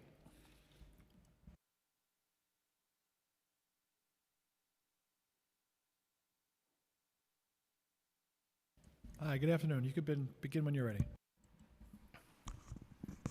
Good afternoon, Chair. I'm Donald Nesbitt, Executive Vice President of Local 372, New York City Board of Ed. Employees from District Council 37 asked me, it's an honor to be before the committee to testify on behalf of the 2,200 school crossing guards who we represent under the leadership of President Sean D. Francois I. School crossing guards are often the first line of defense to improve the safety for students who walk, bicycle, and take public transportation to school. Student pedestrians often face major safety traffic hazards every day, causing by double or triple parked cars and at bus stops in front or near school buildings. These workers have risked their own safety, their health, and lives to perform their vital services to the community. This role often places the school crossing guards in vulnerable positions with no immediate assistance on hand.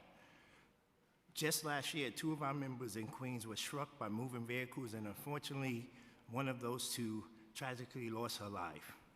Cases like this are sadly becoming a common occurrence, and it is essential that the city increase funding for additional hiring of school crossing guards. When such incidents happen, an on-duty school crossing guard would have to leave their post and cover the recent vacant station or post, thus leaving a school crosswalk vacant and vulnerable to accidents and student safety. The city cannot continue shuffling our members around when the number of school crossing guards are not enough to begin with. As the number of school crossing guards continue to decline, the number of unprotected school crosswalks continue to rise. This leaves our children's safety and public safety in jeopardy. Local 372 respectfully requests that the city restore the school crossing guard positions that were cut from the previous budget to fill the priority school crosswalks. We have heard a lot on the news recently about violence against transit workers. What we have not heard is that a similar risk exists for school crossing guards, and they face this on a daily basis as drivers threaten their safety every day as they try to keep all of us safe. This is why Local 372 also respectfully requests city funding to support the promotion of a citywide public awareness campaign to stop the violence against school crossing guards. While increasing the number of school crossing guard positions solve the staffing need and safety issue, it does not solve the equity problem that our members currently face. Whenever there is a snow day or certain holidays, new holidays that exist in the city of New York, school crossing guards are off like every other city worker, but not paid for those days. Despite working under the police department, school crossing guards are functionally similar to school support staff in the City Department of Education, yet they are not paid, and we request that permanent reforms to conform school crossing guard pay practices is another thing to support these 2,200 members who sacrifice of themselves. Again, I thank you for the opportunity to provide this testimony and for your continued support on behalf of Locals 372 School Crossing Guards. Thank you. Thank you. Hello, good afternoon, everyone. Chair Salam, Chair Brennan, and fellow council members. My name is Olivia Duong, and I'm the president of Local 3778 of DC 37, AFSCME, representing 300 civilian NYPD professional titles such as criminalists, city research scientists, architects, and engineers. I'm here today to highlight a group that has been providing essential public safety services in the background: the forensic scientists, or criminalists, working at the NYPD Police Laboratory, of where, as mentioned today by our commissioners, is a core operation of the police department. Some background of what we do: we are part of the NYPD Detective Bureau and are forensic scientists who analyze different types of evidence involved in alleged crime, such as drugs, latent fingerprints, gunshot residue, firearms, etc., using accredited scientific methods. We provide investigative information to detectives and our scientific findings to the assistant district attorneys across all 5 boroughs, as well as to the federal government. Criminalists also testify in court as expert witnesses to the results of our analysis. Our testimony educates juries to make informed and fair verdicts. Throughout the pandemic, criminalists were deemed essential workers for our role in public safety, and we answered the call. Council members, there is an urgent need for a new laboratory building. Currently, there are just under 400 employees who work in forensic chemistry, firearms analysis, and crime scene departments out of a 5-story building in Queens, built in 1930. Originally a department store, refitted as a college university, and most recently a chemical laboratory, the current facility is outdated and in a state of constant repair and disrepair. I believe testimony from our former Chief of Forensic Investigations Division, given a few years ago, mentioned how urgently we need a new home. Millions of dollars have been put in and continue to be put in just to ensure the roof does not leak. New York City is a gateway of drugs in the United States. In the past 10 years, the landscape of drugs has become increasingly variable and deadly. Fentanyl, modified fentanyl compounds, and synthetic cannabinoids are flooding the streets, and our laboratory members are tasked with handling them day to day, hour by hour. Most alarmingly, carfentanil has been detected more frequently in the last few months. Carfentanil is used as a tranquilizing agent for elephants and other large mammals. It's approximately 100 times more potent than fentanyl, which can be lethal at the 2 milligram range. To visualize that, 2 milligrams is about the size and mass of one singular grain of rice. In addition to overdoses and among opioid-tolerant users, and even amongst opioid-tolerant users, the presence of carfentanil poses a significant threat to first responders and law enforcement personnel who desperately need the right PPE and facilities to handle these ever-potent materials. Please conclude. Yes, just to wrap up, our operations have long outgrown the space provided for testing needs.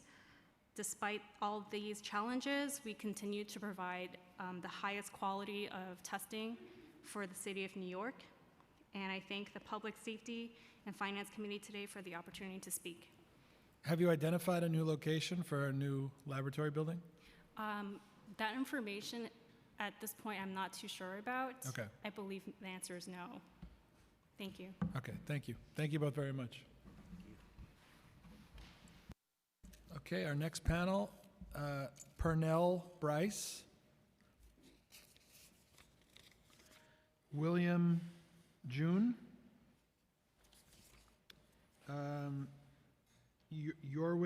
Yoris Romero, I'm sorry, I couldn't read the handwriting. Kimberly Saltz, and Darren Mack. Darren Mack, Kimberly Saltz, Yorwin Romero, Pernell Bryce, William Gunn or William June.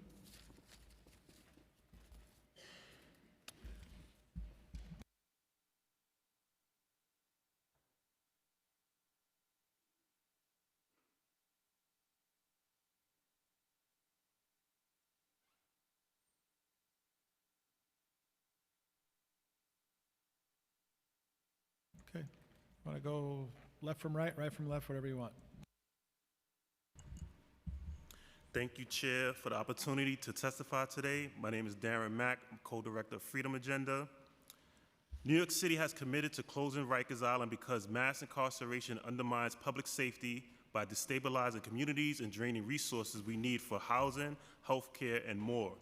Rikers is legally required to close by 2027, and our city budget must put all the necessary resources in place to give people the support they need, close the pipelines that feed incarceration, and shift to a smaller barrel jail system.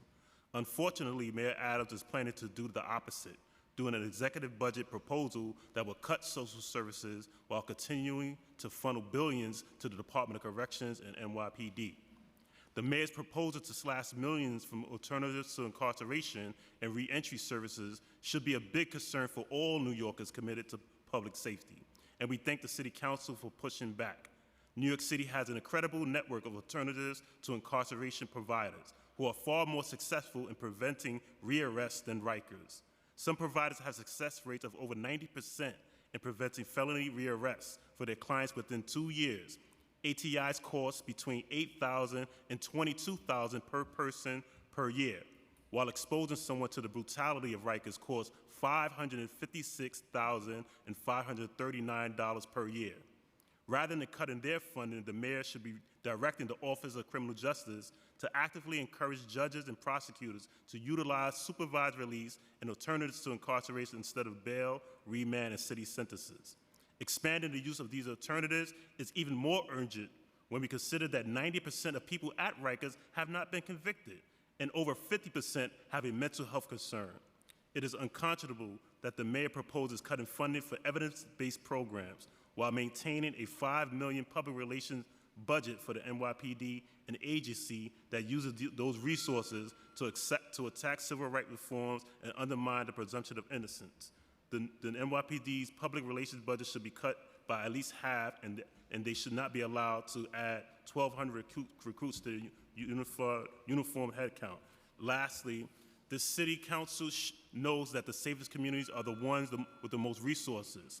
In the written testimony that we submit, you'll see a full budget analysis from the Campaign to Close Rikers that outlines necessary amendments to the FY25 budget. Thank you so much. Thank you. You begin. Good afternoon, and thank you for this opportunity. Just make sure your mic's on. Hello. Good afternoon, and thank you for this opportunity to testify. My name is Kimberly Saltz, and I'm a law fellow speaking on behalf of the Legal Defense Fund.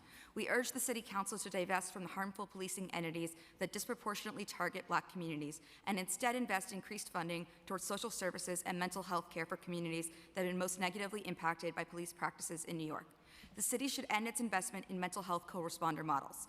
The city's approach to train police to respond to emotional distress calls or pair officers with mental health workers is a backwards and failed approach.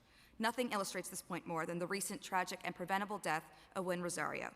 Wynn was a 19-year-old who called emergency services for help during a crisis, and his call should have been met by unarmed, trained mental health emergency responders. Instead, he was met by police who tased and shot him in front of his family in their home. While the NYPD budget is largely untouched, the mayor's budget calls for a 24% decrease in funding to the Department of Health and Mental Hygiene. Meanwhile, 1 in 5 New Yorkers experiences a mental health episode each year. Our city has deep racial and economic disparities in regards to the quality and access of mental health care. In the last few years, the city has increasingly relied on the criminalization and emergency hospitalization for those in need of crisis intervention, rather than connecting them to long-term support or holistic community-based services. For example, in 2022, the mayor rolled out the widely criticized initiative that authorized first responders to forcibly detain New Yorkers for psychiatric evaluation if they were deemed to lack the ability to care for themselves.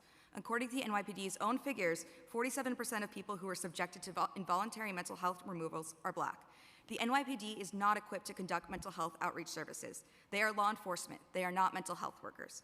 People experiencing a mental health crisis require a healthcare-centered response, with the mental health system taking the lead. The city should direct funding towards respite centers, which offer a safe space for crisis recovery. They have a documented success rate in helping individuals recover from psychiatric episodes and get connected to ongoing care and support. We also need increased funding for community-based programs such as short-term stay apartments, walk-in urgent care centers, and drop-off centers scattered throughout communities, so they are readily accessible to people in all neighborhoods. The mayor's plan to slash funding for social services threatens the vital services that most vulnerable New Yorkers rely on the most. LDF urges City Council to take a different, more effective path by investing in communities and developing effective strategies for public safety. Thank you. Thank you.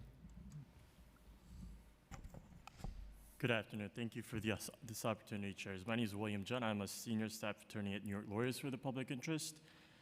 On March 27th, the NYPD fatally shot Wynn Rosario, who's 19 years old, while he was experiencing a mental health crisis for which he had called 911 for help. How many more individuals must die by the hands of police before we finally adopt a more humane, peer-led, and person-centric approach to mental health crisis? I'd like to talk about three things today. First, the city's Be Her program still authorizes extensive police involvement and is likely to continue the violent responses by the NYPD. For example, in fiscal year 2023, close to 80% of all mental health calls in the Be Her pilot areas were still directed to the NYPD. The city must join other cities to remove police entirely from the equation. For example, CCIT NYC is a coalition of over 80 New York City organizations, and it has already developed such a proposal in which teams of trained peers and EMTs who are independent of the city government would respond to mental health crises. We therefore urge the council to mandate changes to the Be Her program to align it with a truly non-police, peer-led model. Second, the mayor's involuntary removal program allows untrained police officers who have no expertise with individuals with mental disabilities to detain them by force and remove them to a psychiatric hospital against their will, solely because the officer believes the individual has a mental disability. No New Yorkers should be treated this way.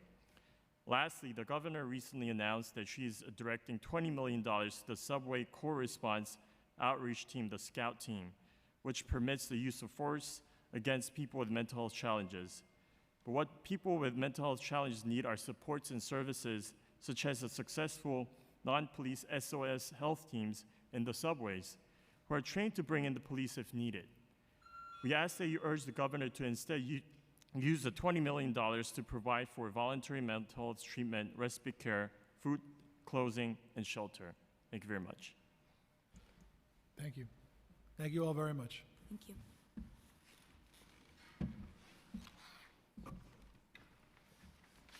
Okay, next panel.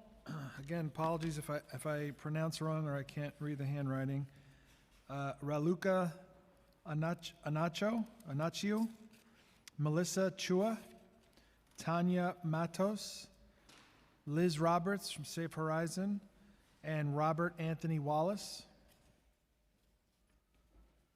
So we have Robert Anthony Wallace, Liz Roberts, Tanya Matos, Melissa Chua, and Raluca Anaccio.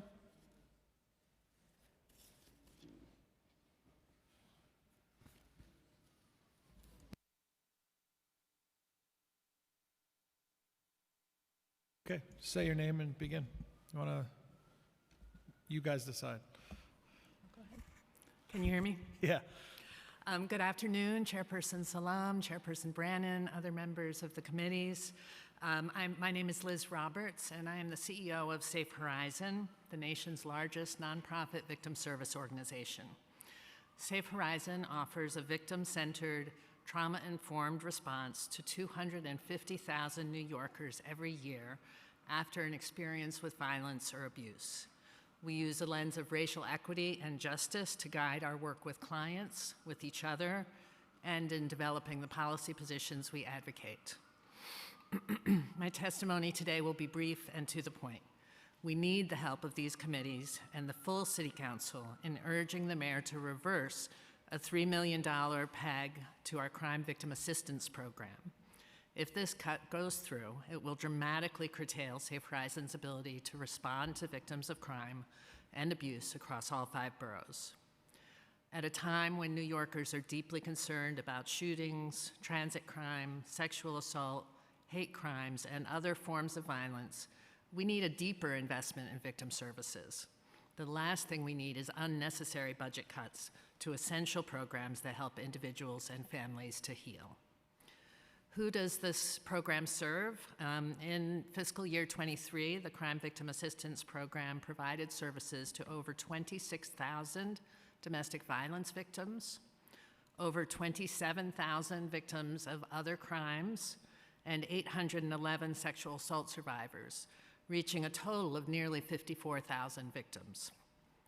Because our advocates are in all 77 police precincts, 9 police service areas, and all 5 Special Victims Division precincts, we proactively respond immediately after an incident, reaching crime victims in every neighborhood, every community, across all 5 boroughs.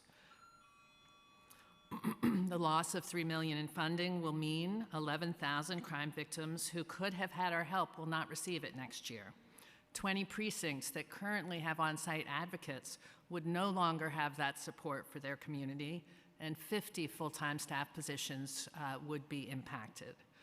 Mayor Adams has emphasized the importance of public safety, but we know that true public safety requires a holistic approach, addressing the root causes of violence and supporting those who have been impacted by it.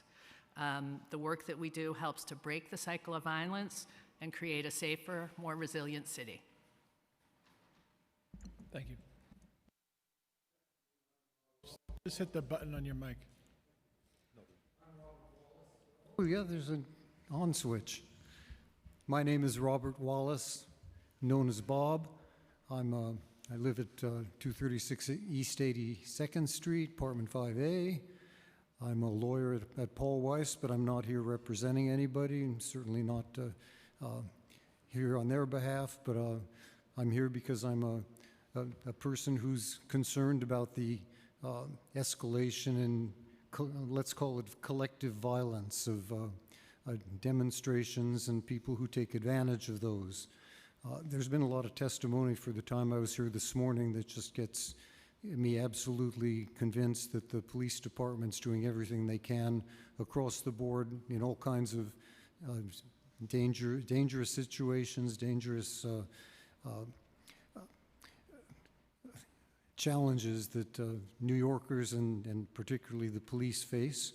And I was going to make a few recommendations of where the public safety budget should go, except now all I can say is don't cut it and let the professionals do their jobs, because it seems to me like they're doing exactly that. My specific concern, and those of the people that I associate with, are that the city has had more frequent and more highly charged public events around the Mideast crisis or the Mideast events before and since October 7th. It's around the same time private lawlessness that takes advantage of these events has also gone up, and it's affected persons and properties, the feeling of safety that people have, the feeling of safety that property owners have. I only came here today to plead that public funds, that I think you have a role in recommending, should, in this climate, have a larger share of any recommendation you make, and that you may have maybe have ever made. So thank you very much for listening to that. Thank you very much.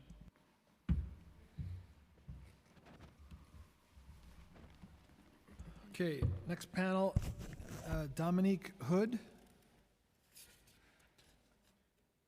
Abdul Nasser,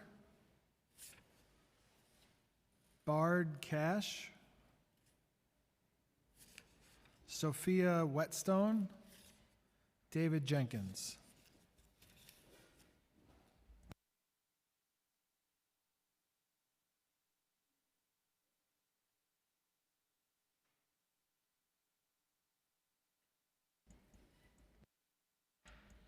You can begin when you're ready.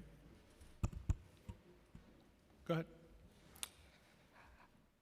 Good afternoon, Chairperson Salam, members of the council. My name is Abdul Nasser Rad. I'm a proud graduate of CUNY, former New York City public servant, and proud son of a New York City cab driver. Currently, I'm the managing director of research and data at Campaign Zero. Previously, I was a staffer in the New York City Mayor's Office of Criminal Justice, and I've also advised law enforcement agencies across the U.S. on comprehensive strategies to improve public safety while at the Vera Institute. And we are here in community and in partnership with Communities United for Policing Reform. We are profoundly disturbed by the recent actions of the NYPD against student protests on New York City campuses. The NYPD has displayed a violent, militarized response to peaceful student protests. This has not only exacerbated tensions, but also contradicts the First Amendment principles of free speech and peaceful assembly. Borrowing from a UChicago law professor, you can characterize the health of a democracy by the type of policing it employs and deploys. What does it say for the health of New York City democracy that our first line of response to student protests was a militaristic deployment with a callous disregard for the health and well-being of college students? We want to ensure that peaceful protests can remain peaceful and believe hate has no place anywhere, period. But the police response did not improve the situation. Instead, it escalated tensions and reduced safety. To this end, we have 5 focused demands. First, there needs to be an immediate ban on the deployment of the NYPD SRG units until there has been an independent investigation into the NYPD response to student protests. Second, it's crucial to take tangible measures to protect faculty attempting to engage in peaceful negotiations with students. Third, New York City Council should urge all 5 New York City District Attorney offices to drop all criminal charges levied on nonviolent protesters. Fourth, New York City Council needs to support students who have been wronged by demanding university administrators across all New York City campuses immediately reverse any punitive disciplinary actions. Finally, New York City Council needs to fund and develop an alternative response model. This is going to happen over and over again, where there's going to be large crowds where we need to police. New York City needs to lead the way on alternative responses. Will we continue to criminalize dissent and respond in this manner whenever there are large groups of individuals exercising democratic practices? How we move forward as a city will dictate the health of New York City's democracy. And we're inspired by those university campuses across the US that have responded in a healthy way and that is consistent with democratic values, treated students with dignity, and allowed peaceful dissent. We have complete faith that New York City can do this as well. Thank you. Thank you. Hello. My name is Sophia, and I am a New York City resident and a senior at Columbia University. I'm here to urge you city council members to hold the NYPD Strategic Response Group, SRG, financially accountable for its abuse and disband the unit. On April 30th, I was working with a medic outside of the Amsterdam Columbia University gates after being locked out of campus to provide aid to students. We were cattled and threatened with arrest just to make way for the SRG to enter Hamilton Hall with guns drawn. Medics inside campus gates were locked inside a building while they watched their classmates get brutalized. It was terrifying and dehumanizing. I've spoken personally with police officers stationed around campus to this day who have apologized for their disruption and admitted that they think their deployment before, on, and after April 30th is wrong. Criminalizing free speech and normalizing brutal police crackdowns is unconstitutional.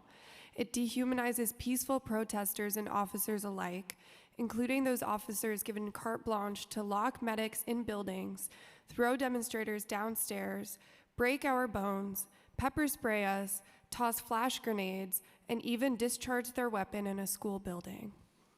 This city paid for, promoted, and then lauded this inhumane assault on its citizens.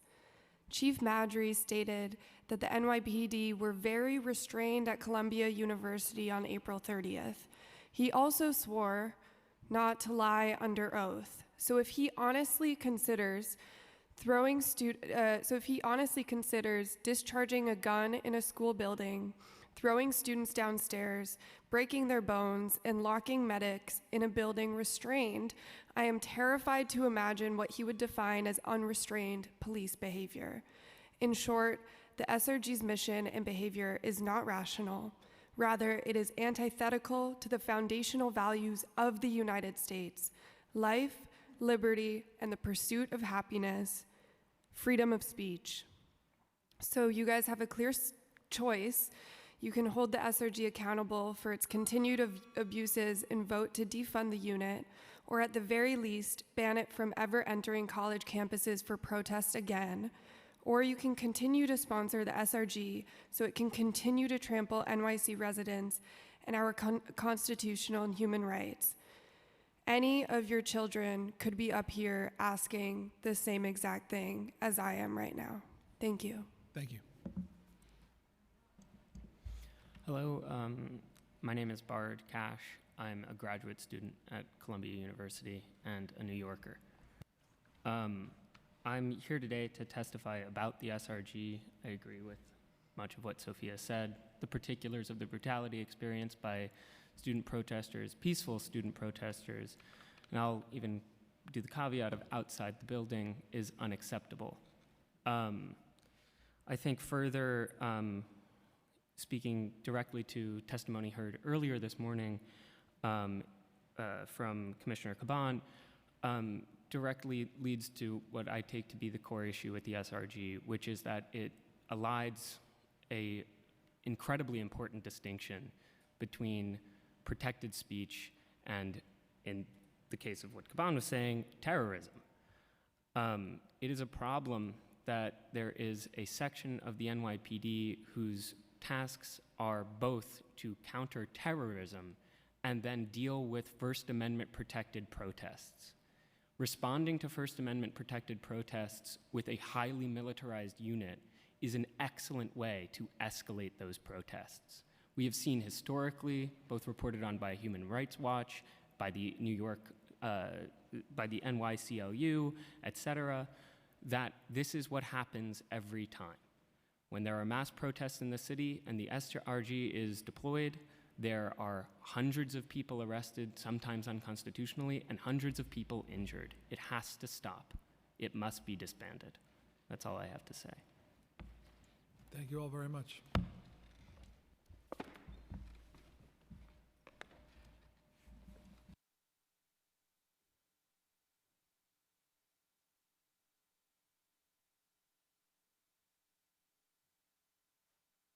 Okay, next panel, Joshua J. Shaw, Nash Dixon,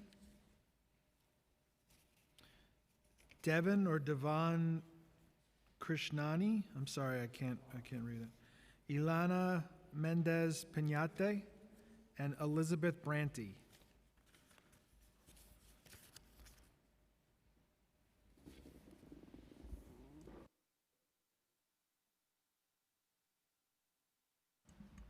Good afternoon. My name is Joshua J. Shaw. I'm a protest monitor with the ACLU. I'm a veteran and I'm also a public servant. During my time with the ACLU, it's become obvious to me that there is a clear and pervasive bias within the NYPD. It's a bias that is routinely demonstrated by their wildly different treatments towards protesters championing certain causes. More specifically, the NYPD employs their evident bias against leftist and progressive causes by using it as justification to violently beat, intimidate, and silence those they disagree with. We've seen this historically with the NYPD. They've proudly escorted Nazis and Klansmen alike through our city streets while simultaneously beating and dehumanizing civil rights activists. Unfortunately, this stark dichotomy still exists today, and it cannot be better exemplified than by the NYPD's treatment of the peaceful protests in opposition to the ongoing genocide in Gaza. Zionist and pro-Israel advocates have seemingly been granted unregulated authority to issue death threats, dox, and unleash violence on these protesters. All the while, the NYPD turns a blind eye to their crimes. And sadly, for those who call for a free Palestine, they are not awarded these same luxuries, and they must fear for their lives every time that they're brave enough to stand against fascists and their sympathizers. In the NYPD's campaign to silent dissent, the SRG has been the primary weapon in this arsenal, and that is exactly why it must be disbanded immediately. Additionally, the SRG must be disbanded because, quite frankly, it's ineffective. They don't scare us. Despite all of their resources, all of their posturing, despite all of their might, they have failed to silence us. And they will continue to fail to silence us, because as long as there are oppressors, there will be those who are brave enough to stand in their way.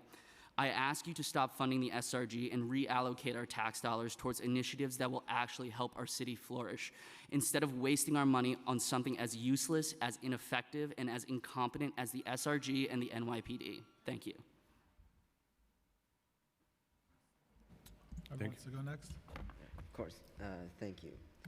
Hello, my name is Devin Krishnaswamy. I am a New Yorker, and I am a CUNY student as well, who has witnessed some of the most dehumanizing events caused by the SRG and the NYPD as a whole. I have seen students, protesters, being pushed to the ground. I've seen students being put in chokeholds. I've seen unbelievably horrifying things that are being put on those who are trying to peacefully protest and who are trying to echo what is a genocide going across.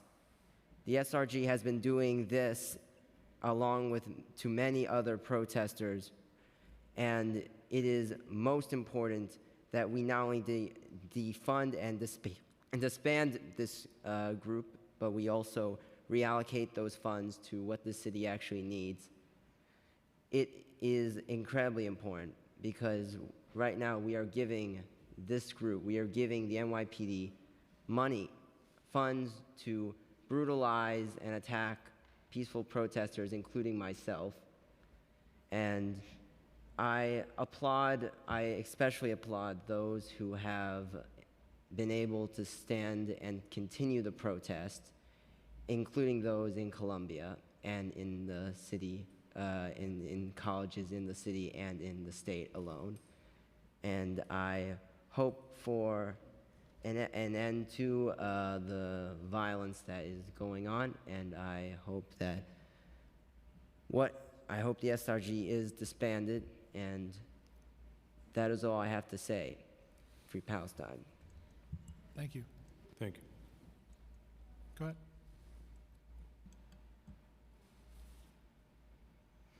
Good afternoon, Chairs Brandon and Salam and Councilmember Holden. Thank you for the opportunity to testify today on behalf of the Center for Justice Innovation.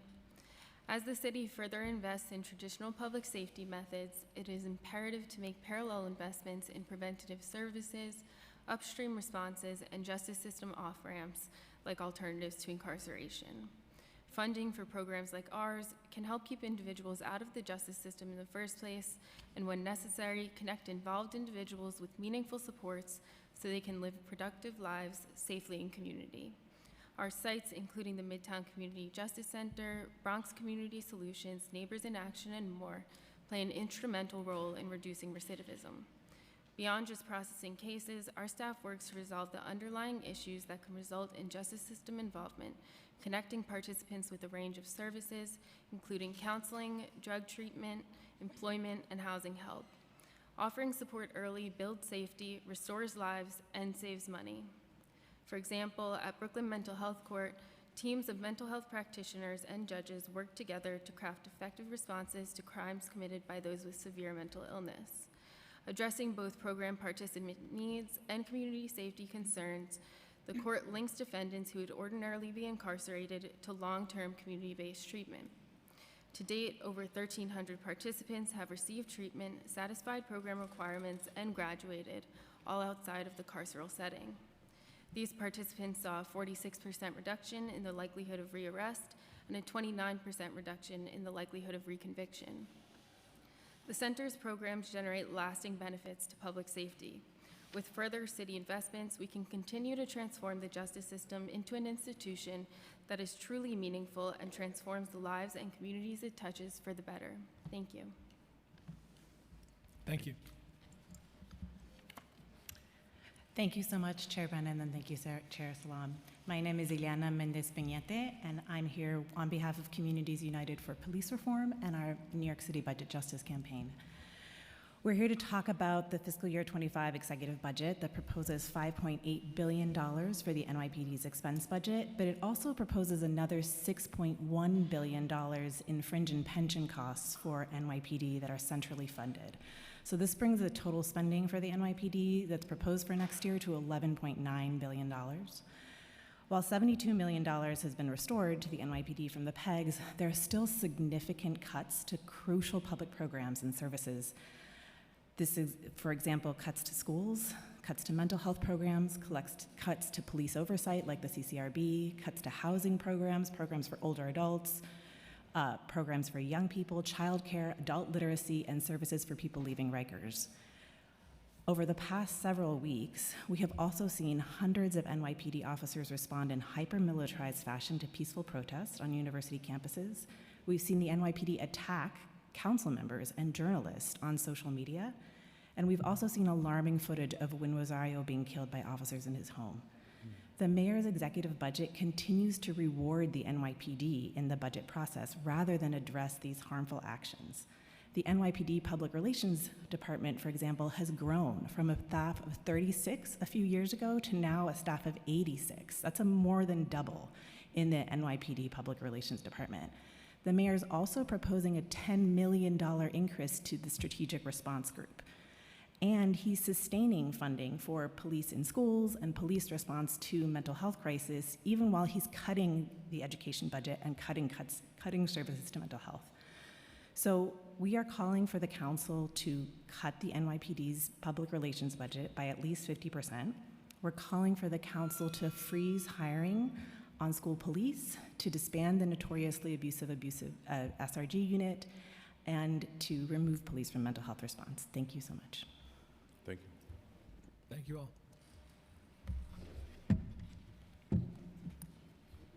Okay, next panel, Dr.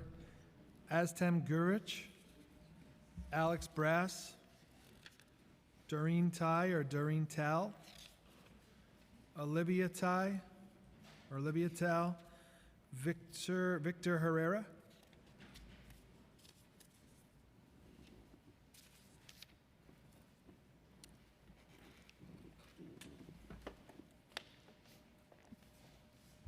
Get when you're ready. Okay. Good afternoon, Chairman Salam, esteemed members. I testify before you today with a heavy heart. I'm troubled by the alarming situation which is unfolding now on the streets of our beloved New York City. As a Jew, as a co-founder of a Jewish community organization, I cannot stand silent in the face of the escalating wave of violence, hatred, targeting not only my fellow Jews and supporters, but also targeting the very essence of our democratic values. Jewish students and Israeli supporters are facing appalling acts of harassment, aggression, intimidation by individuals openly advocating for terrorism. War memorials are being disgraced, American flags are being burnt. It is a direct insult, not to Jewish or Israeli supporters, but also to all who cherish democratic values and symbols. It took far too long for the authorities to let NYPD do their job during the disturbing encampment at Columbia, and it happened only after property was damaged, while the Jewish hatred incidents were simply ignored. Today, we demand action. These issues cannot be addressed without empowering those who are tasked with keeping our streets safe. Therefore, I urge this committee to allocate more power, more budget, and more support to NYPD, and I would like to thank NYPD for their courage and the professionalism during keeping our streets safe. Further, we demand a meeting and a hearing, to address these alarming incidents of anti-Semitism and during those anti-Israeli protests, and to address the disgracing the symbols of our democracy. Let us come together to confront these issues, these ways of hatred, and ensure that our streets remain safe for all. Thank you very much.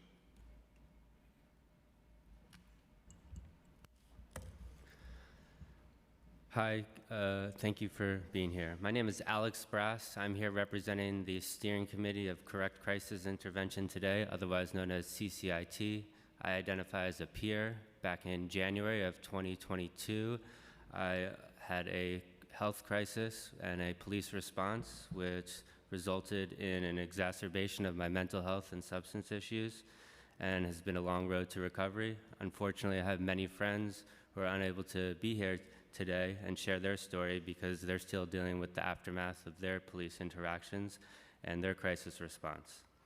Thankfully, we do have solutions to this. CCIT has been advocating for changes within the Be Heard program and a move away from police response.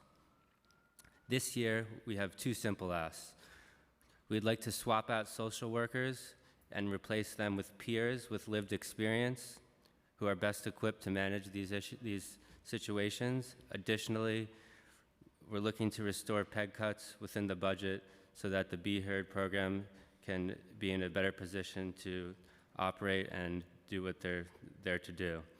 It's also important to note that the implementation of the 988 number is lagging, which is critical to ensure an appropriate response. Only 18% of mental health crisis calls are even routed to Be Heard. 82% still have a police response. Additionally, Be Heard response times lag behind traditional emergency calls, which pose an additional issue. I want to reiterate the importance of peers, which is in line with programs used by other cities and other states. We've heard from countless people about the tragedy of Wynn Rosario, and unfortunately, I wish it didn't take another death. We've had 19 other individuals who have died at the hands of the NYPD over the last 9 years with a mental health crisis response. Let's not let his death be in vain, and let's please prioritize this and avoid these unnecessary deaths and long-term trauma for individuals and their families, and treat our most vulnerable New Yorkers better. Thank you. You just got to speak into a mic. Good afternoon, Committee and Speaker on Public Safety. My name is Victor M. Herrera, a member and leader of Freedom Agenda and Treatment Not Jails. My testimony before you today is a critical one for myself as a person with mental health trauma. 911 and mental distress first response is critically costing lives on account of the misconception and belief that any call direct from the community to 911 is to be accorded NYPD response, when public safety should demand that 911 emergency response should focus on financing the call centers needed for Be Heard and psychiatric intervention 988 to prevent the NYPD as first responders in any given call of an emotionally distressed incident. NYPD is again attempting to continue criminalizing the mentally distressed community by attempting to convince the committee that CCIT, along with Center for Urban Community Services training, which even in all of the years of training received from CUCS has not prevented or led to any changes of the practice of wrongful and criminally negligent homicides in such responses.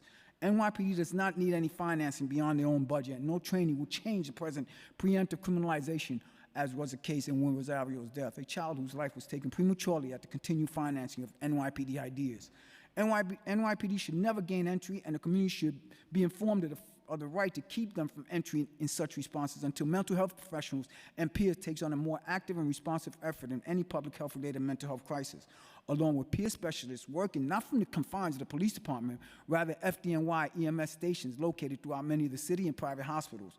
911 is an emergency response call center, not an NYPD call-taking center. Such an idea is declaring that all calls at 911 are more criminal than trauma-based. Yesterday was my 58th birthday, and just seeing the body cam footage of the deadly shooting caused me so much distress.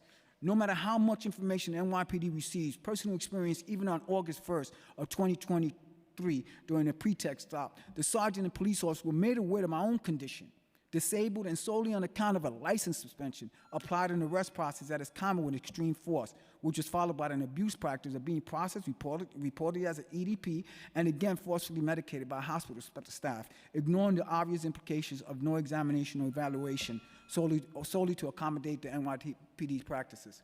Thank you. Thank you all very much. Okay, the next panel, Esther Back, Beth Schwartz, Rachel Herlins, Jean Sprenger, and Clea Hazijaj.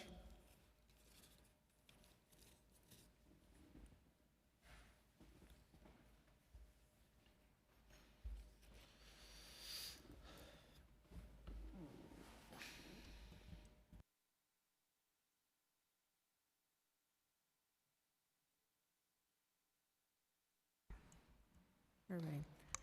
All right. Thank you, Chairman Salam, Chairman Brannon, and the rest of council. My name is Jeannie Springer, and I'm here to speak about the budget for NYPD that I believe needs to be increased for 3 reasons. First of all, we need more. First of all, we're not safe, as others have mentioned, from these anti-Israel protests, which really aren't protests, they're terrorist takeovers of our city. They're anarchy, and they're anti-American as well as anti-Israel. There's not enough NYPD coverage. As we see Monday night, the NYPD was focused on keeping them out of the Met Gala, but then in Central Park, there were Jews that were being beat up, there were flags that were burned, there were World War I memorials being defaced, and there wasn't NYPD presence there to protect us. So there needs to be more budget for more NYPD because of the increase in terrorism, the increase in destruction and violence and harassment that's taking place on our streets.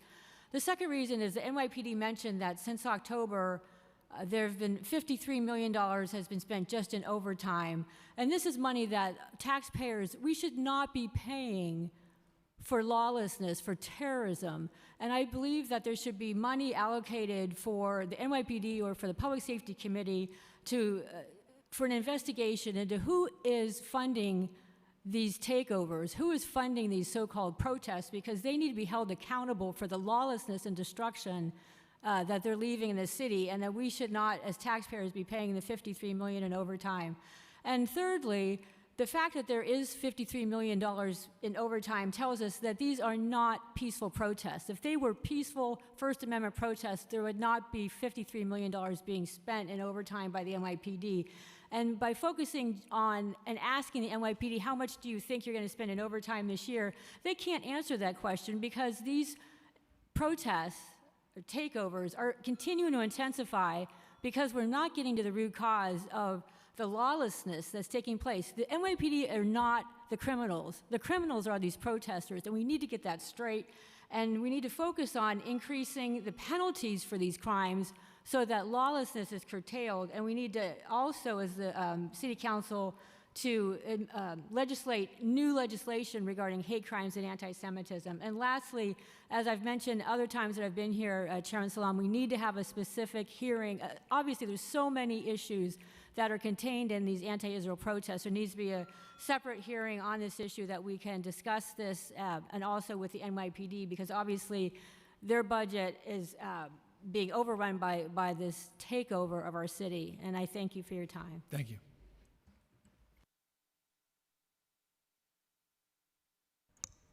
Hi, my name is Rachel Newmark Herlands. Thank you so much for allowing me to speak.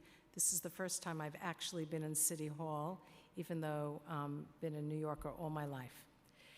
I have attended many rallies counter-protesting, not initiating any violence over the last 7 months since October 7th. And I have to say that I have not felt safe. I attended the Wall Street rally, pro-Hamas rally, and as I walked down the street to an area that the police sectioned for the pro-Israel group, I was surrounded by pro-Hamas protesters and felt very, very unsafe. I feel the police presence there was very restrained. I have never seen at any rally any abuse, and I felt protected, and I feel the city needs to increase their budget and to protect me as a citizen. My grandfather came here with his father in Russia in 1915. His father went back on the Lusitania. My family has been here, and we've always felt protected until this year. We feel very unsafe in the city. I feel unsafe in the subways when pro-Gaza, pro-Hamas, and Palestinian and anti-American posters are put up there.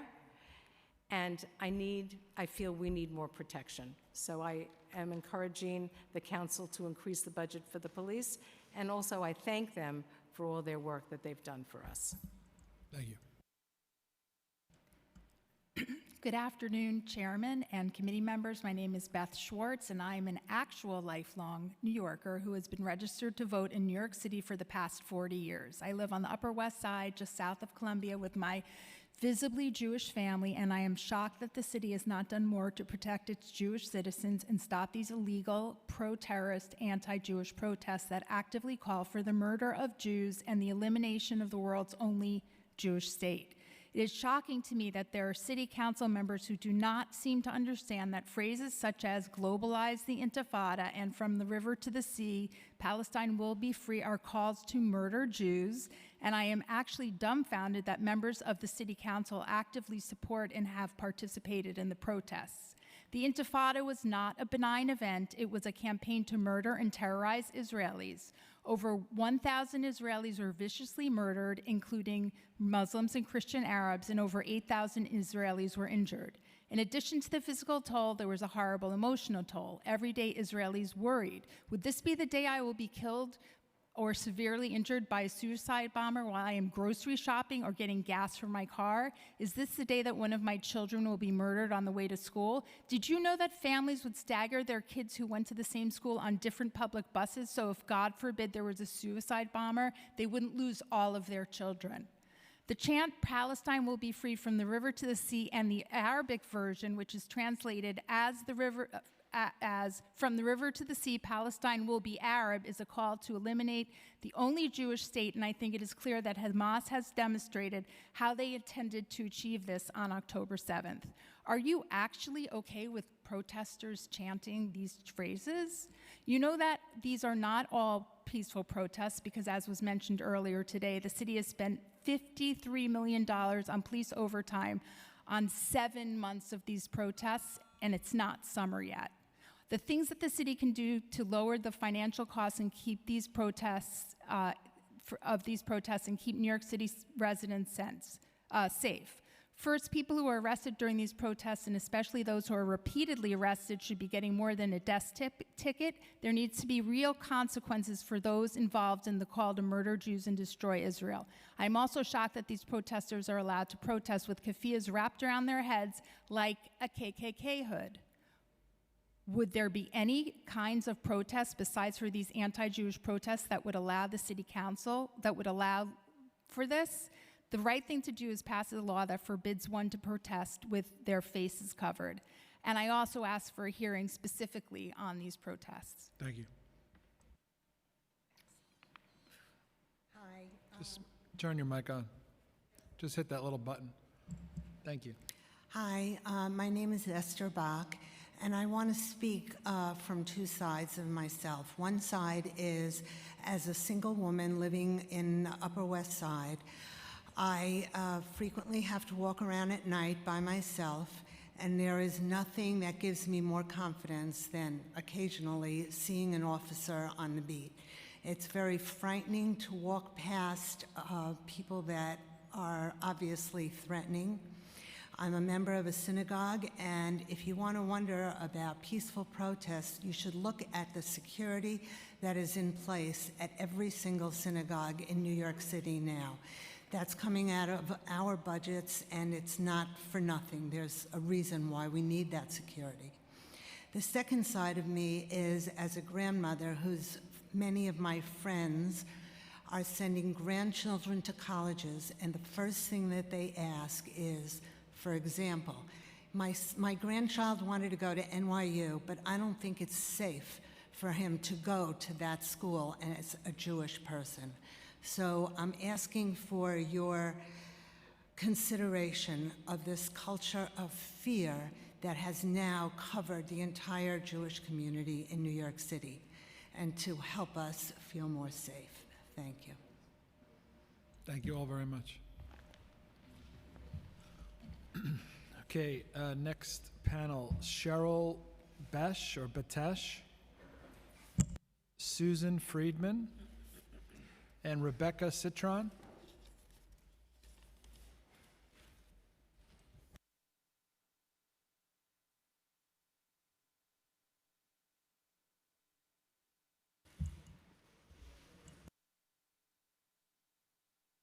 Ready? Hello. Good afternoon, gentlemen. I thank you for allowing me the moment to speak. I'm a New Yorker. I was born in Brooklyn, and I have 4 children, and a couple live here in the city. My daughter's a Jewish heritage educator. My son teaches Judaism to kindergartners, and we are teaching the next generation of Jewish children our historical background. I'm a lover of all kinds of people, but I'll be honest with you, in my attempt to explain the feelings of the people in our Jewish communities, what we're seeing at these demonstrations, I wish that it was really calm, and I wish the police didn't have to interfere. But we all see and know that that's not true. It's really just not true. The children that are there, and I'll call them children because college-age students are children still, young adults forming their morals and their respect for the future. This building that we're sitting in, it's dignified. I think that if we stop for a moment and look at what's going on in our centers of congregation for these young adults forming their future for the way they're going to bring up their families and their communities that they're involved in, it's not respectful. It's not fair to even people on this committee and this council to make believe to themselves that it's safe to put ourselves in the way of people who are demonstrating in an illegal and a mannerism of antagonistic, unhealthy behaviors. We're seeing it increase quickly to physical contact. I'm watching videos of girls at these rallies taking out knives to other people and joking around and deflecting their responsibility as young adults to behave themselves and throwing it, they call it gaslighting, throwing it onto the people who have authority to come and help contain this behavior. The behavior is not being contained.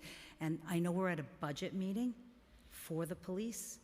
I only see police that in general try to help the citizens of the United States and this city of New York that I dearly love. And I wish that you can think to the future just a little bit in understanding that if we continue to allow the behavior to escalate, there's really no telling exactly how far it's going to go. Thank you. I appreciate you. Thank you.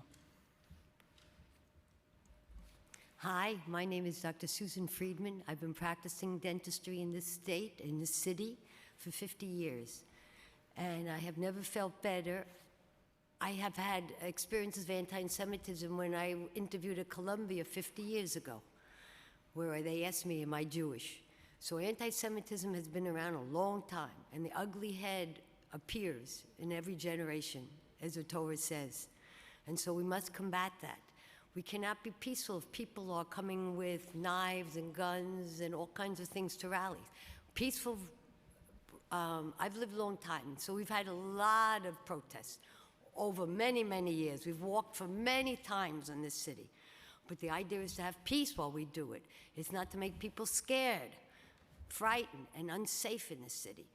Many people move out of this city. They're moving to Florida. They're moving everywhere. Well, I happen to love this city, and I will defend this city. And I will defend the police department because they are really here to support and to make sure everyone is safe. So I believe in funding the New York City Police Department. I don't believe in rallies that cause hatred for anyone, especially Jews. We've been here a long time. We've been very established, and we've been a major part of the city. And we need to know that the police is there to help support us and to secure us. So I believe that the police department really does need to be funded. And the rallies cannot be terroristic. This doesn't, you know, we don't want to bring that to our city. We don't want to bring this to our country. What other countries have, we don't want. We want to secure our city. We love it. That's why we live here. We support it. And so we need all the protection we can get.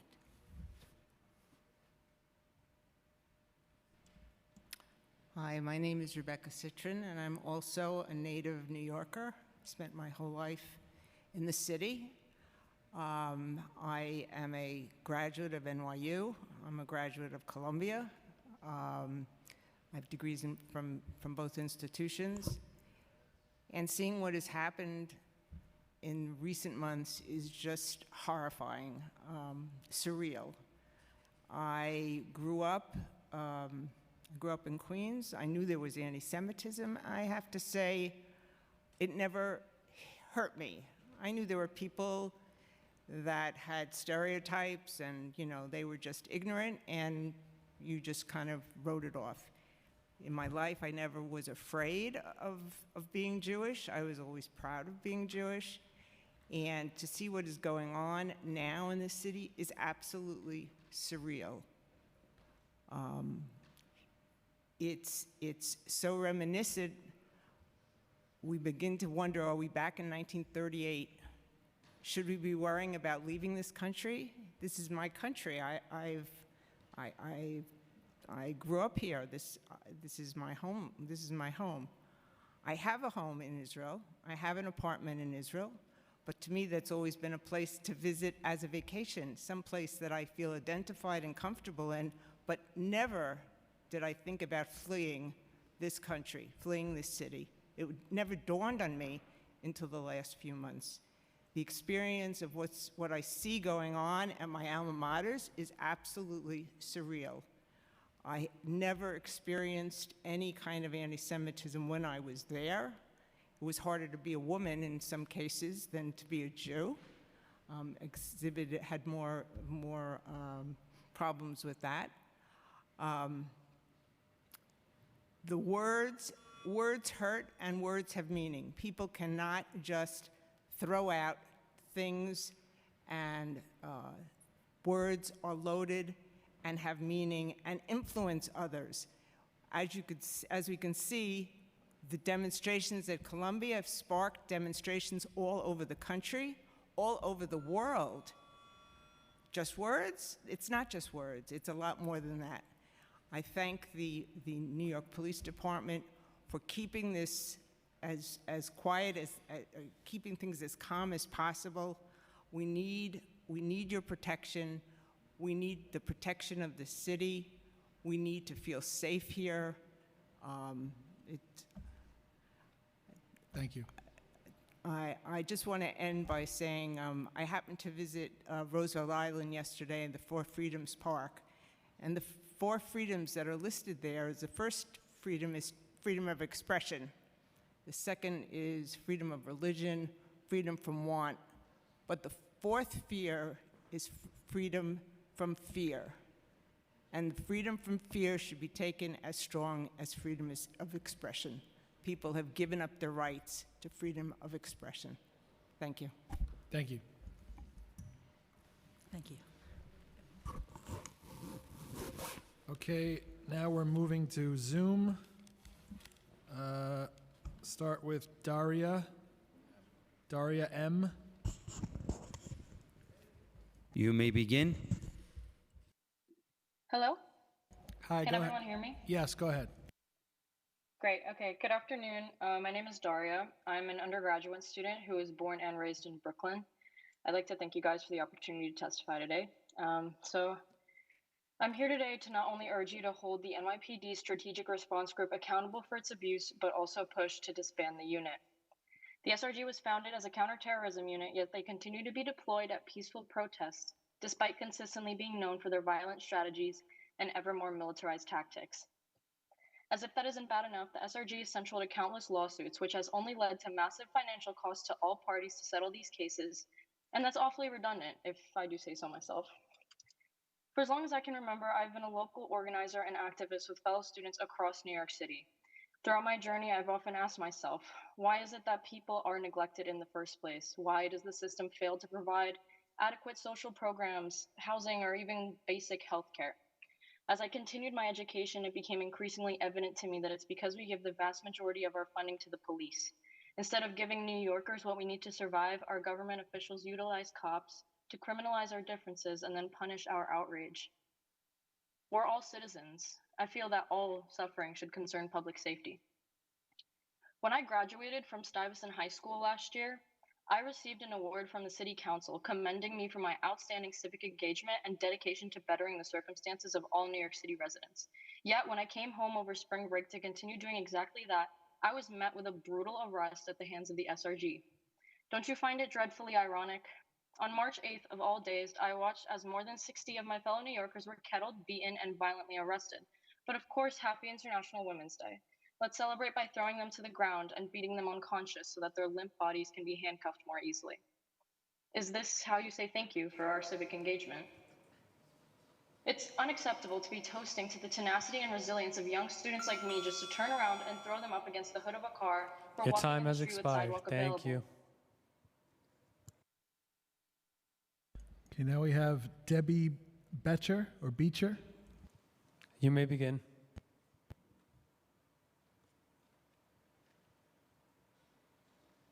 Sorry, thank you. It's not letting me turn on my video. Is that right?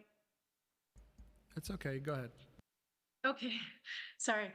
Thank you to Chairs Brennan, Salam, Speaker Adams, and council members. My name is Debbie Becker. I'm a member of Jews for Racial and Economic Justice and a professor at Barnard College and Columbia University. I'm here to ask you to withdraw police from Columbia's neighborhoods. As a Jewish person, I am passionate about combating anti-Semitism and all forms of hate, and I feel for the people who spoke earlier and for students who feel unsafe. But we must treat anti-Semitism with speech with education and existing anti-discrimination procedures, not arrests. More police are not making Jewish students or faculty any safer. In fact, they're making us less safe. This is especially true for Black and Brown community members. We've been dismayed for over 6 months by the increased police presence on and around our campus. As you know, recently things got much worse when police came to end a brief student occupation on out of a campus building. It's hard to describe the horrors of that night. Hundreds, possibly 1,000 police suddenly descended and took over our streets. Many marched in riot gear into the campus gates, while the SRG's massive ladder truck fed others into Hamilton Hall. The police and university assured that few witnesses were inside by locking almost everyone either out of campus or in buildings, including the press, legal observers, and medics. We've since learned that police pushed students down the steps. At least one was knocked unconscious by the fall and lay there with no first aid. Students were handcuffed, thrown to the ground, and kicked into the face. They heard an officer discharge a gun in the building. Since then, NYPD has dramatically increased its presence. New clusters of officers are stationed on and off campus on a 24-hour basis. Police have kept some public streets blockaded and stay at every corner, keeping pedestrians out. The mayor has fueled this fervor with his public lies about outside agitators. He portrays civil disobedience as violent, terrorist acts to justify all of Your this. time has expired. Thank you. Okay, now we have Hadil Mishal. You may begin.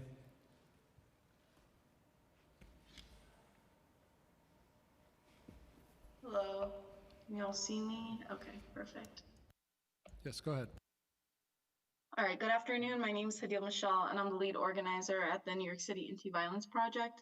Our mission is to empower LGBTQ folks and HIV-impacted communities and allies to end all forms of violence through organizing, education, advocacy, and counseling.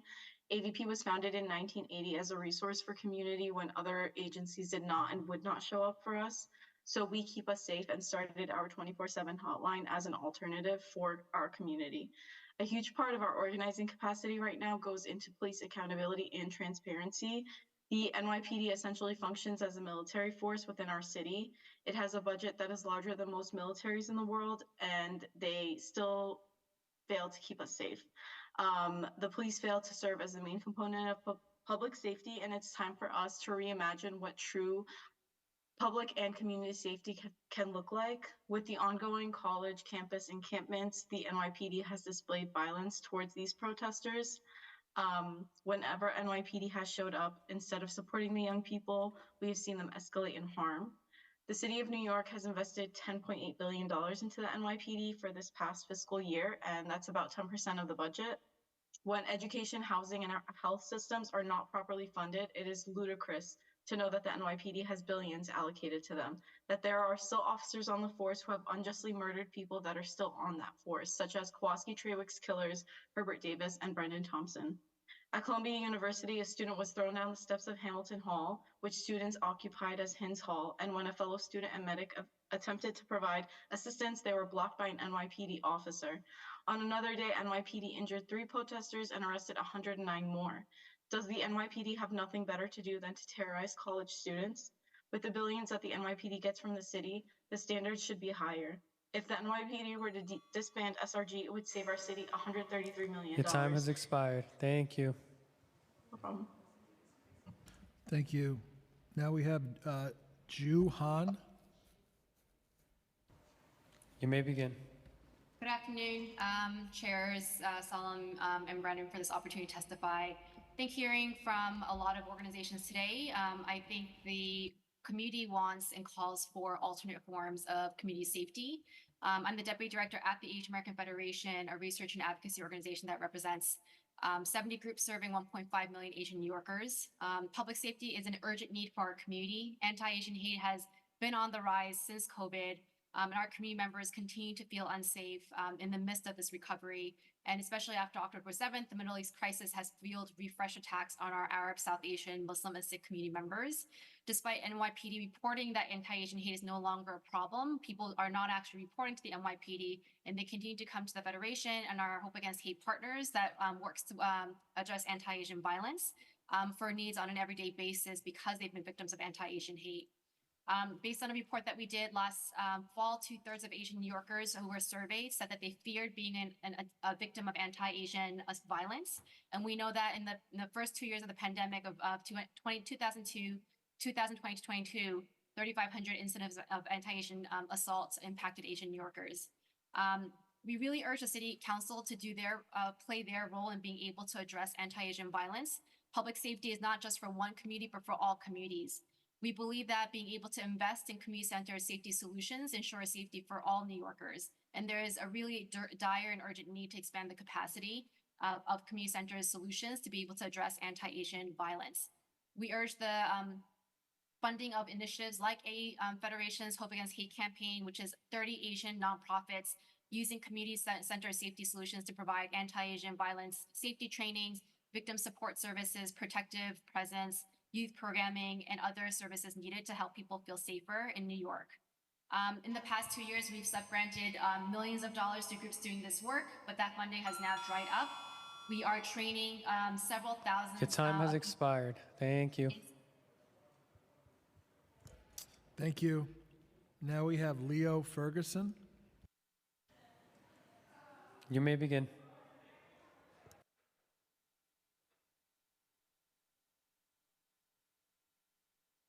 Thank you. Thanks so much. Hello, Chairs Brannon, Salam, Speaker Adams, council members. My name is Leo Ferguson. I'm the Director of Strategic Projects at Jews for Racial and Economic Justice and a member of Communities United for Police Reform. Before I even get into my testimony, I feel like I just have to address at least one or two of the things that have been said by prior folks testifying. As someone who is Black and Jewish, I am just particularly insulted by the comment comparing keffiyehs to Klan hoods, which is a comment that somehow manages to be racist, Islamophobic, McCarthyite, and ahistorical all at once. That might be kind of a record.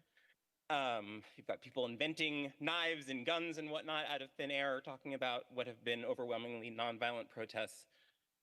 We don't all have to agree with protesters' demands, but we should, I think, frankly, be very proud of young people when they participate passionately in civic life.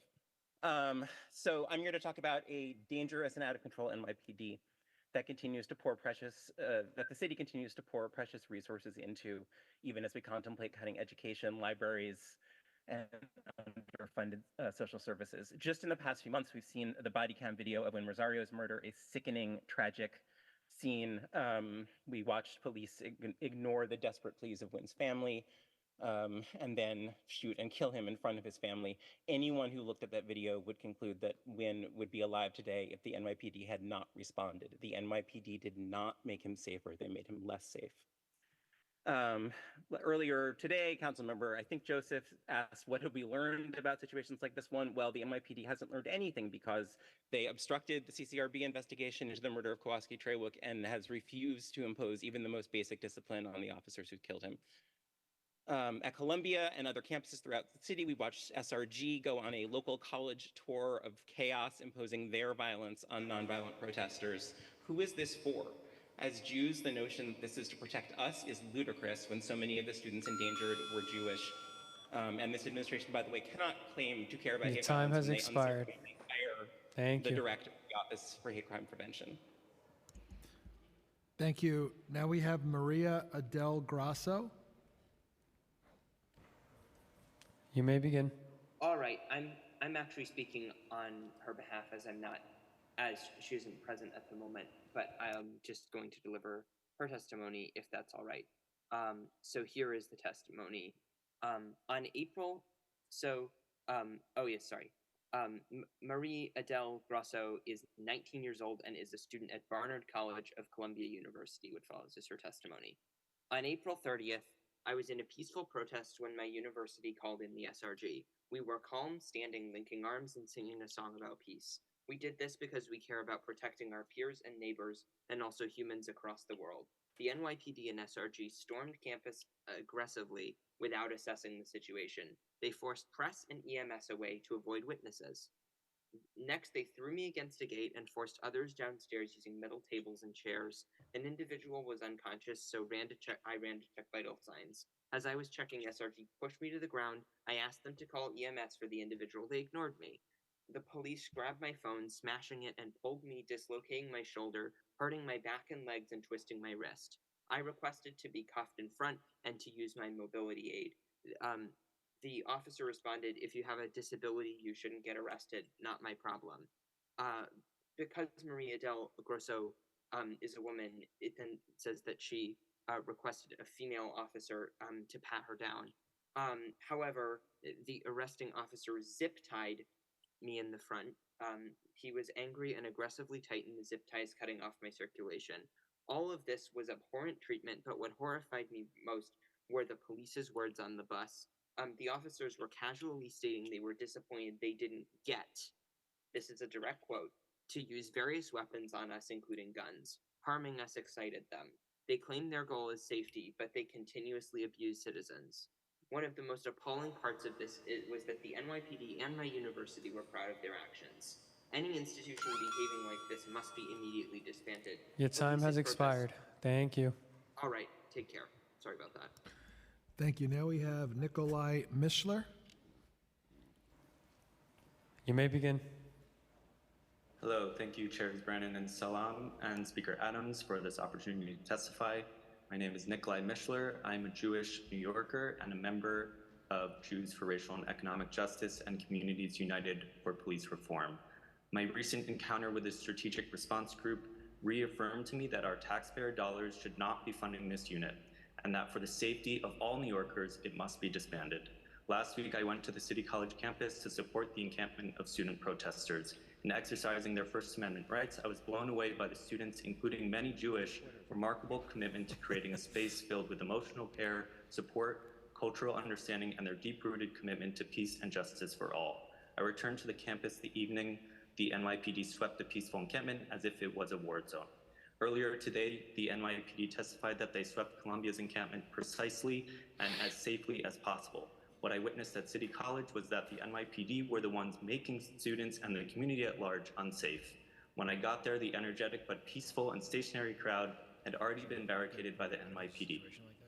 After randomly grabbing a few people and arresting them out of nowhere, SRG started to kettle the group on my side of the sidewalk, which quickly escalated into a full-on charge. Some were able to escape the NYPD's attack, but about 50 SRG officers wearing helmets and batons entrapped and started to violently push the crowd backwards.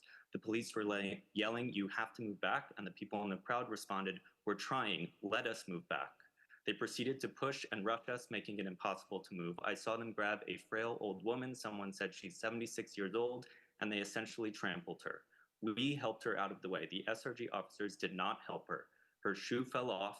She was stumbling without a shoe, and I looked at one of the officers in the face to say she's missing a shoe, and he completely ignored me. I asked the old woman if she was okay. She said no. It was terrifyingly apparent that the NYPD SRG officers were not there for our safety. There was a young person in front of me sobbing, saying, "You're supposed to be protecting us. Why are Your you time here? has Why are you expired. doing that?" Thank you. Thank you. Now we have Tanya Krupat. You may begin. Hi, can you hear me? Yes, go ahead.